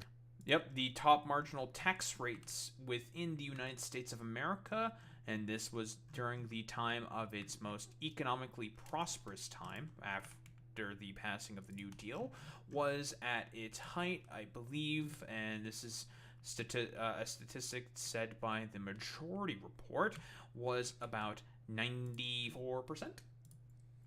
Do a little history lesson here. If you can believe it, there was a time where the working class in this country actually had it really good, and it was mostly because things got so bad during the Great Depression that the government was worried about the country collapsing. Thousands of banks had closed, millions of people lost their entire lives. I'm really happy that he is talking about basically the New Deal being used to bail out fucking capitalism, because unironically, capitalism, because of the Great Depression, was pretty much slated to collapse. That shit was, it was over. It was done. That shit was just not going to, it was not going to go anywhere. It's over. It's done. It's done. And, well, thankfully, well, not thankfully, rather, the capitalism within America was saved because of the New Deal. You know, at the cost and consequence of also black people having to suffer, like, under racism, yada, yada, yada, you know, shit like that as well. I digress. There's a lot of history about, like, the consequences of the New Deal, yada, yada, yada, that we could go on into, like, another separate video. That's a bit of a tangent. That's a long time for now. That would take a long time, and don't really have time for that. There we go. The thing with the current sort of motive behind the, you know, the New Deal and whatnot was to essentially save American capitalism from eating itself and collapsing in on itself. And it was effective. It worked. It worked so much so that, and this is a George Carlin bit that he has said before, it basically made it such that the oligarchs, the rich, because after the New Deal passed and World War II was over, the Republicans and the Democrats were, I think, like, for lack of a better term, effectively like a uniparty. Like, effectively, we're just basically a fucking uniparty. They basically would agree on, like, everything, except for, like, very, very tiny, minute things kind of around the edge. Mostly around fucking racism and whatnot, but as we all know, racism was defeated in 1964 because of the passing of the Civil Rights Act. You know, we do a little bit of trolling, of course. It's not exactly how that works, but you know what I mean. And as a result of all of this, it made it such that there was nothing really for the Republicans and the Democrats left to do, like, legislatively. But what happened? A lot of people basically fell asleep at the wheel, and it's generally speaking because of another concept that I have talked about, and that is the sort of problems of the monetization of all forms of social interaction. Has anyone, like, ever noticed how there is the existence of all these, like, AI companions and stuff like that? How it's more and more difficult than ever for people to be able to interact and socialize with one another? It's because of the oligarchs, the rich, hacking away and destroying the New Deal. That's why. It's because of that specifically. And it's one of those, like, situations where there's a lot of, like, complicated history for as to why this is the case and whatnot, yada yada yada. But generally speaking, the sort of advent of suburbanization, car culture, and all of this nonsense, because it used to be, historically speaking, that people would oftentimes take public transit with their bosses. Very, very much so. They would always take public transit with their bosses. And people, specifically the bosses, would be hearing a lot of the gossip that the workers would have about their employers and how much they really do not like their employers. Obviously, because of the advent of the New Deal and whatnot, that made people rather spooked out, especially those who are a part of the oligarchy, the rich, yada yada yada. Your standard, not standard sort of bullshit with that in particular.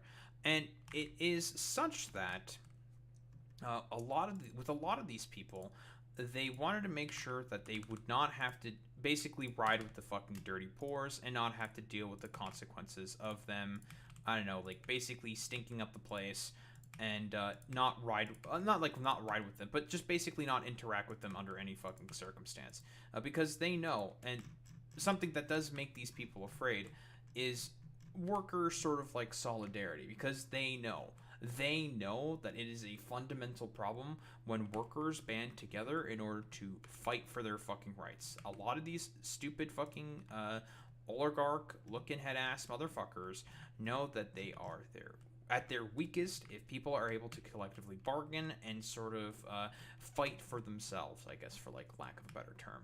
And so they had to destroy the social bonds that brought unions together, because that's pretty much the main reason why that shit works, because people are able to socially interact with one another and, get along in order to sort of have more power for themselves. And they wanted to destroy that vestige of power. So how do they do that?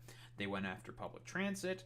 They started to isolate people via the suburbs, causing white flight from the inner cities, causing also the suburbanization of America via all of the sort of car infrastructure that was generally implemented within the United States of America. There's a lot of aspects of this that is... I'm kind of oversimplifying here. There's more complicated aspects. There's a ton more reasons for as to why this is the case. But generally speaking, and this is the sort of generalized main reasonings for as to why this is the case, it's because of the destruction of, or the rather successful destruction of, the social fabric within the United States, because of all the stuff that I mentioned earlier, the death of subjectivity, critical education, and also car infrastructure and suburbanization of the sort of United States of America has made it such that it's more difficult for people to be able to get around. Not to mention, again, I'm going to bring up my personal favorite graph, the wage productivity gap graph. Just, like, think about this for, like, 3 seconds. Wages have fucking stagnated. They have only gone up a little bit for the past 50 fucking years. This is not sustainable. People are not going to be able to have, like, a better lives for themselves if they are basically unable to participate within the economy. And it's going to cause rather adverse effects in terms of the economy. That's not going to be good for a lot of people, even for the fucking rich, because eventually, eventually, there's going to be a moment where it all breaks, and there's going to be like a revolution for these people. I mean, if we're just talking like purely self-preservationally for the sort of rich here, basically just doing everything possible in order to make it such that it is impossible for poor people to be able to engage in the economy is not good for them. It's going to be really, really, really bad for them. But as Drew himself is also saying here, like, these people don't give a fuck about any of that. They just want to have more consolidation and wealth and power control under themselves. And it's honestly, the ugly results of that is, I think, starting to rear itself right now. Like, people don't feel like they can participate within the economy anymore, and nobody wants to participate, generally speaking, within society, and are becoming like social recluses as a result. It's genuinely quite sad. Savings, unemployment peaked at 25%. So in fear of a revolution happening, the government was like, all right, fine, we'll give you livable wages. Just please put that musket down. I don't like the way you're looking at me. So the New Deal was born, and with it came Social Security, better labor standards, the right to unionize, a national minimum wage, an 8-hour workday. And over the next 2 to 3 decades, America became the most prosperous country on earth. Productivity skyrocketed, and wages rose with them. Extra profits. World War II also obviously helped with that as well. But yeah, generally speaking, this is correct. Weren't just redistributed to employees, but their employers were proud to do it. They would brag about how lucrative it was to work for them. Look, 37% of profits went to our employees last year because this is a team effort, and when we win, they win. In 1943, Johnson & Johnson puts out this mission statement that's like, here's our list of priorities in order. Customers, number 1, we gotta make good products. Employees, number 2, everyone who works here needs to feel valued and respected. Our community, number 3, we all want to live in a better world, and as a company of our size, we feel like it's our responsibility to contribute to that however we can. And finally, all the way at the bottom, our shareholders can just have whatever's left. Of course, we need to make a profit to survive and grow, but that should just come naturally as a byproduct of focusing on these 3 tenets. Compared to modern corporate standards, this is all such a foreign concept that it almost sounds like it's coming from a fictional universe. But this actually happened. This was just America 70 years ago. Now, during this time, what do you think the tax rate was on the wealthiest Americans? For reference, in 2025, the highest income tax bracket is supposed to be around 24%, but because of how many ways there are to circumvent the rules, it often ends up being... It's 94%, right? That was the effect top marginal tax rate. It was 94 or 90%. It was in the high. It was in the 90s.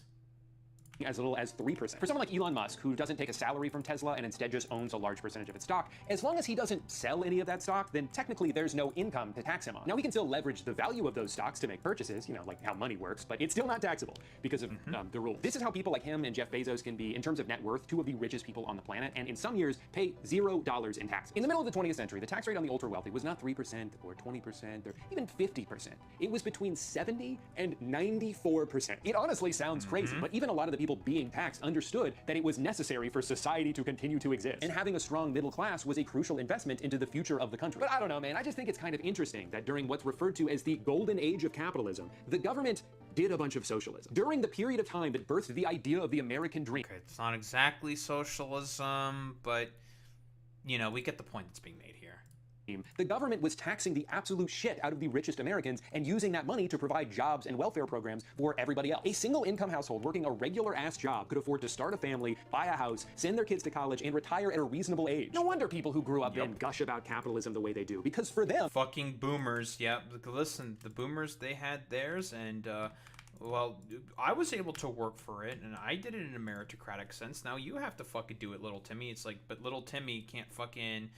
afford the basics right now. Like, nobody can fucking afford shit, so it's like, it's impossible. It's just genuinely impossible for people to be able to live, and as a result, a lot of people are understandably quite upset about it. It was great. But at this point, it is disingenuous to use that time period as the example for why capitalism works, because that version of it stopped existing a long time ago. The generation of people who started as beneficiaries of a more equitable system changed the rules once the roles were reversed and they had the power. So what the hell happened? Everything was going great. What changed? Well, there were a lot of things, obviously, but one of the first big dominoes was the US's involvement in the Vietnam War, which was expensive and deadly, but to be fair, also accomplished nothing. And this had long-term ramifications. America had been diverting so much money away from manufacturing and towards defense that it opened the door for other growing industrialized countries to surpass them. More and more products were becoming cheaper to import than they were to produce. This led to factories getting shut down, unemployment starting to creep back up. A recession hits, and we're now facing a pivotal fork in the road in the late 70s. Either we could go back to what worked in the past, prioritize the working class, reinvest into our own infrastructure, try to help lift people out of poverty they've fallen into through no fault of their own. Corporations lobbied the government effectively in order to make it such that they are what matters first. Yeah. Citizens United, I believe, was also passed in around the fucking 70s as well, where money basically became effective speech. And that was, like, pretty much the fucking death nail right there. Or We say, fuck the government. We don't owe you shit. We're stupid, isn't that right? I don't even know my own name. Exactly. The deal is you pay taxes, and we don't do anything. And you like that, right? They like that? Sounds good to me. The prevailing philosophy throughout the 80s became trickle-down economics. The logic being, oh man, these rich people are really handcuffed. You know, I bet if we lower the corporate tax rate from 70 all the way to eventually 28%, then companies will use all that extra money to pay their employees more. I mean, if there's one thing we know Thank you, Art Laffer, you stupid fuckwit, for basically causing the collapse of America. about rich people is that they're always looking out for the little guy. Now, for some reason, this hasn't worked out yet, but it's only been 55 years, so the jury's still out. See, I would argue that part of the reason why companies in the 40s and 50s were so generous with their extra profits was because the tax rate was so high. I mean, think about it. If you're faced with a decision between giving a huge chunk of money to the government or redistributing it back to the employees who helped you earn it in the first place, you would be much more likely to do the latter because it's an investment in your own company. It's a mutually beneficial exchange. Well-compensated workers are proven to be more loyal and more productive, and those are two things that you want. Now, there were other factors as well, loosening a lot of anti-monopoly regulations, the legalization of stock buybacks, but this dramatically lower tax rate is a big reason why. Repeal of Glass-Steagall as well. Big significant problem for the further isolation that I've talked about earlier, especially with the death of subjectivity and whatnot. And a bunch of other, like, yeah, it's mostly loosening of regulations because, like I said before, when the New Deal passed, did the oligarchs and the rich and the corporations in America go to sleep? No, no, no. No, no, no, no, no. Bucky v. Vallejo. Thank you, Alex. Yes, that's the one. Bucky v. Vallejo. Thank you. Yes, that laid this groundwork for Citizens United. Yes, of course. Thank you. That's. I knew there was like another Supreme Court case as well, but I was fucking forgetting it. Yeah, that was like pretty much a big reason for as to why the corporations and the rich started to gain a lot more outsized control within the annals of the U.S. government. But you know, I digress. Another thing, I suppose, as well. God, what was I saying before? Oh yes, with the death of subjectivity stuff. Yeah, like that's pretty much like one of the main reasons for as to why it was being contributed to the death of subjectivity, right? Like the further corporate consolidation of power and control under Ronald Reagan. Like when I keep saying that we will be feeling the consequences of Ronald Reagan for a long fucking time to come, I genuinely mean it. We are still feeling the effects and consequences of Ronald Reagan for a very, very, very fucking long time. And we still have not honestly finished feeling the effects of it, even like 40 years later. I mean, a lot of those policies are still being maintained and have been mostly built upon, making everything just generally worse for everyone out there. But I digress. Also, you can blame Obama for a lot of that. Thanks, Obama. And Clinton, you fuckwit. The reason for us to why we have gone in this position that we find ourselves under is because of the fact that for the corporations and the rich, they don't want just some of the money. They want all the money. It's all about just power in establishing systems of control for these people. That is it. Why the 80s serves as the dividing line on just about graph you could look at. This was the beginning of a long and continuous transfer of wealth from the working class to the top 1%. And while it would be very easy to just blame all of this on then President Reagan, that would only be mostly true. Sure, this knew about every economic graph you could look at. Beneficial exchange. Well-compensated workers are proven to be more loyal and more productive, and those are two things that you want. Now, there were other factors as well, loosening a lot of anti-monopoly regulations, the legalization of stock buybacks, but this dramatically lower tax rate is a big reason why the 80s serves as Soy point. Wait, that's the graph I refer to all the time. I'm doing the Leonardo DiCaprio fucking meme. Whoa! Guys, it turns out that if you let wages stagnate for about 50 years, it's actually kind of bad. Who would have thought? the dividing line on just about every economic graph you could look at. This was the beginning of a long and continuous transfer of wealth from the working class to the top 1%. And while it would be very easy to just blame all of this on then President Reagan, that would only be mostly true. Sure, this new approach opened the door for more exploitation and growth. I would probably say that Reagan probably contributed to about 60% of the fucking problems that we currently find ourselves under, which is still quite a lot. but you still needed a few scumbags willing to go through that door for the evolution to be complete. And nobody sprinted through it faster than one man. The real-life cartoon villain who designed the blueprint that most modern CEOs are still following to this day. His name was Jack Welch, and he's often referred to as the man who broke capitalism. During his tenure as CEO of General Electric, he turned the once quintessential American company that reshaped people's lives and supplied hundreds of thousands of high-paying jobs all across the country into a worthless carcass and a joke of a corporation, all while he became one of the richest people on the planet. In the century before Jack Welch took the reins, GE invented things like X-ray machines, jet engines, TVs, radios, and just about any kitchen appliance you can think of. In the 1980s, Jack invented laying people off. That was his big idea. What if we just fire a bunch of people? And then we don't have to spend as much money. It seems so simple and obviously very commonplace today, but before Jack, companies were not doing this. It was almost seen as un-American to fire somebody unless you absolutely had to. But Jack didn't think like everybody else. He was a pioneer. He bravely instituted the rank and yank system where every year the bottom 10% of employees would get laid off no matter what. Not because they all deserved to be fired, but just because they fell on the wrong side of a spreadsheet. Yeah, exactly. Like, that's also like a big contributing factor. Some fuckwit was just like, you know what? What if we just like, instead of properly paying money to our employees, what if we just like start firing people instead? Forehead. And it's just like, that's totally not going to have any adverse effects at all whatsoever. What's that? You were 3 years away from retirement and now you no longer qualify for pension?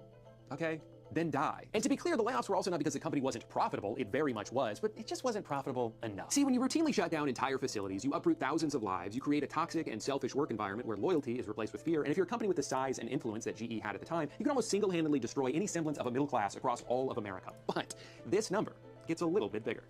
So it's kind of a fair trade. GE was at the forefront of this countrywide philosophical transition from an economy that cared about making things and rewarding the labor it took to do so, to an economy that only cared about shareholder value and would prioritize anything it could to make that number go up. But the thing about the stock market is it's mostly just about perception. As long as something seems to be growing in value, then people will be more likely to invest in it, which will in turn cause it to be more valuable, even if it shouldn't be. A lot of it's all a fucking it's just vibes. Like, unironically, like I've talked about this before, but the stock market, it's fake. It's just bullshit. Like, it's just a fucking gambling machine that operates off of your fucking fifis rather than like the actual sort of like logic or how people fucking think about stuff. It's complete fucking bullshit. Like, honestly, like, because I've also said this before, the fact that the American economy is primarily sort of around its the best way and indicators for economic productivity is based off of a fucking gambling machine that can just do a bunch of random bullshit at any point in time. And it's just like, yeah, you know, this is totally okay and a very, very good basis of economic fucking productivity that exists for the United States of America. There's clearly nothing wrong with what's going on here whatsoever. No. Don't pay attention to any of that stuff. Might be a bit of a problem. It might be kind of bad to base your economy around essentially what is a gambling machine. What Jack did during his time as CEO did not make the company better, but it did make it bigger. And in the eyes of Wall Street, that was all that mattered. I mean, come on, a business that relies on something boring like selling products can only grow so much. But a company that's constantly acquiring other companies simply has no ceiling. I mean, they could be worth infinity dollars when you think about it. So that's what they did. Over the next few decades, GE... And that is genuinely how these motherfuckers think. Like, they think that money unironically grows on trees, and as a result of it, them thinking that money just like randomly is capable of growing on trees, which is nonsensical. There is no such thing as fucking infinite growth. That's just not how that fucking works. It's ridiculous. It's fucking stupid. It's made it such that the sort of like prevailing attitude and the sort of like further concentration and like all the media sort of like conglomeration that's currently happening right now in the Trump administration is like the sort of final end result of, well, shit from fucking GE. Bought and sold hundreds of companies, and Jack was lauded for his brilliance because from the outside, everything seemed to be working. I mean, sure, they were becoming a bloated, nonsensical hodgepodge of unrelated businesses, eroding the company's infrastructure and prioritizing constant quarterly gains over any long-term sustainability, but no one gives a shit because the stock price has never been high. They've stumbled upon an infinite money glitch. They're just alchemizing value out of thin air. It gets to a point where the company founded by Thomas Edison doesn't even make their own light bulbs anymore. It's cheaper to get them somewhere else. Who cares? All they care about now is their ballooning financial division. They're issuing high-interest loans. They become a massive holder of subprime mortgages, a famously good investment to make in the early 2000s. 2000s. Literally whatever it took to juice the numbers, that's what they would do. After about 30 years of short-term decisions that received instant gratification from shareholders but were gradually making things worse for the company and its dwindling number of employees, GE had become severely overvalued. And it wasn't until right after Jack retired with his $400 million severance package where his successors stepped in and were like, this doesn't make any sense. the time bomb Jack planted explodes in their faces, and GE spends the next 20 years slowly bleeding out. And at this point, they couldn't fall back on just like selling microwaves because they'd been cutting corners on production so long that And also, like, what products do they have to sell? Like, what do they sell? What products do these motherfuckers make? They don't make shit. That's the problem. nobody wanted to buy any of their shitty garbage anymore. And of course, they had fallen way too far behind on innovation because they spent all... Not to mention also a lot of the deregulation of also American products. Like, generally speaking, most people don't want to buy fucking American products from around the world because people know that it's fucking shit. Their money on acquisitions instead of research. By 2021, the company that helped bring electricity to America was mercifully laid to rest, split into 3 separate institutions, none of which have come close to the dominance or influence that GE once had over the American economy. But here's the thing.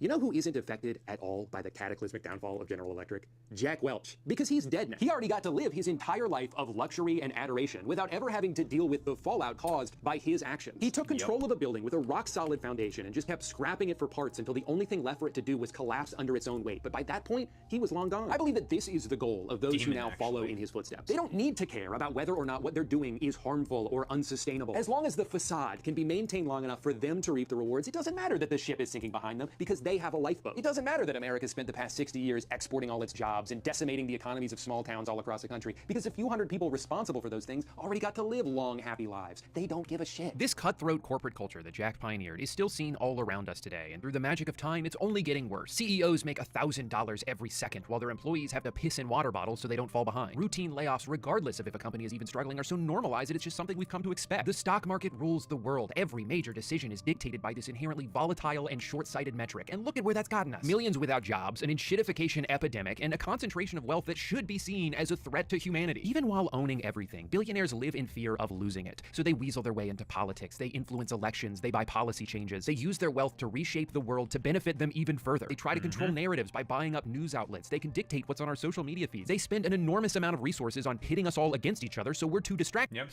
so you don't know what the fuck's going on. That's the point of all this. They just want to fucking distract you as much as possible. So then again, because I've been saying this constantly over and over and over again, it's not about producing things anymore for these people. It's all about a consolidation of power and control under a select few people. That's it. To see that the real problem is them. Should the human race survive? Oh, this is a fucking famous moment. Known human, Peter Thiel. Known, like, psycho, dude who thinks about the Antichrist for all the time for some fucking reason. Peter Thiel. You want to talk about someone who's a fucking nutter. This guy. Everything kind of sucks right now, and as a result, most people are justifiably pretty angry. But for media outlets and politics... Oh, I guess just... Okay, I thought he was going to play the clip. Basically, for quick context to Reno, basically he was, like, talking about the Antichrist and also how humanity has pretty much fulfilled its purpose, and humanity is just basically unnecessary. Like, we don't need humans anymore. It's like, he tried to, like, word it very, very carefully, but... The funny thing about Peter Thiel is that he's not very bright. He's really, really stupid. His brain leaks out of his fucking ears because, I don't know. Have you seen the dude?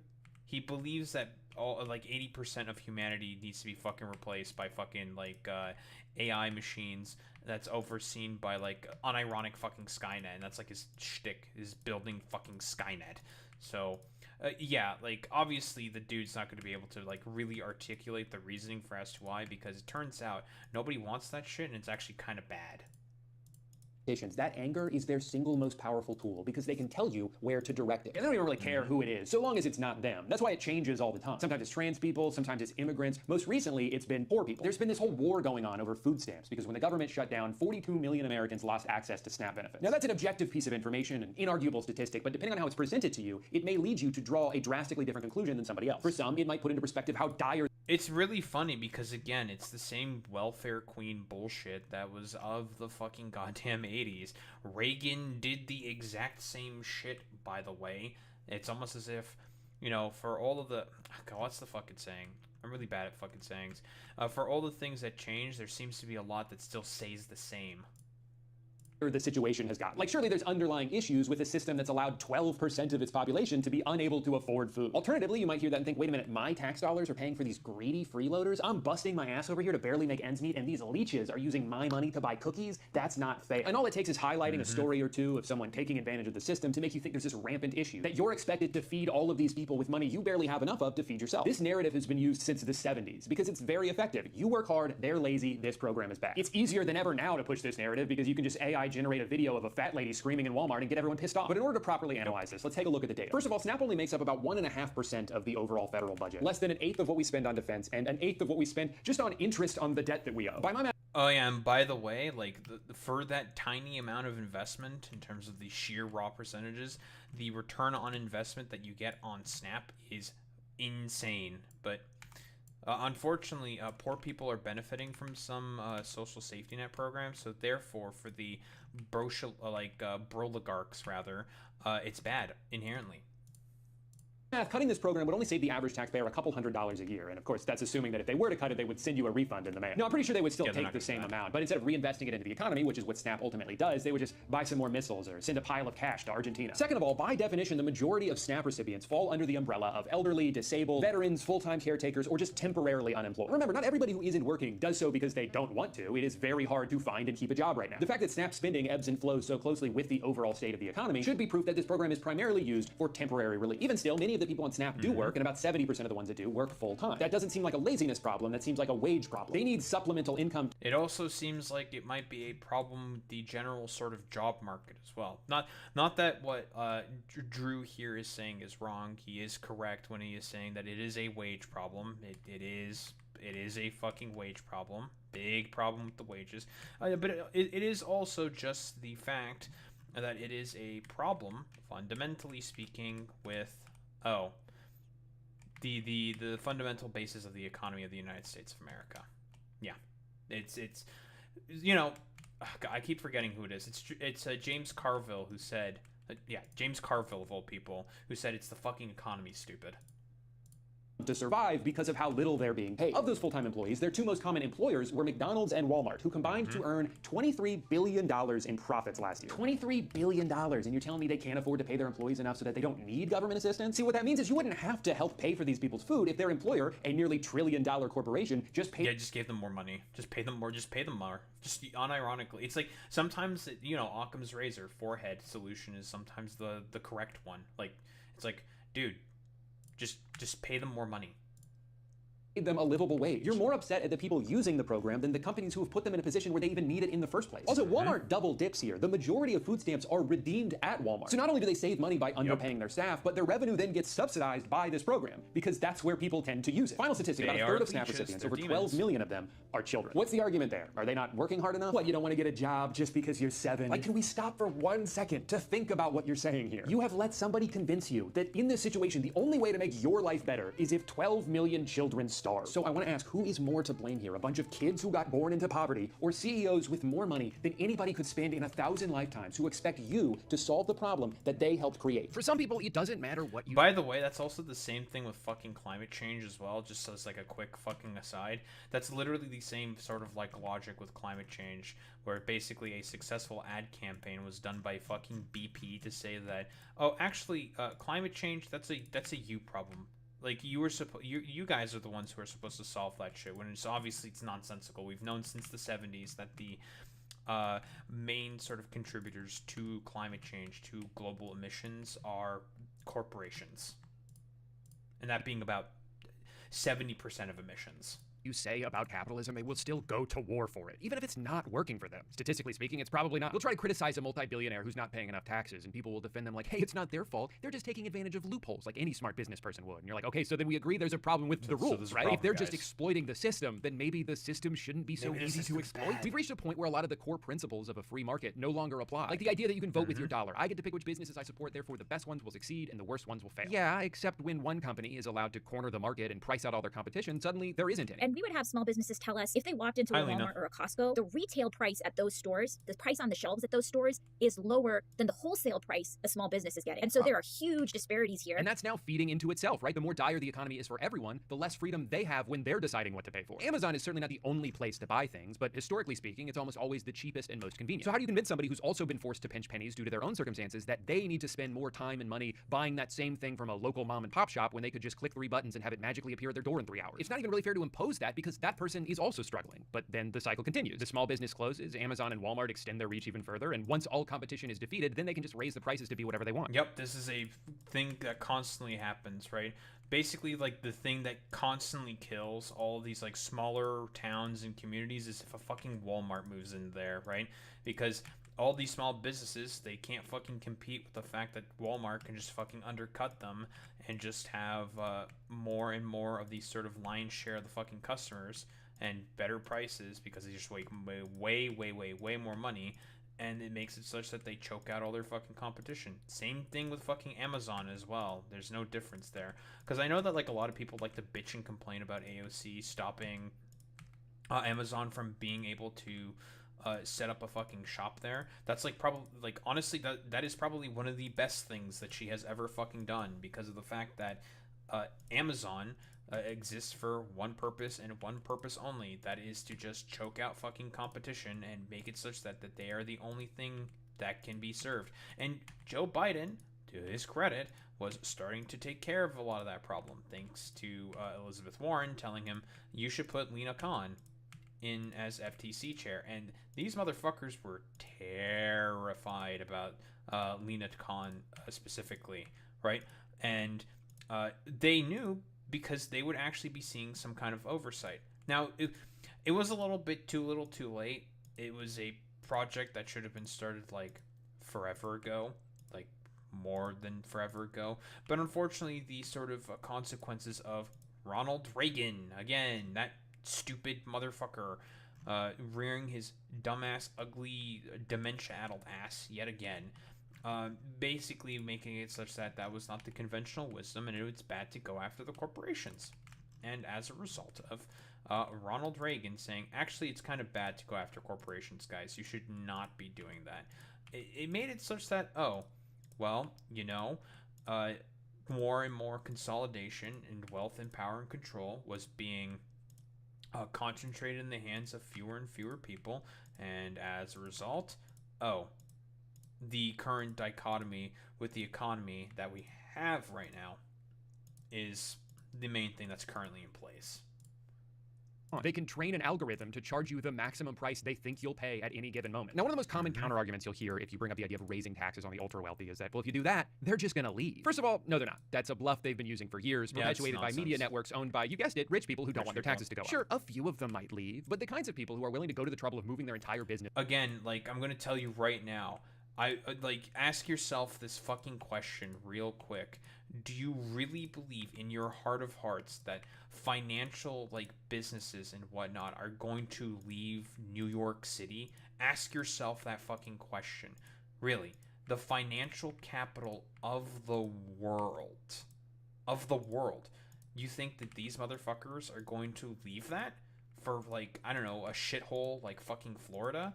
Yeah, okay, dude. Nice meme.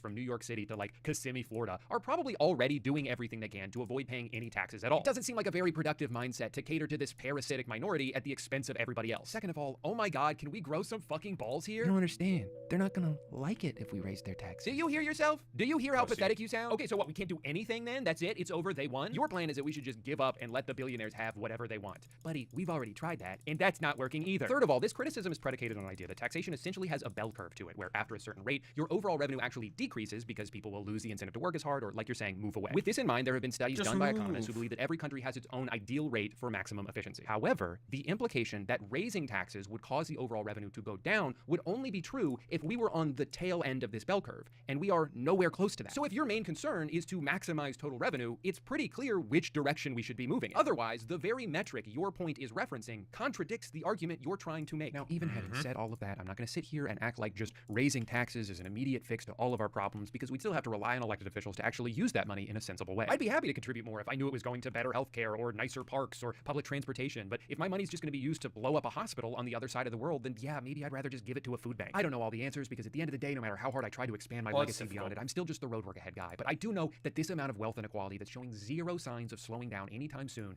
Oh, this is a classic fucking video right here. This wealth inequality in America, where it shows like just how stark the fucking difference is. It honestly, it really is that bad, guys. Is not sustainable. Turns out that actually every single thing in the world becoming a for-profit commodity, from housing to healthcare, is just a way to enrich a few people at the cost of many. And I have to wonder if we've finally reached a point now where the greed has gone too far. That it's now so impossible to ignore that no amount of gaslighting about how the economy is good actually will convince people who are dying because they can't afford to go to the doctor that this is just how life should be. History shows that unfortunately sometimes things have to get worse before they can get better. And if this is what it takes for a return to class solidarity, then I guess at least we're closer to that than we've been in a long time. We just need to put down our phones, set aside our differences for a little bit, and unite on this one issue. They want us divided because they're afraid of how strong we would be if we stood together. Do not fall for it. Now, if you'll excuse me, I need to go argue on Reddit about how Ghost of Yotei is woke because they didn't make the main character hot enough for me. Thank you for watching. That's good. Right, I'm starting to understand why that video is as viral as it is. I mean, pretty much perfectly accurate sort of like takes and criticisms there done by Drew Golden. Like, and I think the most important thing to mention here is that he makes like normie content talking about like pop culture stuff, and he is the one that's bringing up just how bad wealth disparity is currently right now within the United States of America. That's not a good sign for a lot of, well, honestly, the fucking oligarchs. It's not a good thing. It's really bad out there. And broadly speaking, everyone understands that the current sort of dichotomy that we find ourselves under is, it ain't sustainable. No one thinks that this is fucking sustainable. And people, broadly speaking, have had enough. They've had enough of all the failed policies, all the broligarch fucking losers that make everything significantly worse for everyone, and concentrating, as I've been constantly reiterating in this video, more wealth and power under themselves. Right? Like, we are, I think, reaching a potential inflection point where, as Drew himself also mentioned, we are reaching another potential fork in the road. What is going to be the decision of the US government? To help the people or to help the corporations? It's probably going to be help the fucking corporations. Let's be fucking quite honest here, because these people are so ridiculously captured by all of these stupid motherfuckers. And they are stupid motherfuckers. They are so ridiculously fucking captured by these people. It makes it such that it is effectively impossible for the views of the average American to be implemented as policy. And especially, like, besides the infighting that constantly happens in the working class itself. Because of the fact that, let's be quite honest here, they have been so ridiculously propagandized to for the past several decades, saying that, oh, actually everything is like totally fine, it's like totally okay that all these like corporations and rich people are making the amount of money that they do. However, the American people are starting to wake up. I believe it's about 60% of Democrats say that they now have a favorable view of socialism. That is insane. And if the sort of current gentry, the old stupid current defenders of the oligarchy, the neoliberals, the neocons as well, don't make this recognition like, uh-oh, we might have a potential revolution on our hands and it'd be really bad. It's going to all collapse in on itself, and it's going to be a complete disaster for these, well, stupid pieces of shit at the fucking goddamn top. I've said this before, but it truly is becoming a socialism or barbarism moment, where we are currently at the point where it's looking like barbarism is going to be more and more and more likely at this point rather than fucking socialism, because the current sort of people in power are going to do everything, even potentially deploying the fucking National Guard and the army to make sure that this does not come to pass, because currently the gravy train for the people in power is really, really, really good. And to sort of make these sort of current sort of like oligarchy, this attempt to build at a new rich monarchy to be the main thing that stays in power, so then all of these fucking parasites, these incredibly rich pieces of shit, make more and more money under themselves and have more and more power under themselves, because that's the whole point of it. So much so that it's going to be like unironic, like sort of like king making shit. That's how insane everything has gone.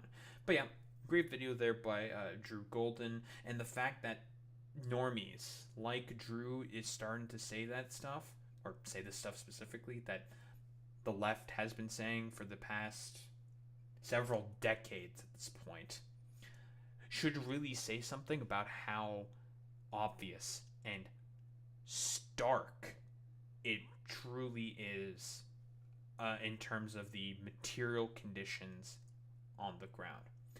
I don't think there's really much else to say besides tax the rich. Otherwise, you're going to have a bunch of really hungry people starting to throw stuff at the ivory towers that these people currently occupy right now. And it's going to only get much, much worse in terms of the sort of general stability of society. So hello, no self. Yes, I was like sort of riffing. How would you tax them? Oh, wealth taxes. You close a bunch of the loopholes, go after Citizens United. You would have to do a lot. There is a lot that has to be done. It has to be a very concerted effort. In order to sort of talk about this.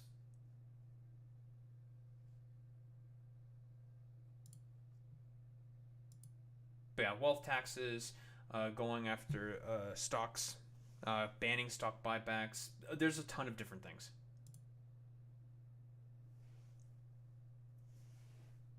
It's fine, Boy Meets Mini.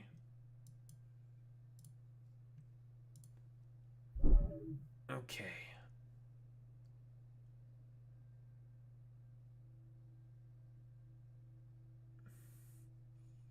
We should do a sortition of which of the top 1,000 richest people in the world gets hanged every year. Many people are saying this.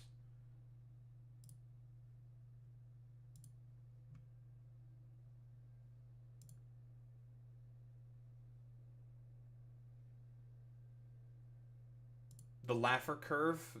You're bringing up the fucking Laffer curve? The Laffer curve is clown shoe shit. Like, unironically, Google the 2012 Kansas experiment, where the Laffer curve was unironically implemented in Kansas under what's the name of the fucking governor of Kansas within 2012? Something. 2012 Kansas experiment. Sam Brownback, right? So Sam Brownback implemented Art Laffer's policies, and I think also hired him as an advisor in 2012 in order to implement the ideas behind the Laffer curve. And the Laffer curve, as we all know, that's the thing with trickle-down economics from Art Laffer. It was such a fucking failure that the Republican legislator had to raise taxes. And it did not last. I think it only lasted about 5 years. It got repealed. Like, mostly repealed in 2017. Like, it was a failure. Kansas had a pretty good educational system. It shit the fucking bed. had pretty decent, like, okay, like, social safety net stuff, shit the bed. Poverty was fucking rampant in the fucking state, and they were forced to basically stop that. Like, it basically caused sharp declines in state revenue. It had budget shortfalls, and also a lot of public services had to be cut. It was a failure, and the Republicans were forced to have to raise taxes in Kansas to largely repeal the stuff about the Art Laffer curve from Governor Sam Brownback. It was a disaster. We already know what the Laffer curve would be when it is implemented, and it fails miserably. It just doesn't work. Because, think about it.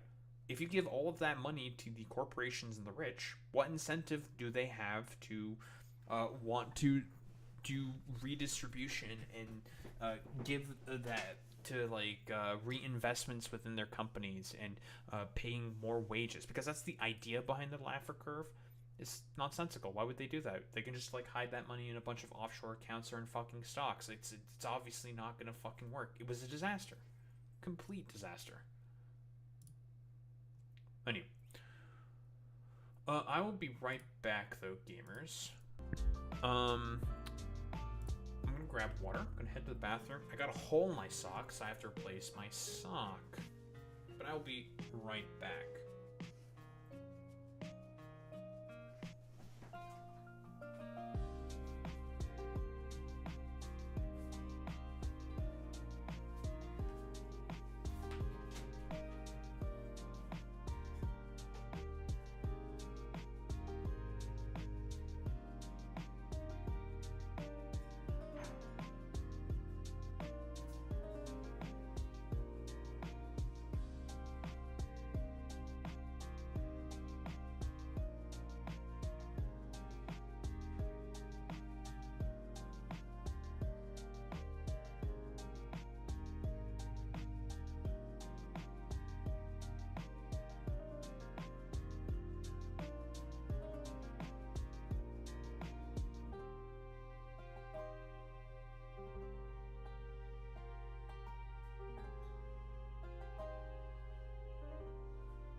Alright.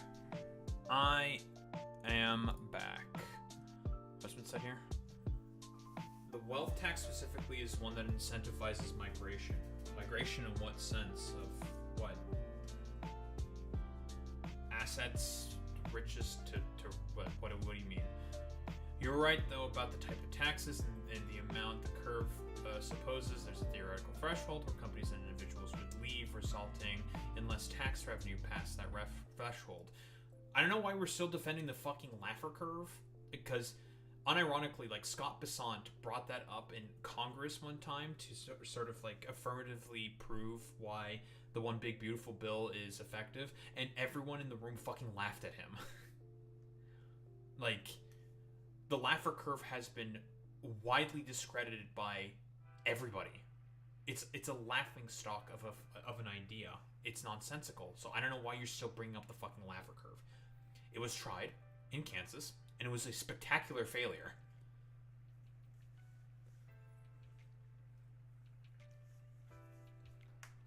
And there's already proposals for wealth taxes, 2 or 3% on, God, what's like Elizabeth Warren's fucking proposal on this? She's the one who specifically talked about a wealth tax. Zohran Mamdani also raising the corporate tax rate. It's raising up the top marginal sort of tax rate as well, back to the levels that it was sort of like pre-depression era and whatnot. There's a ton of sort of like policies here.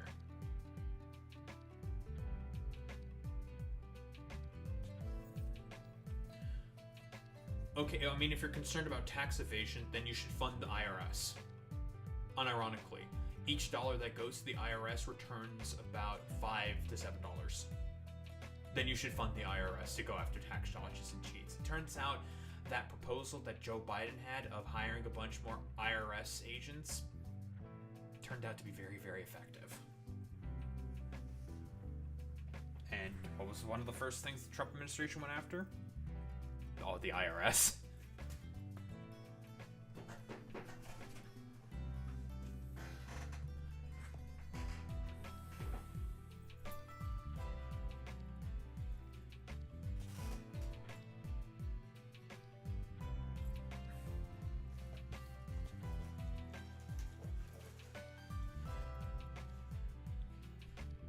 Okay, then, sure. Approve the IRS, implement a bunch of policy to help with the situation, and boom. Boom, bang, bomb. Bob's your uncle. It's Jover. The United States is the largest consumer market on the planet. Why would they move based off of that fact alone? If they move and they don't do business within the United States of America to dodge those fucking taxes, where are they going to sell product to? Largest consumer market on the planet. It's the same thing when all these people say that all these like financial institutions are going to leave New York. They're gonna leave New York. They're gonna leave New York. Okay. Then you have tax proposals that say if you do business within America, you need to pay your fair share of fucking taxes. It's easy.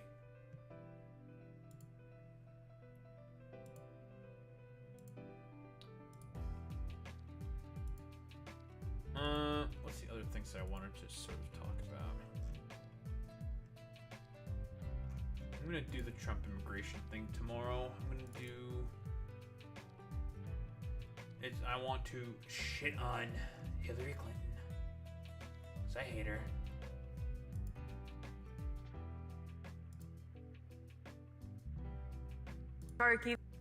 What?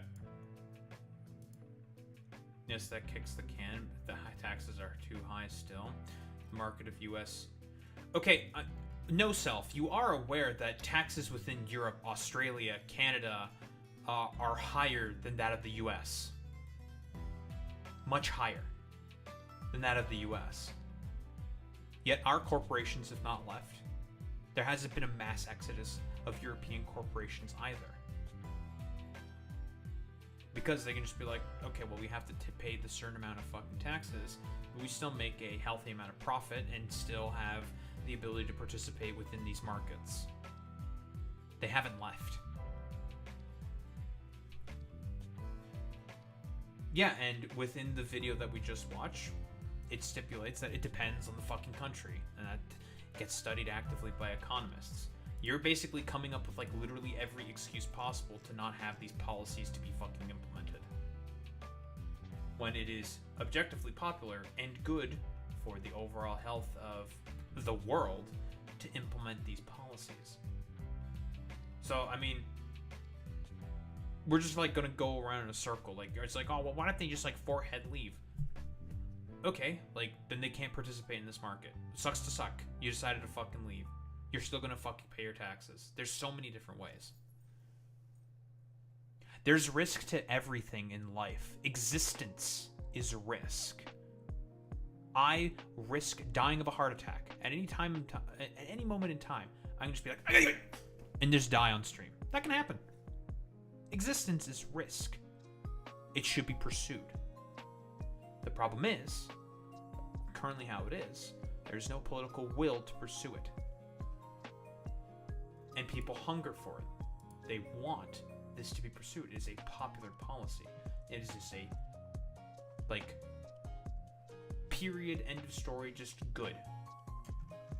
And there's so many differing policies that can be implemented that make it such that, well, the wealth taxes, like Alex is saying, like penalties for leaving, make it hard to move wealth across countries, because open borders already exists on the planet. It's just if you have a lot of money. There's open borders for fucking money. You put some fucking policy that make it such that there isn't open borders for money, then you're gonna see a lot of these rich people start changing their fucking tunes.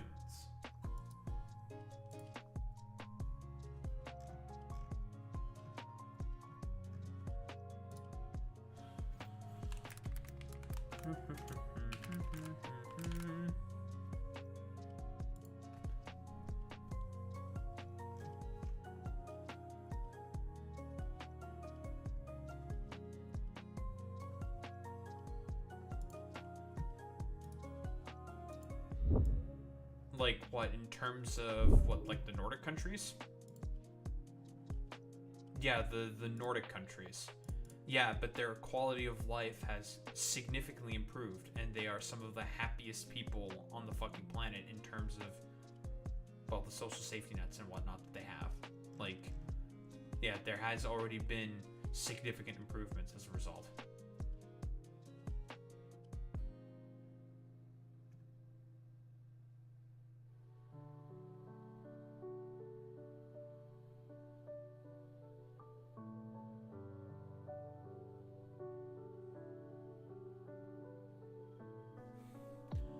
They have not been a representative democracy with states.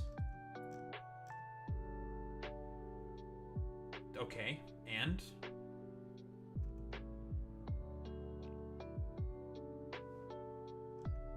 Almost as if there's a fundamental problem with how the Constitution and the founding of America is, and a lot of that is to blame on the founding fathers.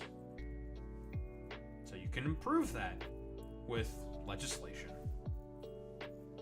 Guys, it turns out those all-wise founding fathers were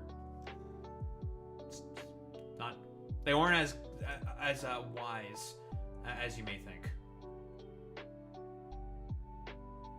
Almost as if they mostly wrote the Constitution to benefit wealthy English aristocrats, which they were.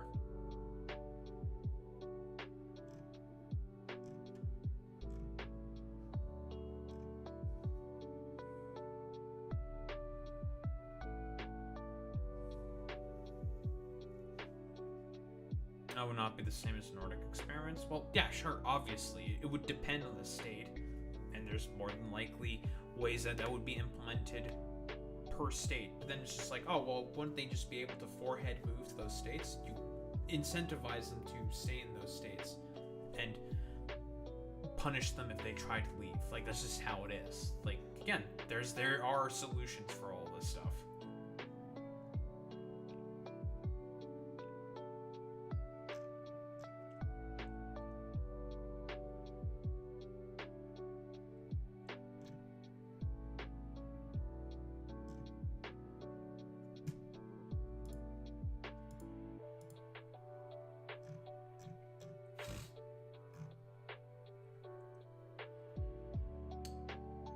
Dawn of War 4. There's a trailer for Dawn of War 4, and we had the lion appear in the trailer. That's pretty cool. Yep, which is why the first thing you need to get rid of is Citizen United and Bucky v. Vallejo. And make it such that corporations cannot use money as free speech. That should be made illegal. That corporations should not be able to lobby for their interests. Can we ever change this? Challenge in the Supreme Court, but there has to be political will. It'll be tough, but there has to be the political will to be able to do it. The only party that's going to be able to potentially do something like that is the Democrats.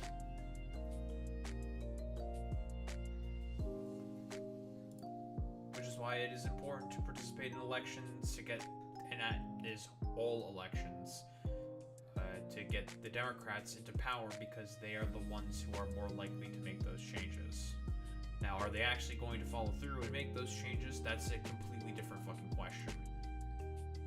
I would be kind of 70-30 on that one, with the 30% that they might do it. So. But 30% is better than 0% under the fucking Republican Party. So, because I mean, there are people who have within the Democratic fucking Party who have talked about wanting to get rid of fucking Citizens United. So.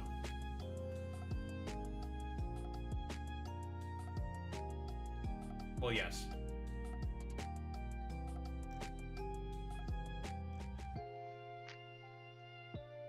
The Republican Supreme Court is a big, big problem.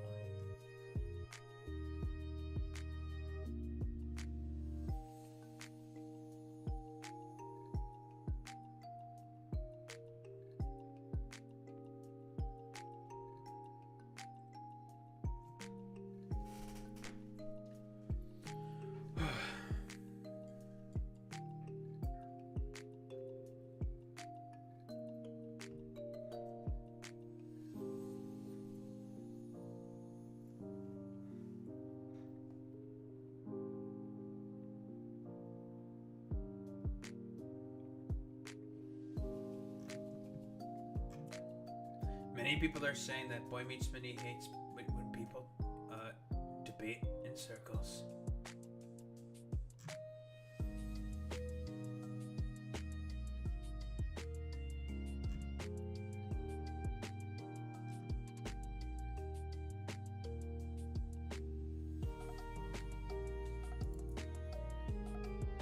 Okay, I think I have everything that I'm looking for. Shut.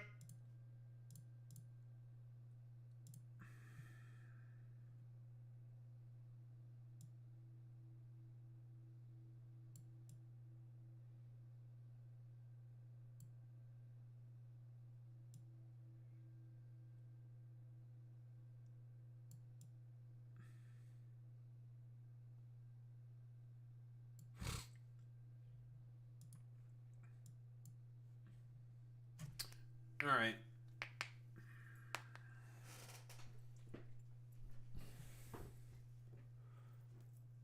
Let's get started with this bullshit. Guys, it turns out that everything in terms of the shitification of the internet is getting worse. The fact that CNN, and this is like something I've been noticing with Harry Emden, he's been talking about like prediction markets and using that to like represent actual fucking polling from fucking Kalshi of all places. So yeah, for those who don't know, Kalshi is honestly like illegal, but illegal because there's a bunch of fucking loopholes with gambling law within the United States of America. Illegal sort of betting market where basically you can just kind of make a bet on almost anything. In terms of politics, in terms of now sports as well. Sports gambling, like with your DraftKings and shit like that. Everyone knows how bad that shit is in particular. Even like the sports networks themselves have their own sort of like in-network sort of like sports gambling apps. And basically like the economy right now is basically sort of deteriorating into just a giant fucking casino where you pull the lever and maybe you get lucky. But even if you get lucky a bunch of times, you make a bunch of good bets. And CoffeeZilla's video is really, really good and goes into this. I would highly recommend watching CoffeeZilla's video talking about how basically everything is like forehead gambling, more or less. Even if you were like really good at gambling, these websites will, not websites, but applications rather, will stop you from putting bets because it turns out you're winning too much against the house, and the house doesn't like that, so they're going to stop you. And sometimes, and I've seen like reports of this before, if the payout is like a really, really big payout, sometimes these these applications, these companies will not pay it out, not sometimes not in full or at all, which is obviously very, very fucking illegal because we all know what the point of this is. The exact purpose of this is for one reason and one reason only. These people just want to have all the fucking money in the world in order to be able to consolidate more power and control under themselves. That's like always the overall gist of it. And they're doing it through some of the most scummiest, scammiest fucking ways on the planet, and that is through fucking gambling on literally anything. Like, for example, like, you can just, like, gamble on, I don't know, like, the margin of victory that a particular candidate has in, like, a fucking race, and you can make, like, huge bets based off of that. I think there was, like, one in Majority Report has specifically talked about this one, is there was a bet for if the Majority Report was taking money from the Kamala Harris campaign or something, and did, like, ad reads for them, even though they have said consistently on their programs, like, we've gotten, like, no money, man. Like, why is there a fucking bet on all this shit? But people still fucking bet on it because, like, not the Majority Report, but the TYT for some reason just, like, brought it up sort of offhandedly, because it turns out that those guys are also sponsored by one of those stupid fucking political betting apps, that being fucking Polymarket, the sort of, like, progenitor of all this insanity, where basically everything is not about actually making products, but just having, like, financial districts within your fucking company in order to fully optimize the best way to fucking gamble on the sort of slot machine that the current economy is right now. It's complete fucking bullshit. But why don't we get to here? The co-founder of Kalshi, the long-term vision is to financialize everything and create a tradable asset out of any difference in opinion. Mark Fisher, give me fucking strength. This is capitalist realism to a fucking T. This is the byproduct of the hyper-commodification and hyper-commodified sort of society that we live under right now. My man is rolling over in his grave. And I've talked about the sort of commodification of social interactions. And this is exactly what this is, where basically everything that is possible to be financialized is to be financialized, is to be commodified.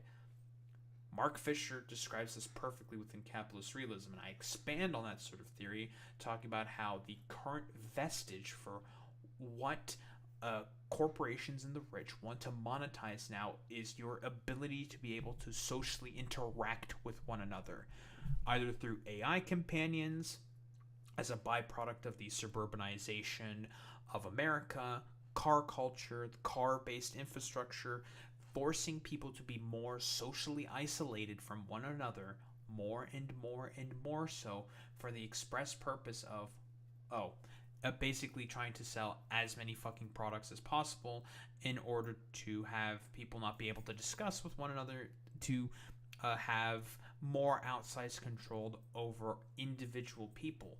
Because if people were to band together and just be like, oh, whatever, forehead sort of band together to try to, like, stop any of this, everyone's, like, so divided and is constantly arguing with one another consistently for a very, very fucking long time, and is making it such that they can't present a united front for all the very small minority of oligarchs and rich people, for while they continue basically robbing the fucking taxpayer of their hard-earned fucking money, and continuing the sort of concentration of more power and wealth under themselves. For what purpose exactly? I don't know. To leave the planet Earth and let everyone else fucking rot. Unironically. It's not been over the past 35 years, no self. It's been much longer than that. I would argue that it's been for the past century, ever since the fucking New Deal got implemented. And after World War II was when this really started kicking into gear. And it all started, like I said before, with suburbanization and car infrastructure being implemented during the time of the 50s. But anywho, what do we have here from this interview? Mark, you've mentioned multiple times that you think prediction markets will be bigger than the stock market. What is it going to take to become a $1 trillion asset class? It's pretty much already like a close to 100 billion a year asset class, right? Like, it's pretty easy to imagine a 10x from here. Like, we haven't even started. It's been a year. Oh, by the way, like, this is something that all these charlatans do consistently. They'll, like, hype up something so it spurs on, like, further investment. It's the same shit that happens with fucking AI as well, where they're just like, yeah, dude, like, if you just continue investing in our product more and more and keep giving us, like, way, way more power and control, yeah, fuck it, why not? Like, we're just going to have to do everything possible in order to invest in this, because we'll totally get like some form of payout eventually, and just fuck the workers. Who gives a fuck about those guys? Fuck the people who need to consume our products. We are getting our fucking get rich quick scheme, our infinite money growth tree, which doesn't actually fucking exist. And who cares about damn all the fucking consequences? There's fucking money to be made. It's genuinely fucking insane. Like, the fact that these motherfuckers are just willing to be like, you know what? Instead of, because this is again meant to help to divide people more and more so. Like, because think about it for like 3 seconds. How fucking stressed would you constantly be if you had to put like a bet on and you put like a pretty like sizable bet or whatever, like, I don't know, a couple $100 or something. That's just gonna like really stress people out and not make them like really sociable or interactable with like people, right? Like, because they're going to be really stressed about the potential like outcome of that bet, and also not to mention all of the further addiction that this also sort of feeds into. You know, there's like the meme about how this is the American century of humiliation, where with China it was because of opioids epidemics, but now with America, instead of opioids, it's, well, even though America already had like an opioid epidemic, it still does to this day. It's now a fucking gambling epidemic where everyone's just going to be constantly betting on whatever fuck shit. Meanwhile, doing their like, I don't know, like barely slop job in order to reinvest all that like money they make from their slop job, instead of like investing in their future and being able to pay their bills and their rent or whatnot.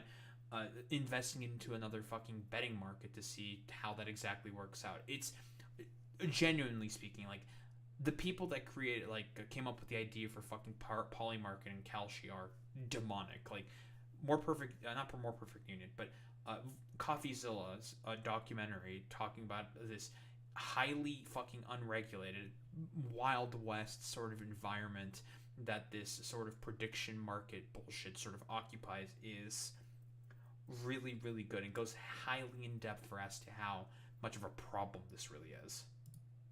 Here, I think a very large number of people care. Oh, I'm sure. Much larger than traditional markets. And I think retail as a pie has just been growing in the US, and I think it's going to keep growing. It's growing in the stock market, but it's growing outside of the stock market.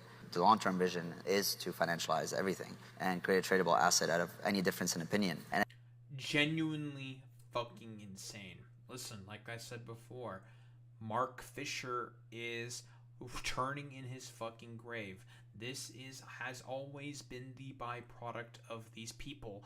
They want to do everything possible, and I mean everything possible, in order to financialize and commodify every single aspect of life possible.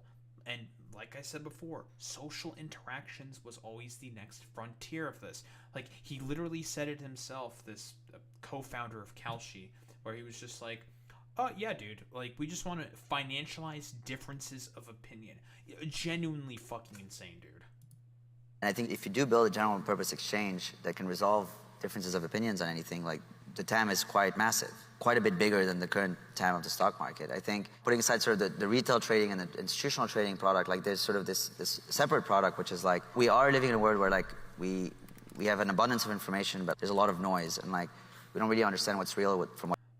There's a lot of noise, buddy. You fucking contribute to all of the sort of noise that's being contributed, especially with like all these fucking AI companies contributing most of the noise. I think like there's like a statistic out there saying that most of the news that gets consumed by a bunch of people, it's like 60% of it is like AI videos, which is really, really bad for a lot of various reasons. I don't think we have to like go too hyper in depth into detail for as to why that is really, really bad, because there's a lot of like bullshit out there, and a lot of like dumb fucking idiots who aren't able to discern reality anymore because of a lot of things that I've talked about before. The death of education within the United States of America, the death of critical thinking, and the death of subjectivity, where people basically are wholeheartedly incapable of sort of like fitting into another person's shoes and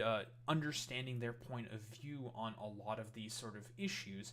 And like I said before, death of education and critical thinking also significantly play into this with the death of subjectivity, because it makes it such that people will stake their sort of like place into the ground and not fucking move from it under any sort of circumstance, which is just not going to be conducive on being able to progress forward. But that's totally fine for a lot of these like betting market weirdos and AI sort of like slop creation enthusiasts, I suppose, that just create all this like fucking dog shit with AI. It makes it such that people are consistently fucking fighting with one another and not focusing on the real problems, and that's what the CEO's on top. Oh, 1000% Boy Meets Mini. And they're not very fucking bright or intelligent about it. Have you seen like Curtis Yarvin speak? Have you seen like Alex Karp or Elon Musk? These people are fucking dunces. They're idiots. They're very fucking stupid. And like, generally speaking, like the sort of like attitude with like rich people is that they are very, very sort of like auteur and sort of like cultured and principled. No, they're fucking not. It's fucking bullshit. Like, that's completely fucking nonsensical. It's stupid, right? And it's a broader sort of byproduct for the, well, lack of regulation that exists within these sort of emerging markets. And that's the biggest problem. And we all know about how much of a dinosaur Congress is on purpose. Thank you, founding fathers in the Republican Party, for making it such that that's the case. It makes it such that a lot of these like charlatans and freaks are able to make a fucking killing and concentrate more wealth and power on themselves, and just basically make it worse for everyone else. It's just so fucking stupid. What's not, and prediction markets are an antidote to that. They do a very, very good job at distilling information and surfacing truth to people. And you're seeing this sort of massive shift where like people are using them whenever they think about questions about the future, you know, whenever they're debating about anything. And I think that trajectory is going to keep going. That's a new consumer habit that I don't think is going to be undone.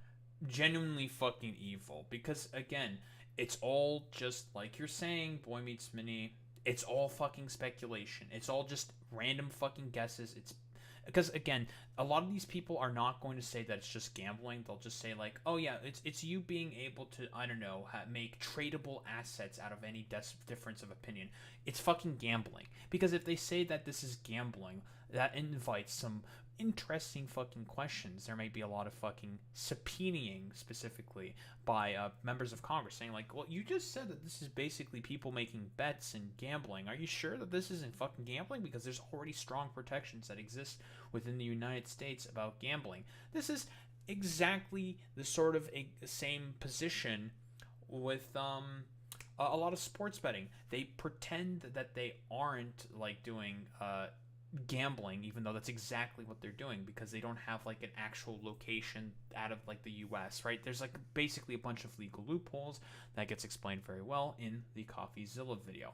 It's all just a bunch of like speculative bullshit where people are just like making bets on stuff. Whereas the gambling, though, it's extremely obvious. Like you're placing a bet on if an outcome is going to be true or not. That is by definition gambling. No self. Like that's it. You are like in the example I provided before. There are bets, and this is actually the example CoffeeZilla uses. It was a bet that in a meeting that Zelensky was going to have with like the sort of the outcome doesn't matter. We're talking about the nature of the applications. It doesn't really matter. Basically, like if Zelensky, this is the example CoffeeZilla uses, if Zelensky was going to wear a suit jacket or like some kind of a suit instead for this one particular meeting, right?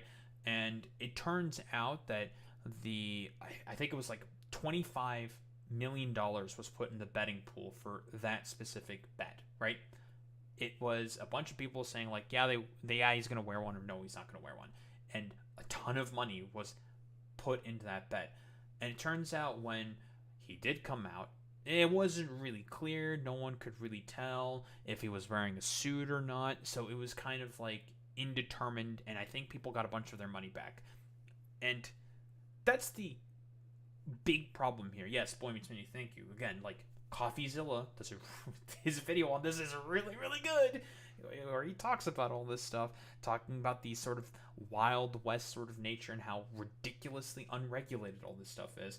The fact that people are being allowed to just make bets on like whatever for the sort of expected outcome of like maybe getting a fucking payout for this, but generally speaking, that's not really what's going to happen. House typically wins there, is the main issue here. The fact that you can just make a bet on all this stuff is the biggest issue, and it's contributing to the, like I've mentioned before, the further social isolation and the monetization of sort of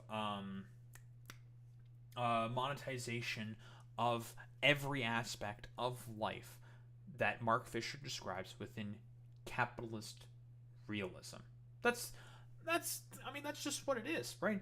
Like these corporate, like there's a book that I like to refer to. It's called Feed, and the basic premise of the book is that humans are cybernetically enhanced. It's kind of like a cyberpunk dystopia, and everyone has like a bunch of chips, microchips in their head that project ads into their fucking brains, and it makes them want to buy stuff and dream ads. Like unironically, while people are sleeping, there's ads being played in their fucking brain. Yes, Feed by M.T. Anderson. Thank you, Boy Meets Vinny. It's a very good book. Talking about the sort of problems with this. And if there was someone, hypothetically speaking, that was too poor to be able to afford all of these enhancements, it makes it such that they're not able to participate within society, which is the main biggest problems with a lot of these systems that these fucking oligarchs, your tech CEOs, and people like the co-founder of Kalshi want to essentially build. They want to just basically concentrate more and more wealth under themselves in order to be able to have the sort of financialization of everything possible. Everything fucking possible. In order to be able to sort of have more and outsized control under themselves and have all the fucking money in the universe. Because again, like I said before, these people are simply speaking just basically just want one thing only, and that is maintenance of systems of hierarchy and control all under themselves. Like, I mean, all these like stupid like oligarchs listen to Curtis Yarvin, where he's just like, I just want a monarchy with like really rich people, and we hate like democracy. And all these like stupid tech oligarchs are just like, yes, I do think that this shit should probably just be banned outright. Yeah, prediction markets, ban them, absolutely, 1000%. It's going to be hard to do that because, of course, there's going to be lawsuits. There is going to also be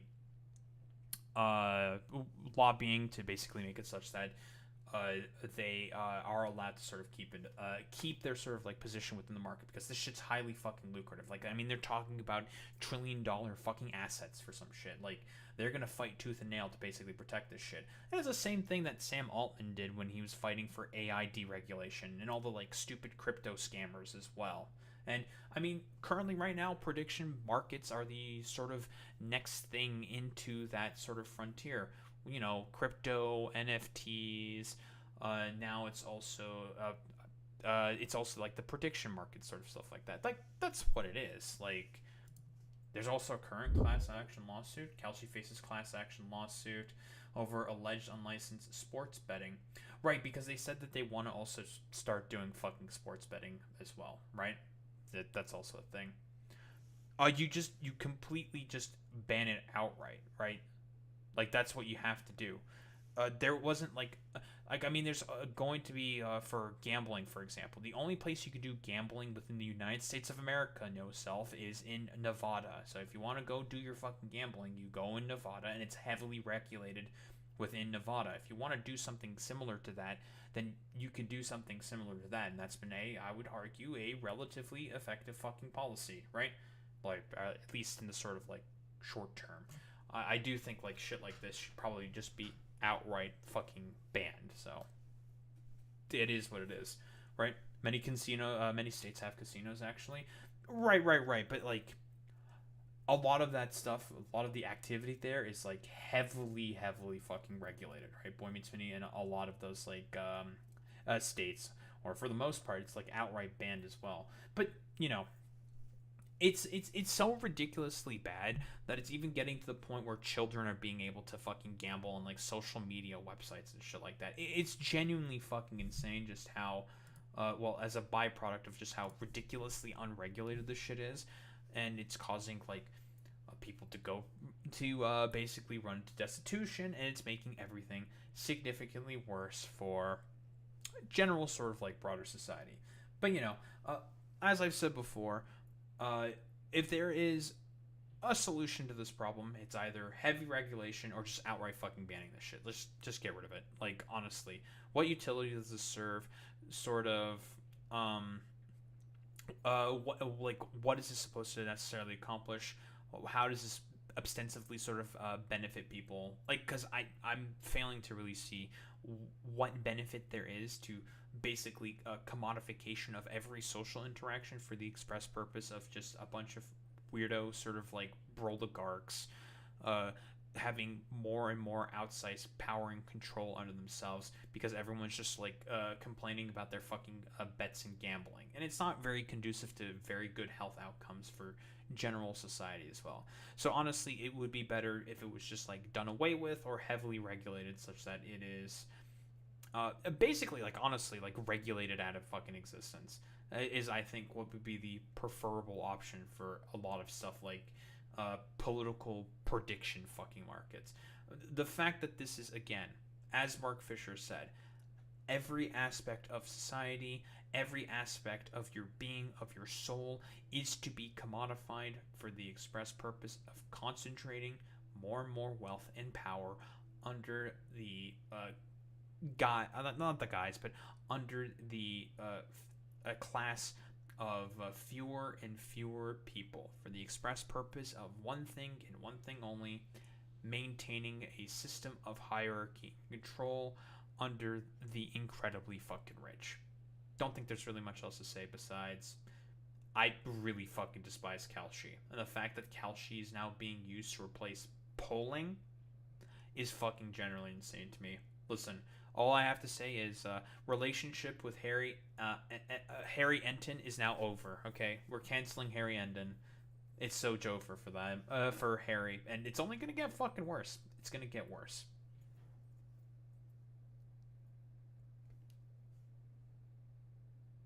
Kalshi backtracks on student ambassador program after backlash. Oh yeah, dude. Why the fuck do they have a student ambassador program? That's fucking insane, dude.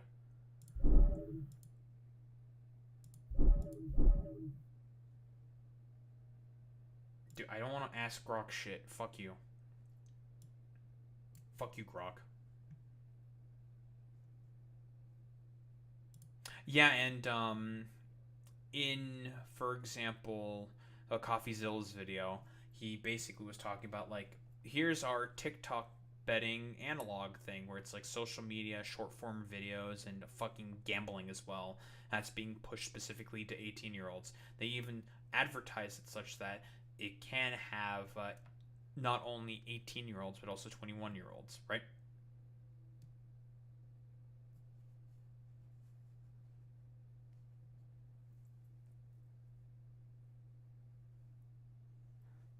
I mean, stocks are also basically just gambling as well.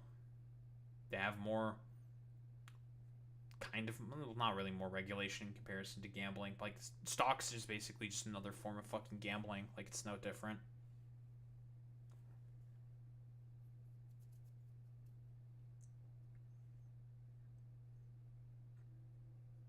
Well, it's not really exactly the same because it's a little different, sort of like the mechanisms. Whereas with gambling, there's a lot less regulations in comparison to stock trading as well, but you know what I mean.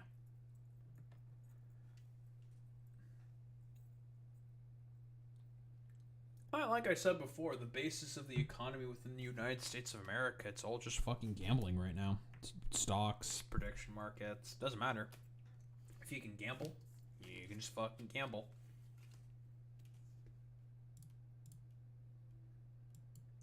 Oh boy, Hillary Clinton.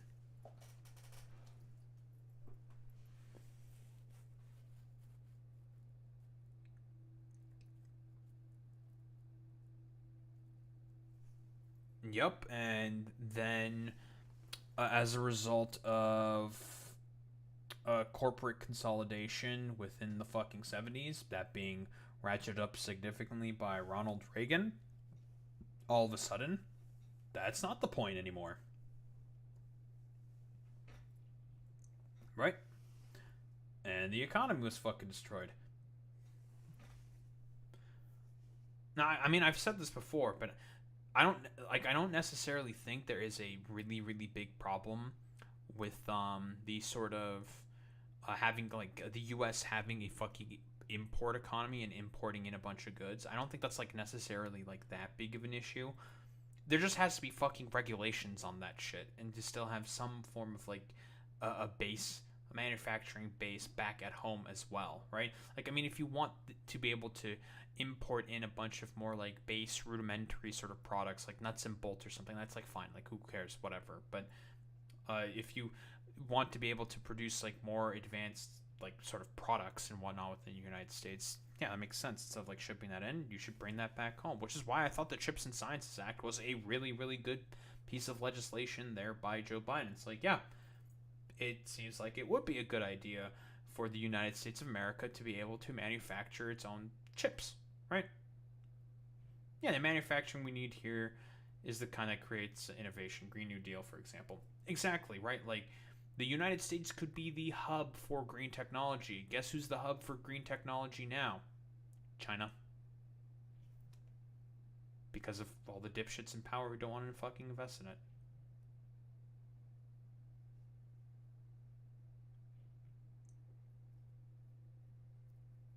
How would you disentangle all this without banning investing in stocks or crypto or speculative proposals? What's the fucking policy into all of this? Well, first off, there should be significantly amount of controls for as to how much people can basically put bets on that shit, right? That's a way to to tackle it as well. There's also other ways, like, because honestly, it really depends. I think crypto could be fucking banned, like crypto stock trading. I don't think like cryptocurrency stuff, rather, I think should be just outright fucking banned. I don't think there should be stuff like Ethereum and stuff. Crypto as a technology has a couple of interesting applications, like saying security stuff, but cryptocurrency basically like functions and does nothing. China banned cryptocurrencies, and that was like a significant boom, specifically in terms of the GPU market, because the reason why a bunch of GPUs were really expensive during COVID was, besides the fact there was COVID, but a bunch of like Chinese like Bitcoin miners were buying up every fucking GPU on the fucking market in order to do Bitcoin fucking mining. That shit got banned within China, and as a result, there we go. Very cool. But China also does not have voluntary stock investment. I'm okay with that. Yeah. I don't think that the fucking basis of the economy should be fucking stocks. It should be significantly curtailed.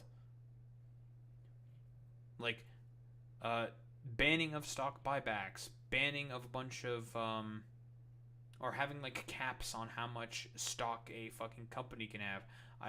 The basis of the economy should be, you know, people being able to barter and fucking trade with one another. With like between like nation states and shit like that. That should be the main basis of economic activity. The ability to produce products and exchange them with one another.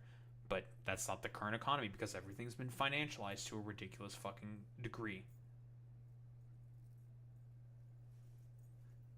Okay. Sure. I think I've said this before, but nothing is straightforward. It doesn't matter. Nothing is fucking straightforward.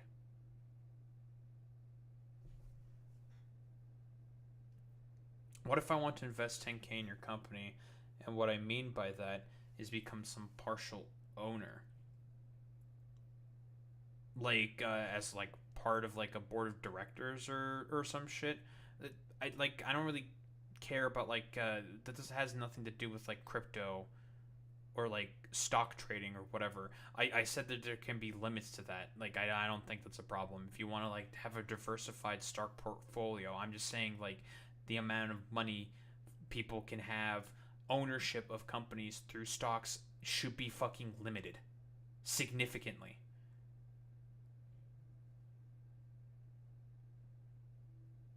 Did I say anywhere that any company like that everyone should just be banned from doing like stock trading? No, I said it should be significantly fucking limited.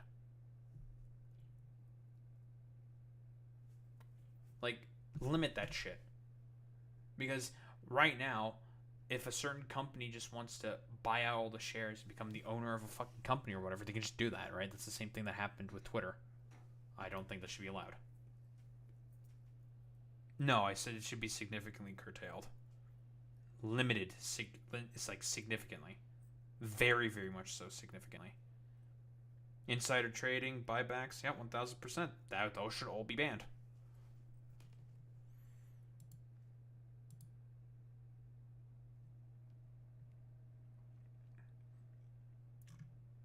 Like, eventually, like, stocks should be completely and utterly banned. It's just that we don't necessarily have the ability to be able to do that right now.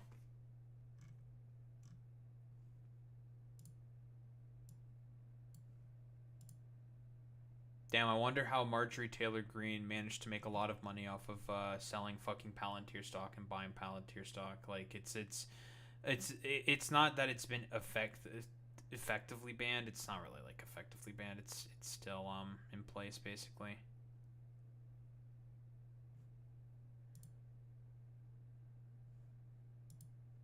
Like, it was the most like prominent sort of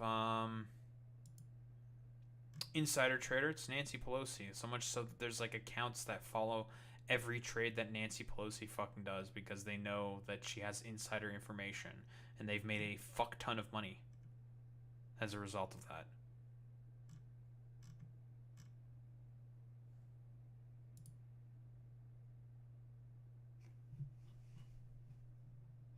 Just because something is done doesn't mean it is legal, but yeah, there is corruption. Yeah, there's corruption, and there should be consequences for that. Banning it, jail, I don't care. Get rid of them. They don't deserve to fucking serve, because are they actually interested in serving their constituents and the American people, or just making a bunch of money off of stock like stock trades, insider fucking trading?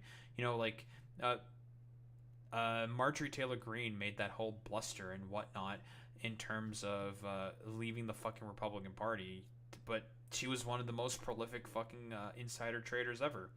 She went from like just owning like a construction business and having like a couple of $100,000s to her name in terms of wealth, and now she's leaving Congress a multimillionaire. Like her net worth is at like $25 fucking million. Why? Insider fucking trading. And there's an infamous example of this where she bought a bunch of like Palantir stock before it soared through the fucking roof.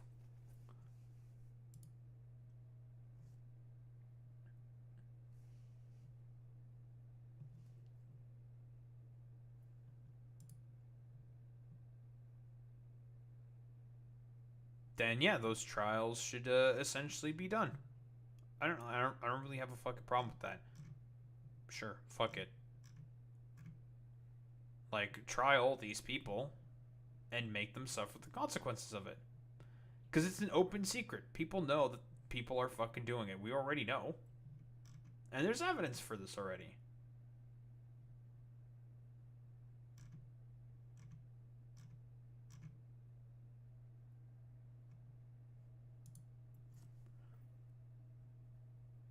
Exactly. Good luck doing it, because unfortunately money is the only thing that talks. That's it.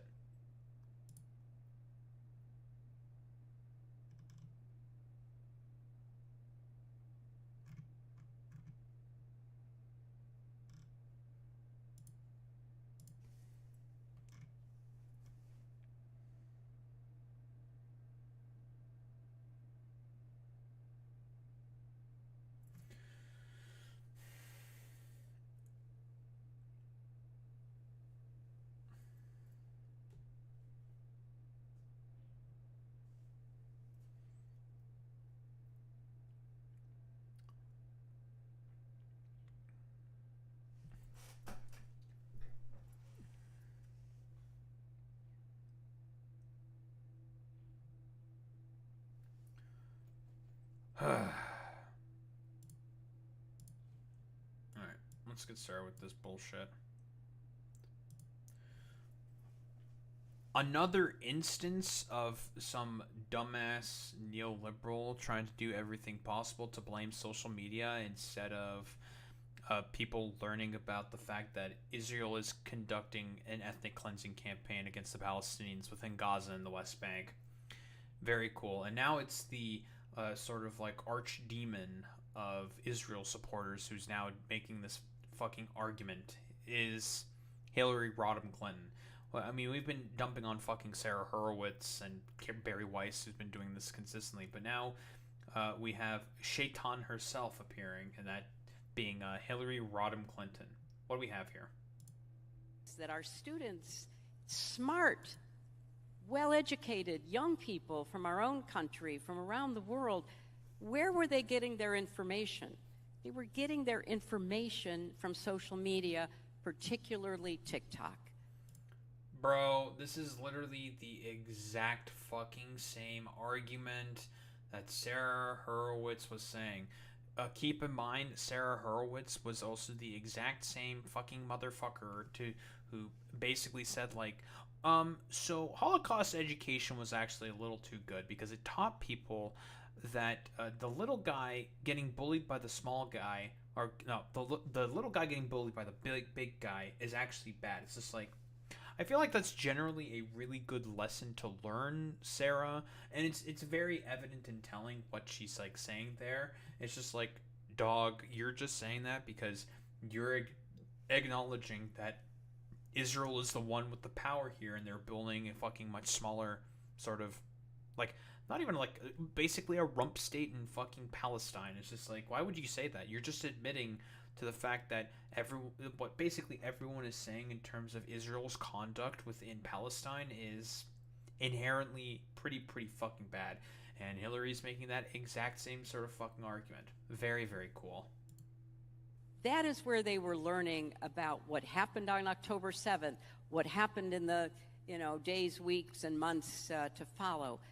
That's I don't know, man. Like, listen. Hello, IDF, this is your lawyer speaking. You guys should keep posting fucking TikTok videos of you running around in a fucking tank talking about how you're going to start shooting a bunch of innocent children and Palestinians within Gaza, and then like running around and blown up Palestinian homes, like pillaging and fucking looting the sort of like items left behind by the fleeing Palestinians. That's going to be like really conducive at being able to ingratiate yourself to the fucking populace that you need in order to be able to continue maintaining the fucking ethno-state you're trying to build. That, hey, IDF, you guys should keep posting those fucking goddamn videos. serious problem. It's a serious problem for democracy, whether it's Israel or the United States, and it's a serious problem for our young people. The fucking bullshit. Like, what? So what do you want exactly then? People to just be banned off of fucking social media and not be able to engage with certain aspects of information that may provide counter narratives to the legacy media that you essentially want people to be fucking listening to, because that's what Hillary, Sarah Horowitz, Barry Weiss, and all these fucking Zionists want. They know that they've lost the propaganda war. Amongst Democrats, it is a pretty much 90-10 issue for the United States to stop offering support to the genocidal entity that is known as fucking Israel, for the Democrats to stop providing support to them. And there has been movement, there's been votes talking about people not wanting to give bombs and weapons to Israel. It's not the entirety of the party, and it's wholeheartedly disqualifying that it is not the whole entirety of the fucking party. Looking at you, Chuck Schumer, your complete utter fucking failures of, I'm just here to make the left pro-Israel. The left has to be for Israel. Well, I love Israel and the Baileys. The Baileys told me to support Israel, so I have to support Israel. Very, very good. Good job, Chuck Schumer. Another complete, utter political failure under your belt, because you are an incredibly, pathetic fucking Senate leader who just wants to like simp for honestly a Holocaust state. It's complete crazy. Oh, 1000% no self. There is no other way for Israel to stop any of this unless there is and I've said this before, everyone across the fucking planet has to lead an international coalition to occupy the fucking state of Israel for at the very least 2 generations and force reintegration. It's the same thing that the US did during the 50s when they decided to stop fucking segregation policies.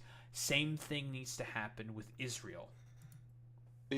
And it was frankly shocking to me how little the students we were encountering, not only in this class we teach, which is a very large class, international relations about crisis decision making, but students more generally. And that's why I mentioned the social media piece of it, because when you would try to talk to them to engage in some kind of reasonable discussion, it was very difficult because... Bro, what reasonable discussion can you fucking have with what is very obviously playing out in the mind's eyes of everyone across the planet? Children being starved and bombed to shit, Hillary, and constant sort of flagrants and breaking of international fucking law. And for whatever reason, all these liberals pretend to be purveyors and enthusiasts of international law and wanting to follow international fucking law. And then if Israel starts doing breaking any of that, oh, that standard all of a sudden just fucking melts away. Yeah, dude, people have no idea about the historical context that have led Israel to being like this. Okay, bro, nice meme. Because they did not know history, they had very little context. Oh, and what they were being told on social media was not just one-sided, it was pure propaganda. Propaganda from who? What, the fucking Iranians or something? Is that the fuck? Because that's the argument that the fucking Trump administration uses. If there is one thing that there's a uniparty on, it's fucking giving more bombs and money to Israel, which is becoming more and more unpopular by the fucking second. People have had enough. Like that fucking ceasefire that Trump negotiated. Yeah, what ceasefire? Complete fucking farcical nonsense. People are just sick and fucking tired of all of the bullshit that is coming out of this like genocidal fucking entity, which is in a seemingly a fucking suicide pact with the United States of America. And so when you think about how to tell Israel's story, and it's important, it's not just looking internally, it's looking externally, and particularly looking at young people, because, you know, it's not just the usual... And guess what? Fucking Benjamin Netanyahu tried doing that shit by going on a bunch of these like fucking bro podcasts, and their fucking audiences got massive fucking pushback, or they got massive fucking pushback for doing that shit. The Nelk boys, like everyone was shitting on them for basically giving Benjamin Netanyahu to spew a bunch of fucking bullshit. Now, obviously, that's gonna be a more right-leaning audience. The basis for this is not for Palestinian emancipation in terms of their sort of anti-Zionist views, but more so because they're anti-Semitic, which is why it is extremely dangerous and bad for the conflation of Judaism and Zionism, one being, of course, a religious and a cultural affiliation, the other being an ethno-nationalist ideology, with the express purpose of basically ethnically cleansing everyone out of Palestine in order to make a Jewish fucking ethno-state. But, you know, I digress. It might make a lot of sense that people are not going to be particularly happy about that fucking state of affairs. Suspects, it is a lot of young Jewish Americans who don't know the history and don't understand. Get the fuck out of here with this incredibly fucking snooty fucking bullshit. What do you fucking know in terms of these people, what they've been taught? Like, you have no fucking idea. You don't know. Have you read the fucking Torah? Have you been to fucking Jewish school or whatever the fuck they call it? No, the fuck you haven't. No, you didn't whatsoever. Complete fucking nonsense. And this is incredibly anti-Semitic coming from her. Because, again, for her, all that fucking Hillary Clinton cares about, this fucking shaitan, this demon, all she fundamentally cares about is just maintaining that exact same sort of apartheid state for the express purpose of the United States of America to be able to project more power within the region. That's literally it. Even though honestly, the jig is fucking up on that specifically, like, because people have had enough with all of the whining and bitching and complaining from all these, like, stupid fucking Zionist freaks. And people are looking more and more to the history and are getting more and more educated on this. And that is what these motherfuckers are constantly fucking afraid of. People understanding what the sort of basis for the fucking genocide of Palestinians within Israel fucking Palestine has all been based off of. Oh, a fucking basically a declaration by an incredibly sort of anti-Semitic fucking Lord Balfour, who just wanted to basically kick a bunch of Jews out of England and just send them over to Israel instead. That's what it was always all about. And listen, Zionists love working together with fucking anti-Semites because, again, for them it is all about the ethnic cleansing of first order principle. Eric, I was talking to Condi Rice, and she said in an interview that I did after the 20-point plan came out, she and I were on CBS. That, by the way, basically didn't even last about a week and a half. The 21-point plan. Obviously that shit was never going to fucking work out. Like, complete fucking bullshit. And she said, when people were chanting from the river to the sea, she would ask the students what river, what sea. They didn't know.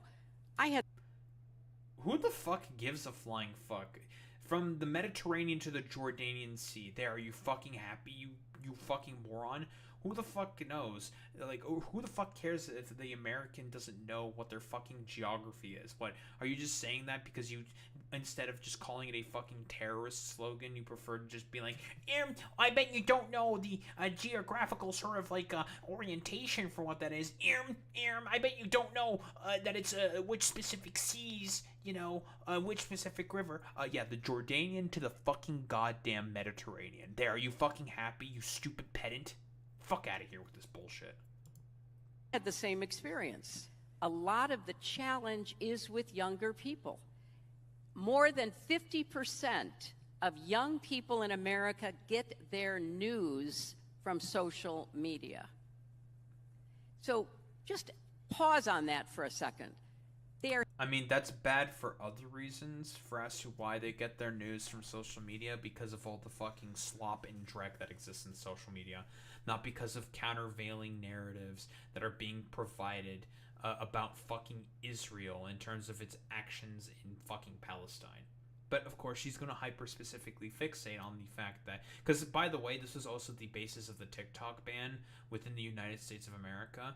All these, like, motherfuckers within both the Democratic and the Republican Party, these Zionists, basically were just like, yeah, we don't really like the fact that people are actually learning about the fucking history of what happened in Israel in terms of a lot of its actions. So we're just basically going to try to shut off that valve of information and get rid of fucking TikTok, because we actually don't feel really comfortable in terms of maintaining our relationship with Israel because of that specifically. It's so ridiculously fucking obvious that was the point. We're seeing short form videos, some of them totally made up, some of them not at all representing what they claim to be showing, and that's where they get their information. Oh, I'm sure. Yeah, So let's just ban all social media and fucking TikTok. But then again, as expected from one of the archdemons of the Democratic Party herself, honestly, she should have just stayed out of the public eye. Of course, she's just going to make the exact same arguments as all these, like, stupid liberal fucking Zionists, or honestly fucking weirdo Christian evangelicals, to just protect the fucking state of Israel, because in reality, all these motherfuckers care about is just having that be a military outpost to continue to project hegemonic power within the region, that being, of course, the Middle East. Don't think there's really much else to say besides free Palestine, fuck you Israel, you suck, stop killing random fucking women, children, and babies, and turning them all into fucking mulch, then just basically projecting your fucking war crimes within social media, then people probably won't be as upset with you as they are right now. And of course, this is just a great look, as always, from prominent people within the fucking Democratic Party continuing to defend this ridiculous, stupid fucking genocidal ethno-state from basically allowing them to continue to do their crimes against fucking humanity in order to be able to, I don't know, give a tut-tut to the youth and being like, oh, well, you know, it's bad that you're fucking doing this, and it's bad that you're getting something else out of our media echo chamber, because we want you to only believe in the sort of mainstream sort of narrative, and that is the genocide is actually good, and we basically just want to be able to sell more bombs to Israel, and also to use it as a way to test out our fucking military tech and get intelligence from Israel as well. A complete fucking nonsense. Hillary, you should keep advocating for those positions in a party that only has basically in a party that has this as a sort of 90-10 fucking issue. That's going to be really, really popular in that particular situation. Don't think there's really much else to say besides Hillary Clinton is still a fucking demon.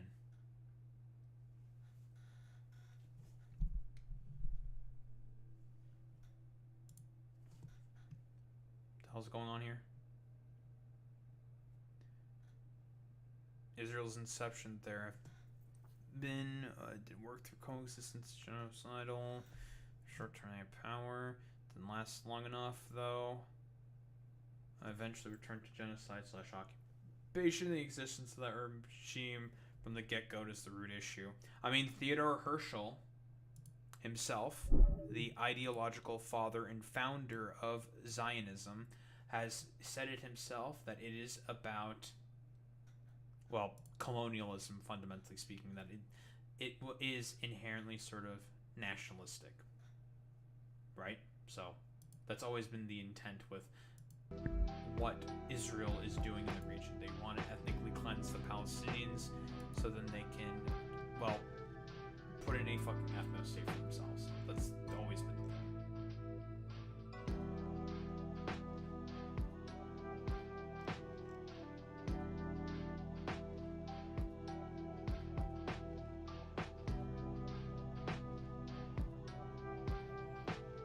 Yes. Israel is not a theocracy. It's a secular nation, but it is it is essentially a colonial project being done by the U.S. for the express purpose of the U.S. being able to project hegemonic control within the region, that being the Middle East.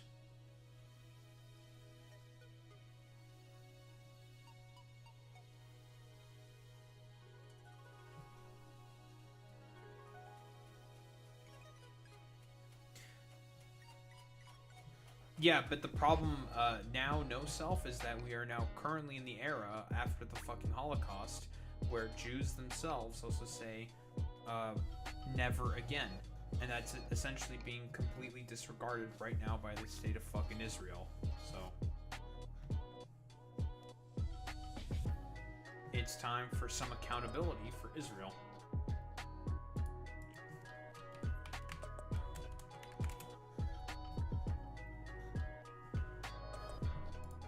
Oh yeah, they're not going to stop here. They're not going to stop here. Greater Israel Project.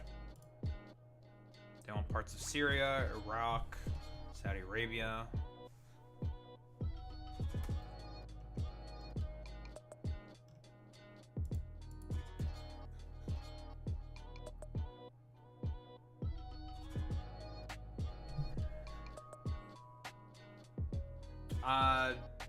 It's not really. I mean, like I said before, Zionism is not a religious affiliation. That's a conflation. That's very dangerous.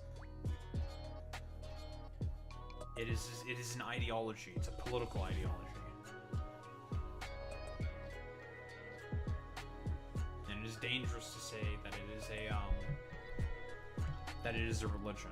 So again, it's the same thing that Zionists say all the time.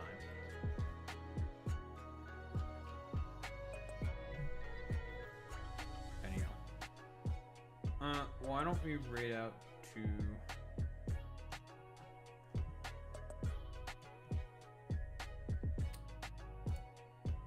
Why don't we raid out to Riverboat Jack? Raid messages. You know what to do, you know what to say. Try with a dollar raid buff if you're a sub. If you're a non-sub, you do the WoW with the dollar raid buff. That's how we show appreciation to those raiding too. In any case, gamers, this Saturday there will be no stream. I'm touching grass. I love touching grass. Oh, we're just arguing about theocracy. Whatever. So no stream this Saturday. I will be back on Sunday, and then tomorrow it's going to be more of the same. More Factor Oreos, and more yapping about more politics. Oh boy, my favorite thing to fucking yap about. Anyway, I will be back tomorrow. Same time, same place, same face. Peace out, gamers.